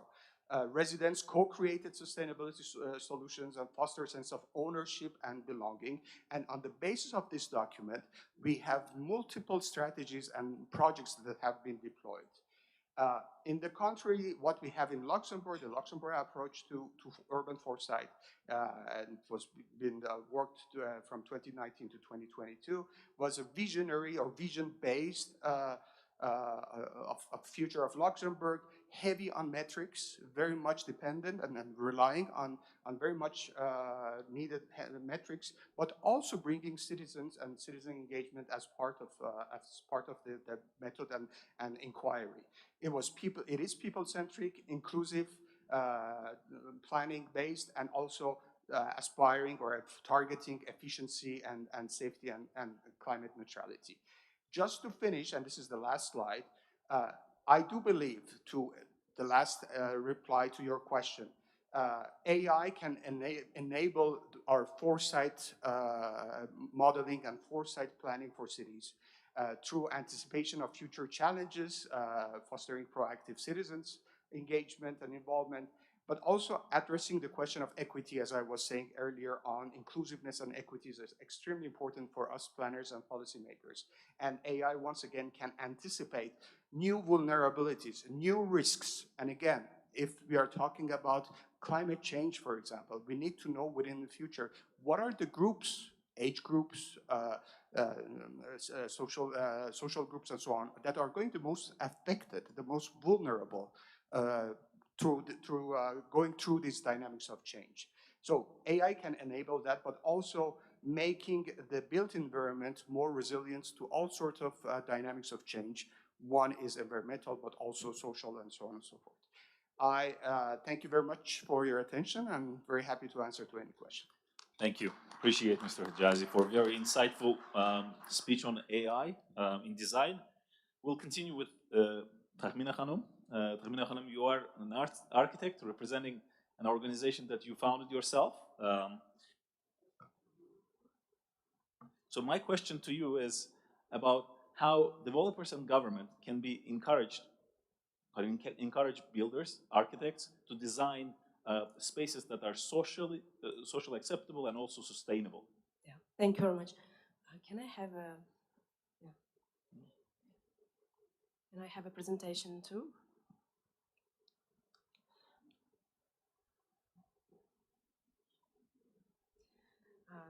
Good afternoon, dear colleagues and participants.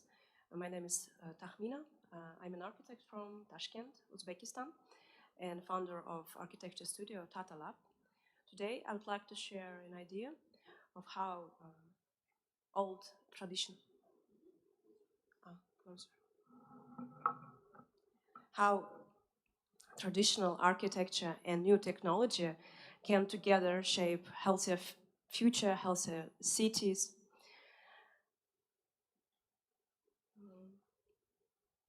First, I'd like to start with prerequisites. There are a few problems that we have to mention. There are modern cities, particularly construction industry worldwide, facing serious challenges like high construction cost and therefore lack of affordable housing, large carbon footprint, and most importantly, I think, a loss of cultural identity in modern urban spaces.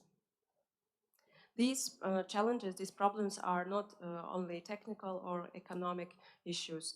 They deeply affect our well-being, the way how we feel about our cities where we live. In order to respond to these challenges, I think we have to think about balance between nature, culture, and new technologies. And here, new traditional architecture can play a key role. Let's talk about new technology first. My colleague just talked about AI, and today I will mention a lot about 3D printing.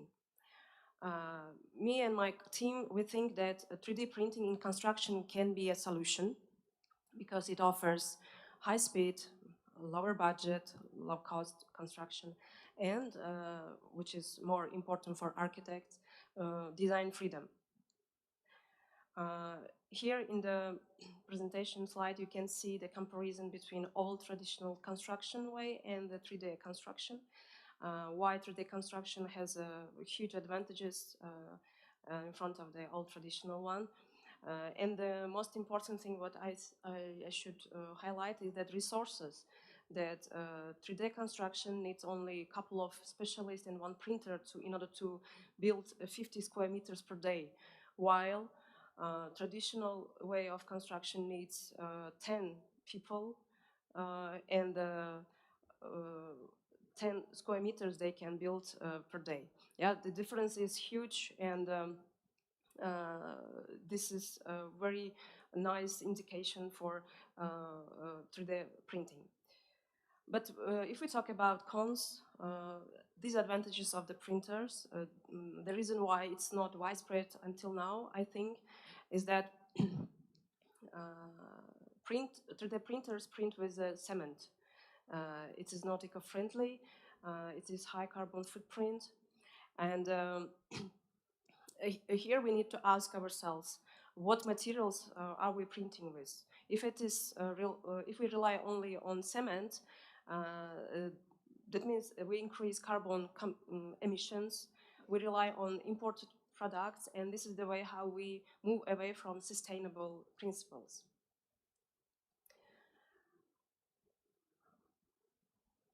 Here, I just asked myself, what if not cement, but something else, more ecological?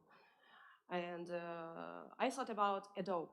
Adobe, it is a traditional local construction material, mixture of clay, sand, and straw. Centuries ago, for centuries, our ancestors used to build with adobe, and it is affordable, it's eco-friendly and locally available, and most importantly, it provides very good, excellent, I would say, thermal conditions, comfort. Yeah. And it's also very important to mention that this mixture, while it's fresh, it is very soft material, but when it dries, it becomes very hard. And by years, it hardens more and reaching almost to the texture of stone. And so in the end, what begins with as a very simple natural mixture eventually turns into something as durable as rock. And here, imagine what if we combine this ancient wisdom with a modern 3D printing technology. By integrating Adobe into 3D printing, we reduce construction costs, lower carbon footprint, and also we preserve a local identity. This is not only about construction,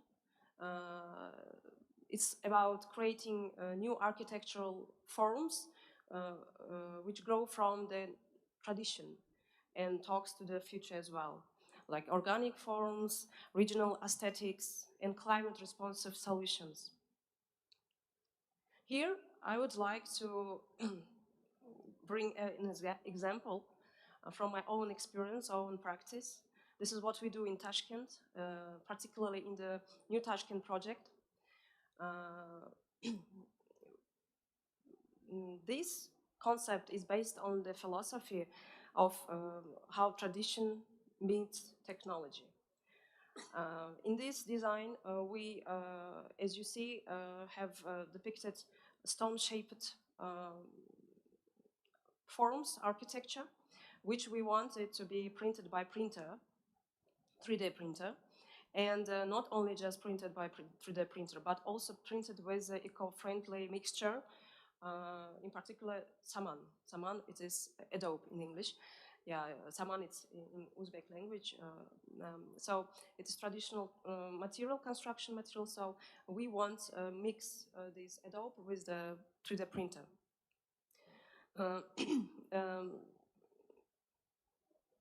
The thing is, these shapes, stone-shaped architecture is quite huge. It has very long, large spans, and technical challenges incredibly huge. But along with that, another difficulties is, as I mentioned already, is a mixture. How to make that 3D printer print with ecologically friendly mixture.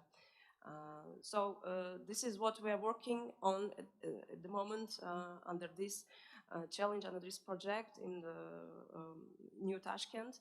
And we hope that we managed to achieve this, what we want, and it will be a real step forward to the healthier cities, not only in the region, but hopefully in the world as well. So this is our experimental project, pilot, what we're working with. And yeah, I forgot to mention that it is 23 hectares and almost 300,000 square meters in New Tashkent.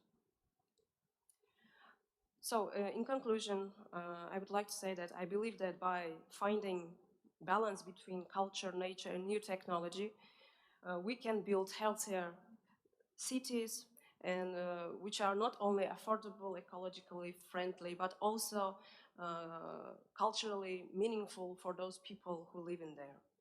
Thank you.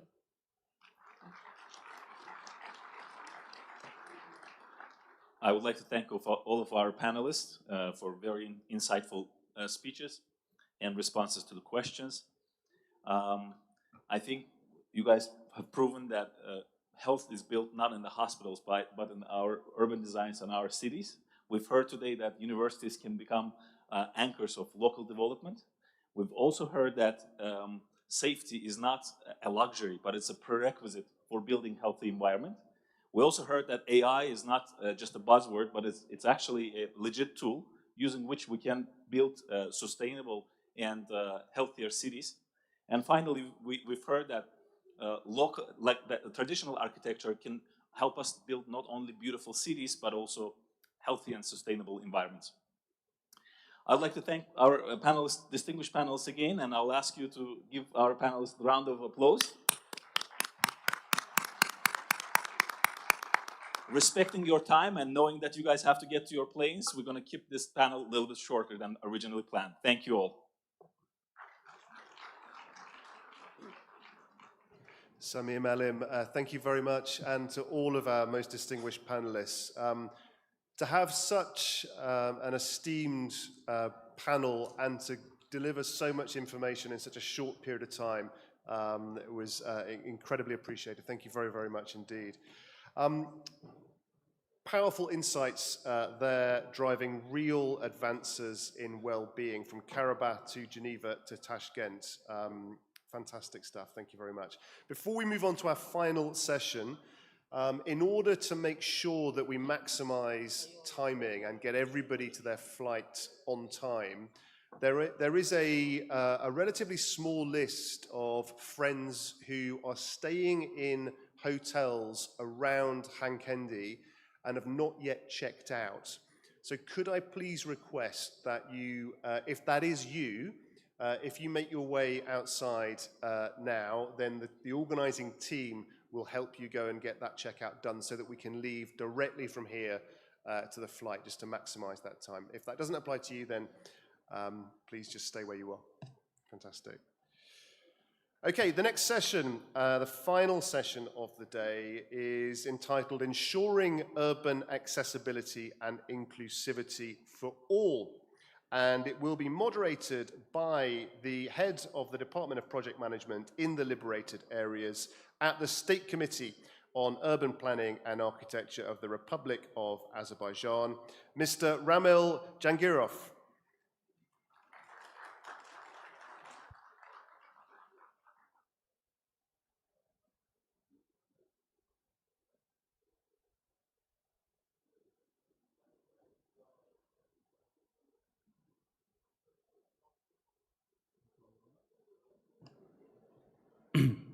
Thank you very much. Thank you, everyone. It's a last session. We have a shortage of time, but what a topic, actually. It's about accessibility.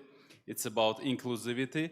So I will just briefly make some remarks. So from urban planning perspective, inclusivity is actually much more than just a requirement that we need to meet during the work.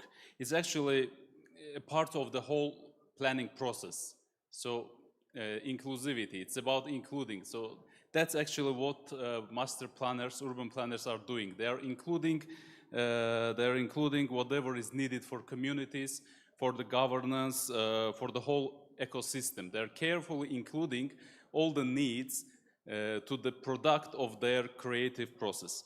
So, of course, disability responsive framework, design for all approaches, all of this is very important, and all of this has a crucial role in the topic. But at the same time, the whole philosophy of accessible and inclusive cities is even broader. It's about coverage of transport networks, essential services. It's also about affordable housing and information access. So all of us agree that cities are for the people and people's needs are evolving. So there is always room for improvement for any city. Today, our valuable speakers are going to share their knowledge and experience from different parts of the world about this topic. So please welcome our distinguished speakers, Mr. Kamal Mehmedov, international accessibility expert from WOOF 13 Azerbaijani operating company.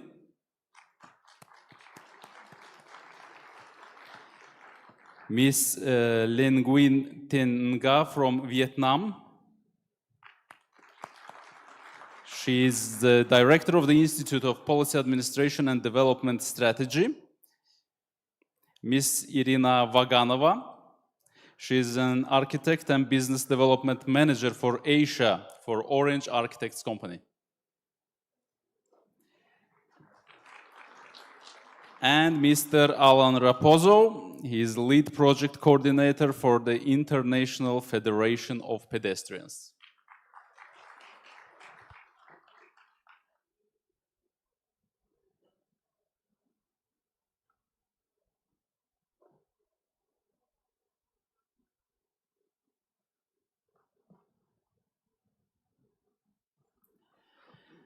So, I would like to start with Kamal Mellim. The remote, please, for the presentation. Is it there? Okay. Okay, it's here. Kamal Mellim is an expert in accessibility with extensive experience in global events. He has founded Disabled Athletes Support Organization and pioneered the world's first children Paralympic movement. And he served as Secretary General of the National Paralympic Committee for 6 years. So today his presentation will be about safeguarding urban accessibility and social inclusion. Please. Thank you very much. My name is Kemal. I am head of accessibility and inclusivity function at the World Urban Forum. And I have been using a wheelchair for 20 years. My English is not good, and I apologize for that.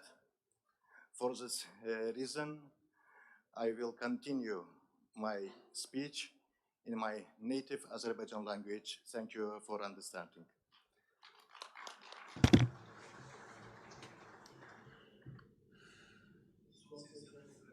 I know that all are quite tired for this last session, but I have to do my part. I'll try to be as concise as possible. If I don't have enough time, I will tell you the rest on the plane, on board.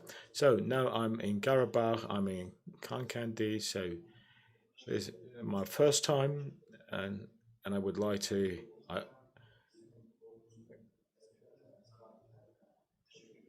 extend my gratitude to our president, to our veterans, to our army, whom I had before our perished ones during the patriotic war. So I'll divide my speech in 3 parts. First, I will speak about the WOOF 13 accessibility function, and then I will speak as a disabled person, and then I will speak as an independent expert. Before I start, I would like to mention that the COP29 event, upon the feedback according to the UNCCC report, became the most accessible event. Lucky we are. and we will continue this at the WOOF 13 operating company on the same pace. So what we did on COP29, it will be followed at a WOOF 13 event. What we achieved there, as you may know, 4 main categories of people with disabilities: vision impairment, eye impairment, ear impairment, neurological diseases, and other similar diseases. So at any event, we have to take into account all their specificities, and we have to provide for the area to be accessible for such people, including ramps and others, including the information and physical accessibility. So you may see it from the screen. I don't want to point at each point. What we will do for all types of disabilities, ear, eye, and other impairments. So we started from accessibility website, accessibility desk, and accessibility hotel. I will turn to that issue as an expert, and accessible transport. So WOOF 13, starting from an airport, any participant will have full accessibility to come to the meeting rooms, to participate at sessions, and safely go back home. And I assure you, our team, what we did at COP29, will even further improve the level of our activities at WOOF 13. So now, as a person with disability, well, I mentioned that I've been using the wheelchair for 20 years because this is my life for the last 20 years, and what I have lived through is known only to me and my family. So within this period of 20 years, many developments we have witnessed. So we could eradicate this stigma. 20 years before, the number of disabilities was absolutely not visible on streets. We couldn't see them on streets, on transport, on vehicles, but the people with disabilities now have become very active in Azerbaijan. And the key thing which has assured that is the legislation of the law of Azerbaijan, which protects the rights of all people with disabilities on equal level. But only the law is not enough. So let's now speak about common mistakes made ensuring accessibility. One of these is when a construction is already finished, they remember about accessibility. They see a person with disability, then they understand that they should have provided for accessibility in this new construction, new building. Then the second mistake, a partial, not full enjoyment of the rules for accessibility. And the ramps, executive ramps, is not only linked with the people of disabilities. I would like to call upon the engineers who installed those ramps. Once you're finished, you try it once. You use the wheelchair, and try to roll over those ramps. See whether it works. If you don't think about your disability, think about your children, think about your wife, because they may take your child in a wheelchair, and the ramp that you built would create a danger to them. And you need to first think about that. Accessibility. In order to ensure accessibility, you need 4 key factors. The first is the law. We have it. The law is protected in all areas. It is just not enforced well. The second point is the use of standards, implementing standards. At various institutions in relation to the disability standards. So yes, they have, but it's not enough. They have to be changed. Then the third thing is a monitoring. According to the decree of the president, monitoring shall be carried out by the local bodies of executive authority, by mayor's offices. And my question is to the mayor's offices, whether they really do that, and based on what they do that, And I really am very curious about their responses. And the last but not least is the penalties, enforcement of penalties. Why? Because in order to make sure that the law is enforced, sometimes you need to also apply penalties, fines. They need to know that if they do wrong, they will be fined, they will be penalized, and they will be more responsible in their work. So you all know the problems and issues, and they exist not only in Azerbaijan, in many countries. I've been to more than 50 countries, and the best conditions I saw in Tokyo and in Dubai. But in all other cities, I really face a lot of problems that we also have in Azerbaijan. And here we are gathered here not to say good things about ourselves, not only that, but also to put forward the shortcomings and try to work together in order to find the solutions to this. And I would like to present you one of these solutions. This is the accessibility passport for buildings. What it means that any building should have an accessibility passport which will show that people with disabilities will have enough conditions, or what conditions they will have in order to enter these buildings, or what category of persons with disabilities will be able to use this building, will be able to access it. And I don't know how it can be regulated by law, but my suggestions would be to have it, that as the Ministry of Emergency Situations do the scrutiny of buildings before it's approved, they may also demand for the accessibility passport. And these accessibility passports can apply not only to new buildings, but also to the older ones. In the new buildings, it's a bit easier.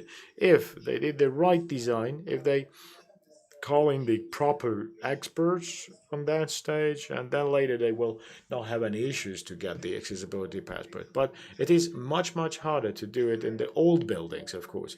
But there are a lot of new technologies now in the world which may at least partially provide for the conditions to meet the accessibility criteria. For example, I'm not sure about the foreigners, but we all know that we very often use the underground, the metro, and the metropolitan in Azerbaijan is quite accessible for the people with disabilities. You may ask me why there are no lifts, no elevators or other things, but the Baku metropolitan is using the new technologies. They purchase the new facilities, and the encouraging thing is that their personnel can use these facilities, these devices properly. And we checked it several times at the metro in Baku, and this is what we came to. So, if everyone takes care, there's such a saying in Azerbaijan, if everything takes care of their own backyard, the whole neighborhood will thrive. This is the principle that I would like to harness. And you cannot count on anything on the state. The state allocates funds, resources, but we, as a result, cannot reach the accessibility we want. Some people are negligent to standards, and as a result, we get a bad quality work. Then to improve this quality, it requires more budget, more resources, more time, and if they tackle all three, and probably in the end we will not again get a good thing. Therefore, any institution, any building, any private company, if they strive to make their own venues accessible, then the state will take care of the parks and streets and other areas. In Azerbaijan, in the city of Baku, the buses we use, all of them are accessible for persons with disability, but it's not possible to reach the bus stop. But the accessibility starts from home up to the bus stop.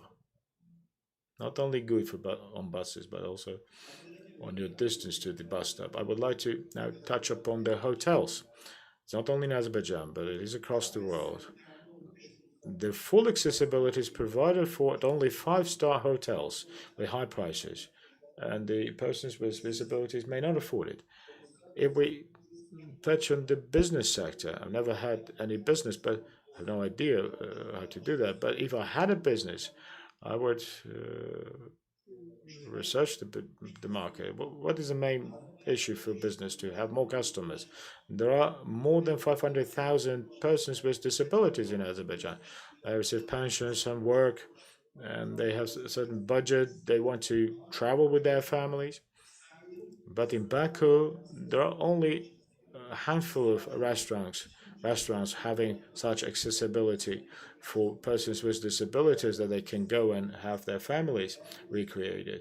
But if we look at the businessman, if they have a hotel, a restaurant, a small hotel, if they make it accessible for persons with disability and they announce that, what will they will do? They will at least will earn a pool of about 500,000 potential customers plus their family members, of course, cousins and so on and so forth. So this is the gap. This is a niche that they can really get.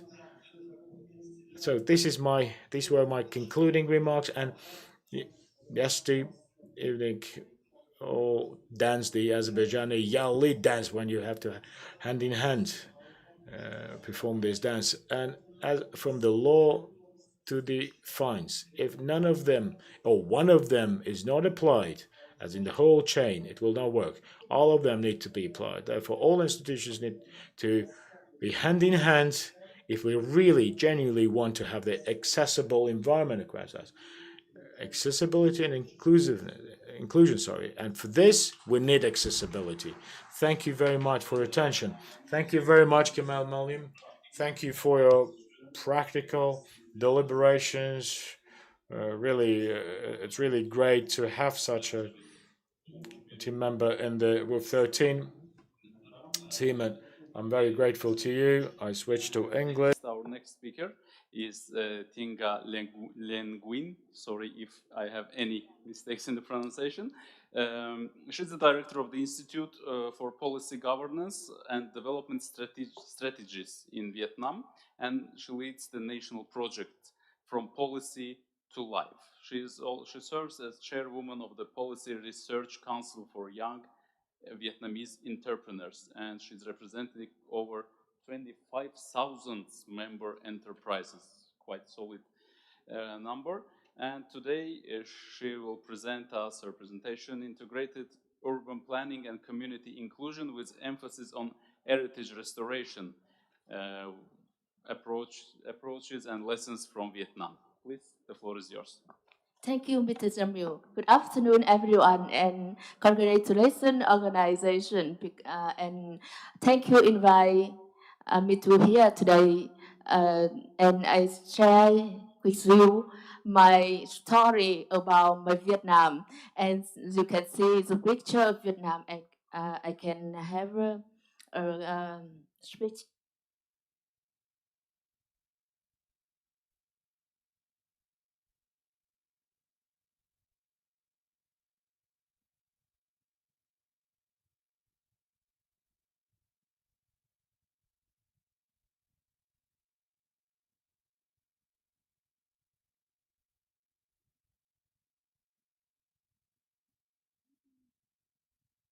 Okay. Thank you, everybody. Mr. Chairman, Excellency, distinguished delegate, and ladies and gentlemen. It's a profound honor to participate in this session titled Integrated Urban Planning and Community Inclusion with emphasis on heritage restoration, story about Vietnam, and the theme toward climate, resilient and healthy city. And standing here on Khankendi, historic land of Azerbaijan, we are reminded that every city, every stone, every street, every tradition carries a memory of the generation past, as well as the responsibility to pass the legacy to those that to come. And across the global city are expanding at an unprecedented pace. How do we be modern, resilient, and dynamic city while preserving the cultural identity that defines them? How do we as a community are not display and empower in the process of development? Heritage is not only about history. Heritage is a historic monument or ancient war. It's a living memory of community, the soul of a nation, expressed through architecture, craft, literature, music, and collective identity. Without full planning,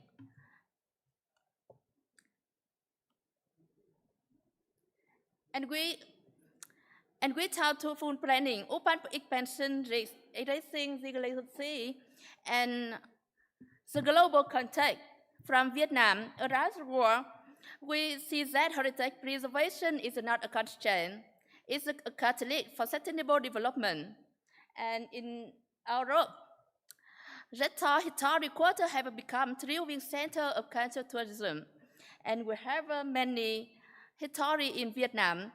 In Asia, cities like Kyoto, Yorktown, and Luang Prabang shows that heritage can coexist modern urban life.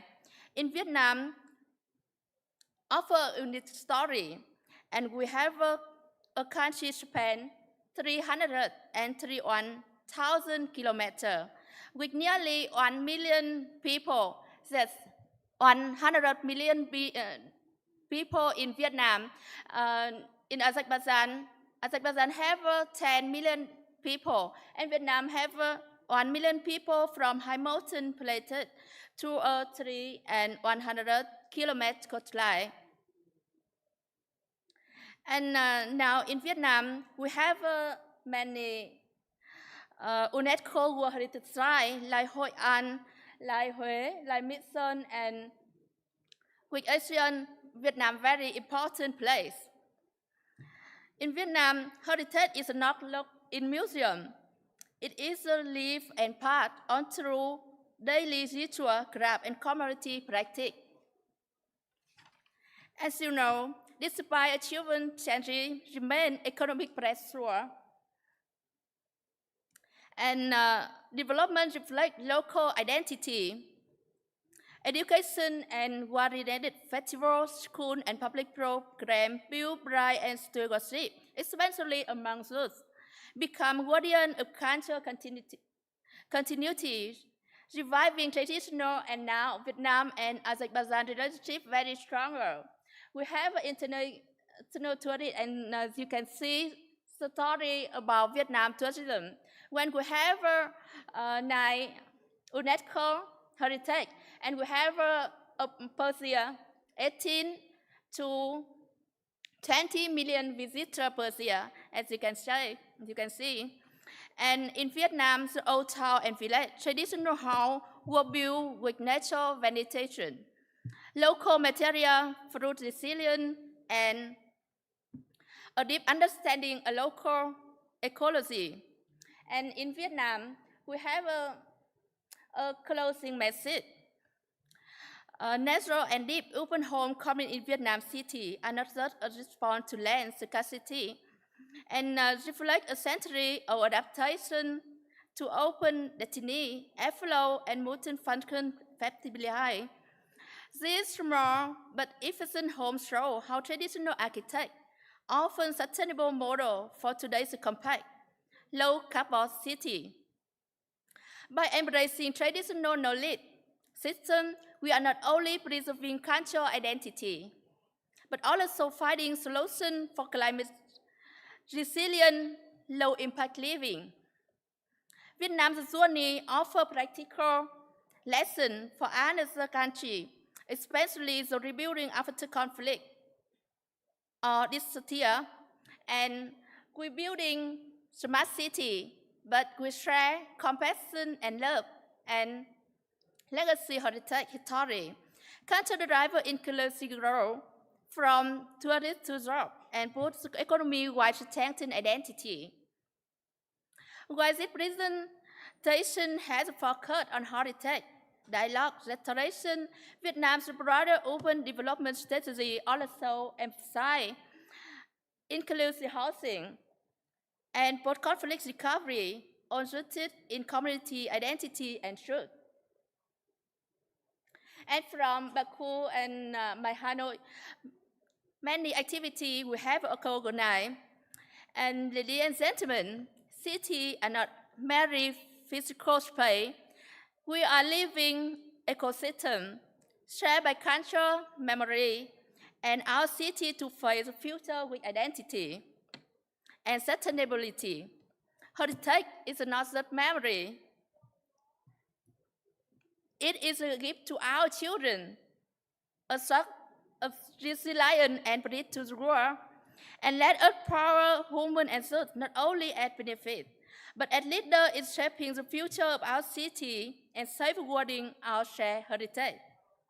Let us work together, policymaker, planner, and community, to ensure that our cities are not only functional and modern, but also cultural, vibrant, social, cohesive, and deeply human. As we look ahead, may we future heritage with compassion and cooperation, so that our city honors their history while building climate resilient and healthy future, where the voice of youth, human, and community guide process, and where our shared legacy become a bridge for global solidarity and peace, compassion, and love. Thank you so much. Thank you. Thank you very much for quite interesting presentation. Due to my own observations, Vietnam is one of the destinations which is turning more and more popular in recent years in Azerbaijan, among Azerbaijani tourists, and that's why this heritage aspect, I think, is something very interesting for anyone who is potentially visiting Vietnam soon. Thank you very much. And our next speaker is Irina Vaganova. Now we're moving from Vietnam to the heart of the Europe, to Netherlands. She is working for Orange Architects company, where she is involved in many of the award-winning design projects. And her work centers on transforming urban environment into livable, resilient, and sustainable places. And she will talk more about it with insights from sustainable Dutch practices. Please. From large scale, I would like to zoom in into neighborhood and community scale. And first of all, as a Dutch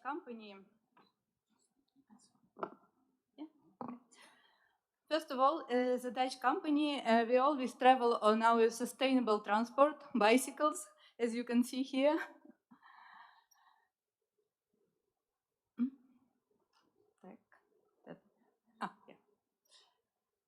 And our design is based on a broad definition of sustainability. It's built upon 3 pillars: view, world, value. And principle world means that we design nature inclusive, circular, and buildings with minimizing environmental impact. Adding social and economical values, we contribute to urban fabric. And not less important,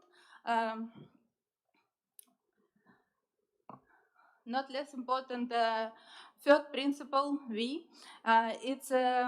this principle is responsible for creating spaces which are promoting health, well-being, social interaction, and inclusive communities.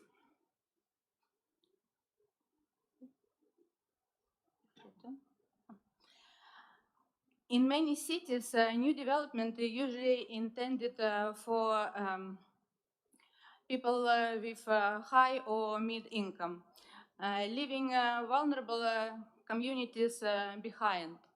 That leads to social and spatial segregation.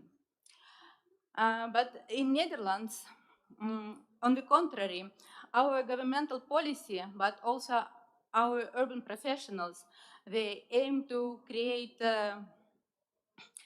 spaces which are comfortable for everyone. In this way, all residents can equally use all benefits of urban renewal. And how we do it in practice, I would like to show on 2 examples of our projects. And the first project is District Zoha, located in Rotterdam. This is the area which was bombed during Second World War, and after that, on the empty areas, municipality allowed to build logistics centers and light industry in order to help city to recover. But ground in the city center is precious, and of course, municipality planned to redevelop this area into residential area.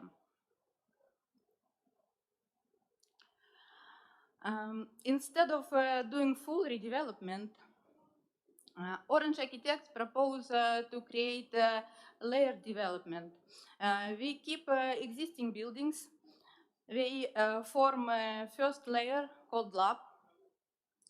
It's a city laboratory with workshops, studios, startups. We place on top existing buildings, recreational area, roof park, and then above that we added a required municipal residential program. Why we would keep existing buildings if they even don't have any historical values or architectural values? But by this we apply sustainable principles. One of them is we minimize constructional waste.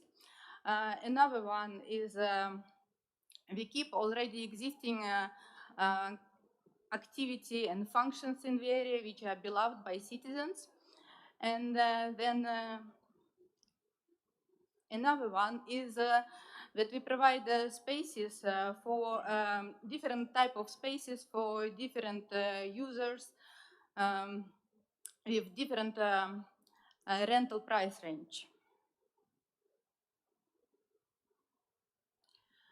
The land layer is a recreational area which is lack in the city center. But besides that, it also contains water collection and retention system. It's enriched biodiversity in the area, and also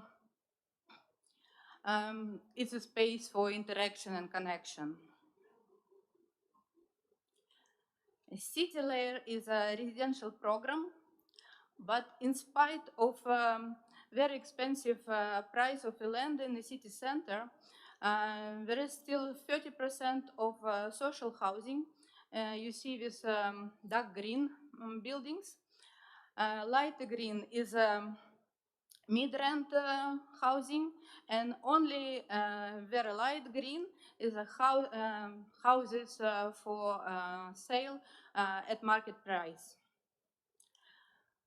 By creating this layer concept,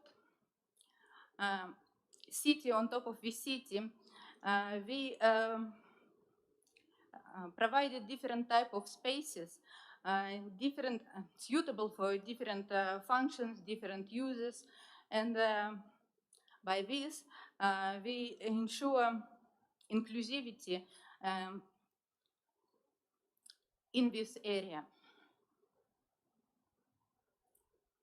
The next project which I would like to share with you is Jonas. This project received several prizes and also BREEAM Award for design phase and BREEAM Award after completion. This project located in Amsterdam in artificial island which is mostly filled in with residential buildings. And one of the last plots which was not built was planned with, by municipality for dense residential program. But when we came to the area, we found out that this area is a kind of gathering place for whole neighborhood. And it's actively used by residents. They swim there, some bathe, organize picnics, and children play football. And we understood that if we take this, if we build this building there, we will take this space from the residents. We decided that in our new development, we provide a lot of different functions, facilities, which will be open also for whole neighborhood and for whole island. The building is sustainable. Our design is central. Sustainability is central for our design, and we used, of course, recycled green concrete. The building is the building has a natural feature in spite of even a very small plot, and it's energy neutral. And we even didn't forget about our smallest residents. This retaining wall of the bay has small openings, and behind that there is sand. This is suitable for nests of swallows. And the bottom of the bay is also designed in such a way that can be inhabited by shells or fish. Your experience of Jonas starts in the central square in front of the building, which has different functions like playgrounds, sport facilities, and amphitheater for cinema, outdoor cinema. And this is available for whole neighborhood. But when you enter the building, you arrive in the heart of the space. It's a living room, which is also accessible for all neighborhood, and it's a place where people can have a cup of coffee, where they can work and organize a party with friends. Going through the building, you appear in a canyon, which is a type of atrium with a skylight on top and a mountain path going up. But on the side of this canyon, there are galleries and entrances to the houses. And these houses are quite small, around 45 square meters, due to high price in Amsterdam. And there is a big demand for smaller spaces.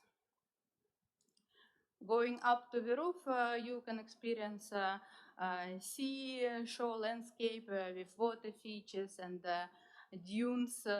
These apartments on the side of a beach, roof beach, much bigger. They have two levels, and they are connected to the roof with terraces. But in spite of we think that 70% of the houses are small, and we took 2 square meters from each apartment in order to facilitate these different functions available for residents and also for people from a neighborhood. It's a cinema which you can maybe rent for evening movie. This is different yoga room, work room, and also a place where your parents can stay if they visit you from different country. These functions give people who live in a small apartment feeling that they own much bigger space, much luxurious house. And by that, Jonas often not just apartments, not just a space for living, but also create community and give back to the neighborhood.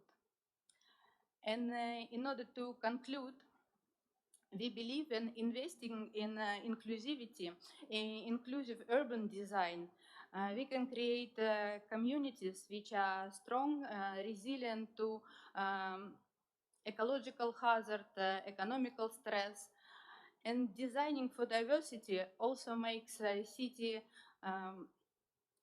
livable, lovable, and ready for the future. Thank you very much for your attention. Thank you very much, Irina. Two different projects with some basic approaches, and at the same time we saw mix of typologies in both of these projects, but this mix is quite logical mix, and actually these are the examples of inclusivity when you include basic needs and necessary functions to the project, and you solve everything within a limited space. Thank you very much. And our final speaker of our session and final speaker of the day is Alan Raposo from the International Federation of Pedestrians, lead project coordinator.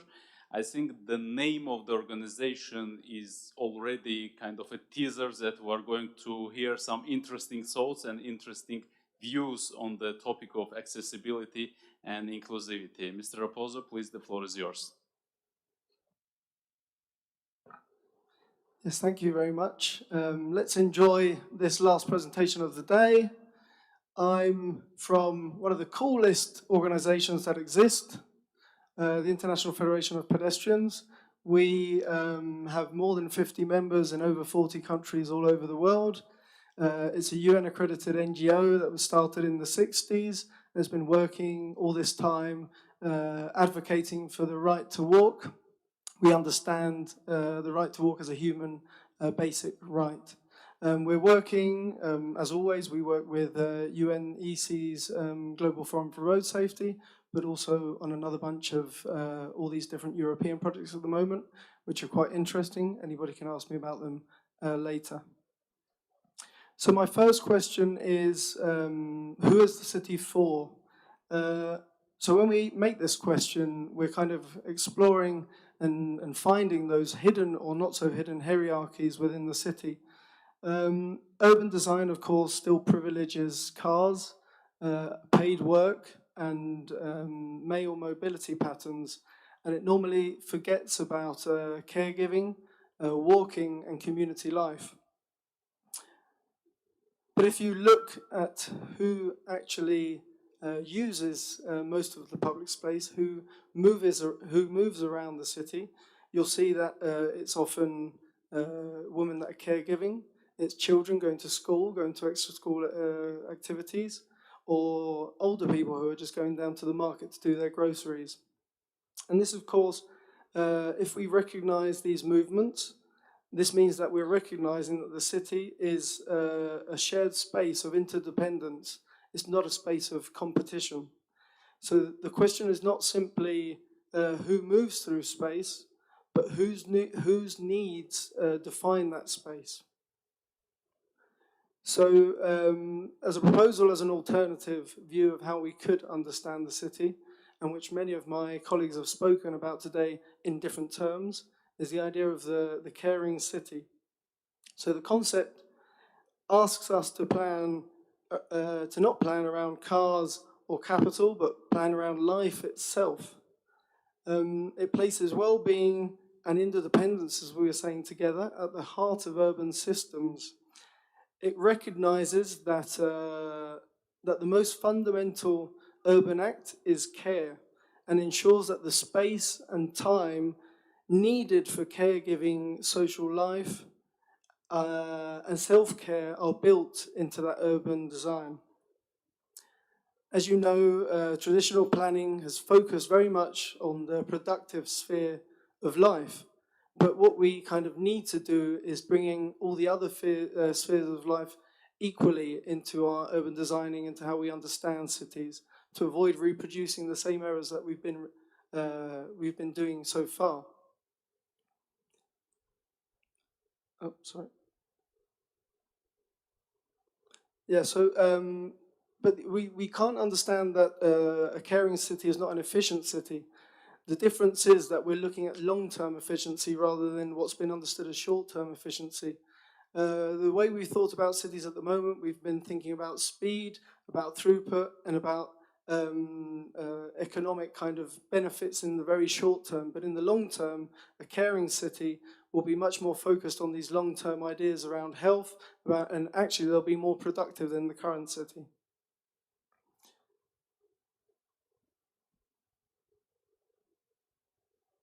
So walking links each of these spheres, and walking, and I'm glad to have Kamal here on the session with us, is also about people who use wheelchairs. A pedestrian is also a wheelchair user. So walking makes and enables the caring city as something tangible.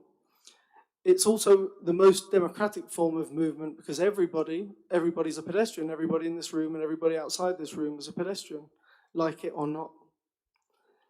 Every step we take sustains that network of connections within the city.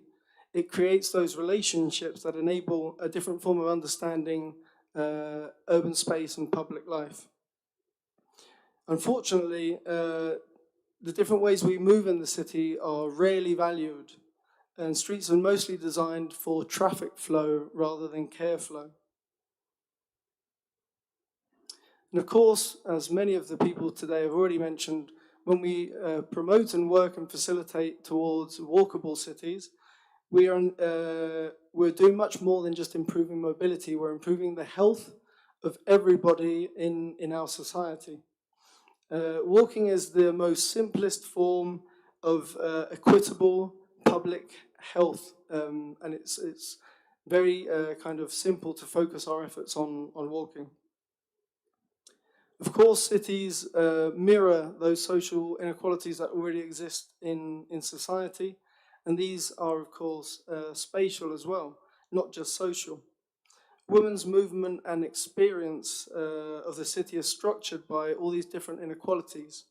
The way women move reveals the city's values, its assumptions about who belongs in which spaces. Women's routes are, of course, often indirect. They choose well-lit paths, avoid isolated areas, and coordinate several of these care tasks on the same kind of trip. When we design for women's safety and comfort, and time use as well, we are also improving the lives of everybody else within the city. It's not just for them, for who we're designing. So what do we need to cover to assure these different issues? Of course, we've already spoken a bit about the importance of focusing on everyday life and care. Of course, also about accessibility. But what about things like nightlife, which are very often overlooked when we think about moving within the city? We really lack much more effort and work on how we move within the city at night. But especially, how do we co-design those spaces, not just from the bottom up when we include citizens and we include women into those decision processes, but also in the planning of those designs, the planners that are involved, the urban designers. If you're planning something at the moment and there's very few or no women at all, then you're already starting on the wrong foot. So here's a very easy example. This is a public toilet here in, well, not here, but in Baku, which I was very fond of seeing. There's lots of public toilets around, there's quite a few. And these are a fantastic element. They're a fantastic infrastructure of care. It was great to see many of them around, but in many cities, they've completely forgotten about these elements of care within the city. A public toilet like this defines who's allowed to use public space, who can go out to public space, and will, of course, have a higher impact on women, on the elderly, or on children.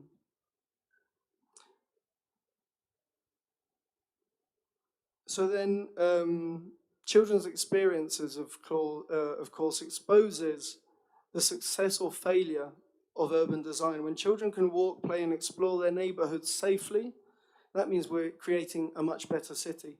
Our objective as an organization is to be able to generate a city, improve cities, so that children can move independently and that parents can allow them to do so without feeling scared and knowing that the children are safe out on the street by themselves. So my first kind of question is also around the idea of why are so many schools surrounded by parking instead of parks? This is a very nice walk bus in Bologna.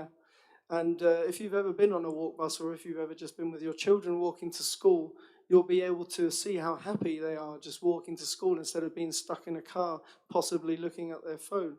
It'll enhance not only their, as I was saying, their happiness, but also, of course, their health. It will enhance their own concentration in class. And if they're allowed to go by on their own without a walk bus, it will enhance their own trust in themselves in exploring the city, and also the trust between them and their parents. As we were saying before, bringing children into the co-design of projects is extremely important. And many times you'll be surprised because they'll probably know much more about what they want than the architects or the planners involved. When we bring them into co-designing, this is a quick, easy example from a school street in Warsaw, and they ask the children to help them with the planting in those planters in front. And at the end, they started to nurture and take care of the plants every week when they went to school. So instead of destroying them like had happened before, they turned it into their own piece of public space. And now, of course, public school streets, the new school street projects are happening everywhere, which is fantastic. But we also need political will to do so. This is in Lyon, and in Lyon, they've decided to convert the 250 school streets of the 250 schools in their city to school streets. They've done this in 4 years. So at the moment, I think they're on about 200 school streets that have already been implemented, which is just amazing to see. So it's definitely about political will.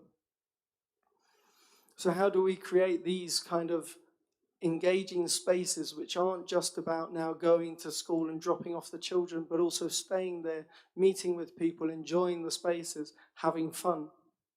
Talking about having fun, we shouldn't forget about elements of play in cities, not just for children, but also for adults. This is in District 8 in Budapest, which has done some fantastic work in a neglected neighborhood. It really turned around how people understand public space in the neighborhood. And all of this, of course, is linked to safety in the caring city and how we understand safety. So at IFP, we want to go beyond the current implemented version in many places of Vision Zero. We believe we need to move towards road danger reduction, which is a step further. It's also very important because it focuses on where the source of danger is, which is, of course, the motorized vehicles. So if we don't understand that, we won't be able to work to improve the safety in our cities and to make pedestrians safe to move around in a enjoyable way, in an inviting way in their cities. So one of the key things for us in this sense is, of course, the 30-kilometer-hour, which is the best possible way to reduce incidents in cities, as you probably mostly know. At 30 kilometers per hour, there is 9 out of 10 chance of surviving an incident. But if you go up just up to 50, there's a 1.5% of surviving out of 10. So it's extremely important to bring down the speed limits to 30 and make sure it works. So one of the things we've been working on, for example, is this simple nudging element, which, as you can see in the image, really keeps down the speed and makes sure it stays just below 30 instead of just above 30. That's in Brussels. Another element we've been developing is a sidewalk scanner, a LiDAR scanning system, which helps us really understand the quality of public space and how that can influence how people walk, what's impeding them to walk in public space, and how we can propose new implementations in that public space and allowing people to choose their own ideas of what they think they could do with that public space. This is a quick image that was produced with the sidewalk scanner where you can exaggerate how smooth the road is and how unequal the sidewalk is for pedestrians. we try to complement this with other kind of experience where we look more into people's emotions and perspectives of safety, things like walk audits, like walk-along methods, or like counter mapping and relief map, which were fantastic ways of mapping emotions that people have in public space.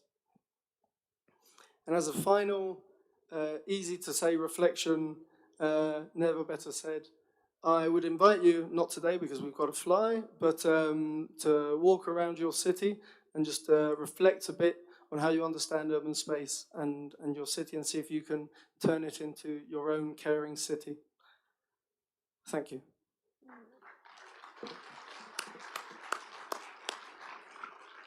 Thank you very much indeed, Mr. Raposo, for this really, really rich presentation with very interesting views, and especially the idea of caring city and adding this emotional component to this topic is really something very interesting. Thank you very much. So I think this presentation and in general this session was maybe one of the most practical sessions of 2 days so far. So I thank you everyone for your attention, for your patience, and of course every single speaker of the day, and especially of our session, deserves a round of applause. Please, let's thank them for their valuable thoughts. Thank you very much. So, and see you tomorrow in Baku on the 3rd day of NOFA. Thank you. Thank you, Ramil Malim. Thank you for what a fantastic panel to end the day on. It's been an incredible day. Eminent panelists, rich insights, architecture, design, AI, big data, so much that we can now use in a very practical way, as you say, to create those livable, lovable, and as we've just heard, caring cities. Now, all important, to get us back safely and on time, I now will hand over to our esteemed technical people with the final announcement of the day to get us all onto those correct buses to go home. Ladies and gentlemen, thank you very much for being with us throughout the day. Please make sure to pick your personal belongings and proceed to the buses. All the buses are just in front of the Congress Center. And all of the buses are heading to Fizuli International Airport to fly to Baku. Hörmətli qonaqlar, xahiş edirik, şəxsi əşyalarınızı götürüb avtobuslara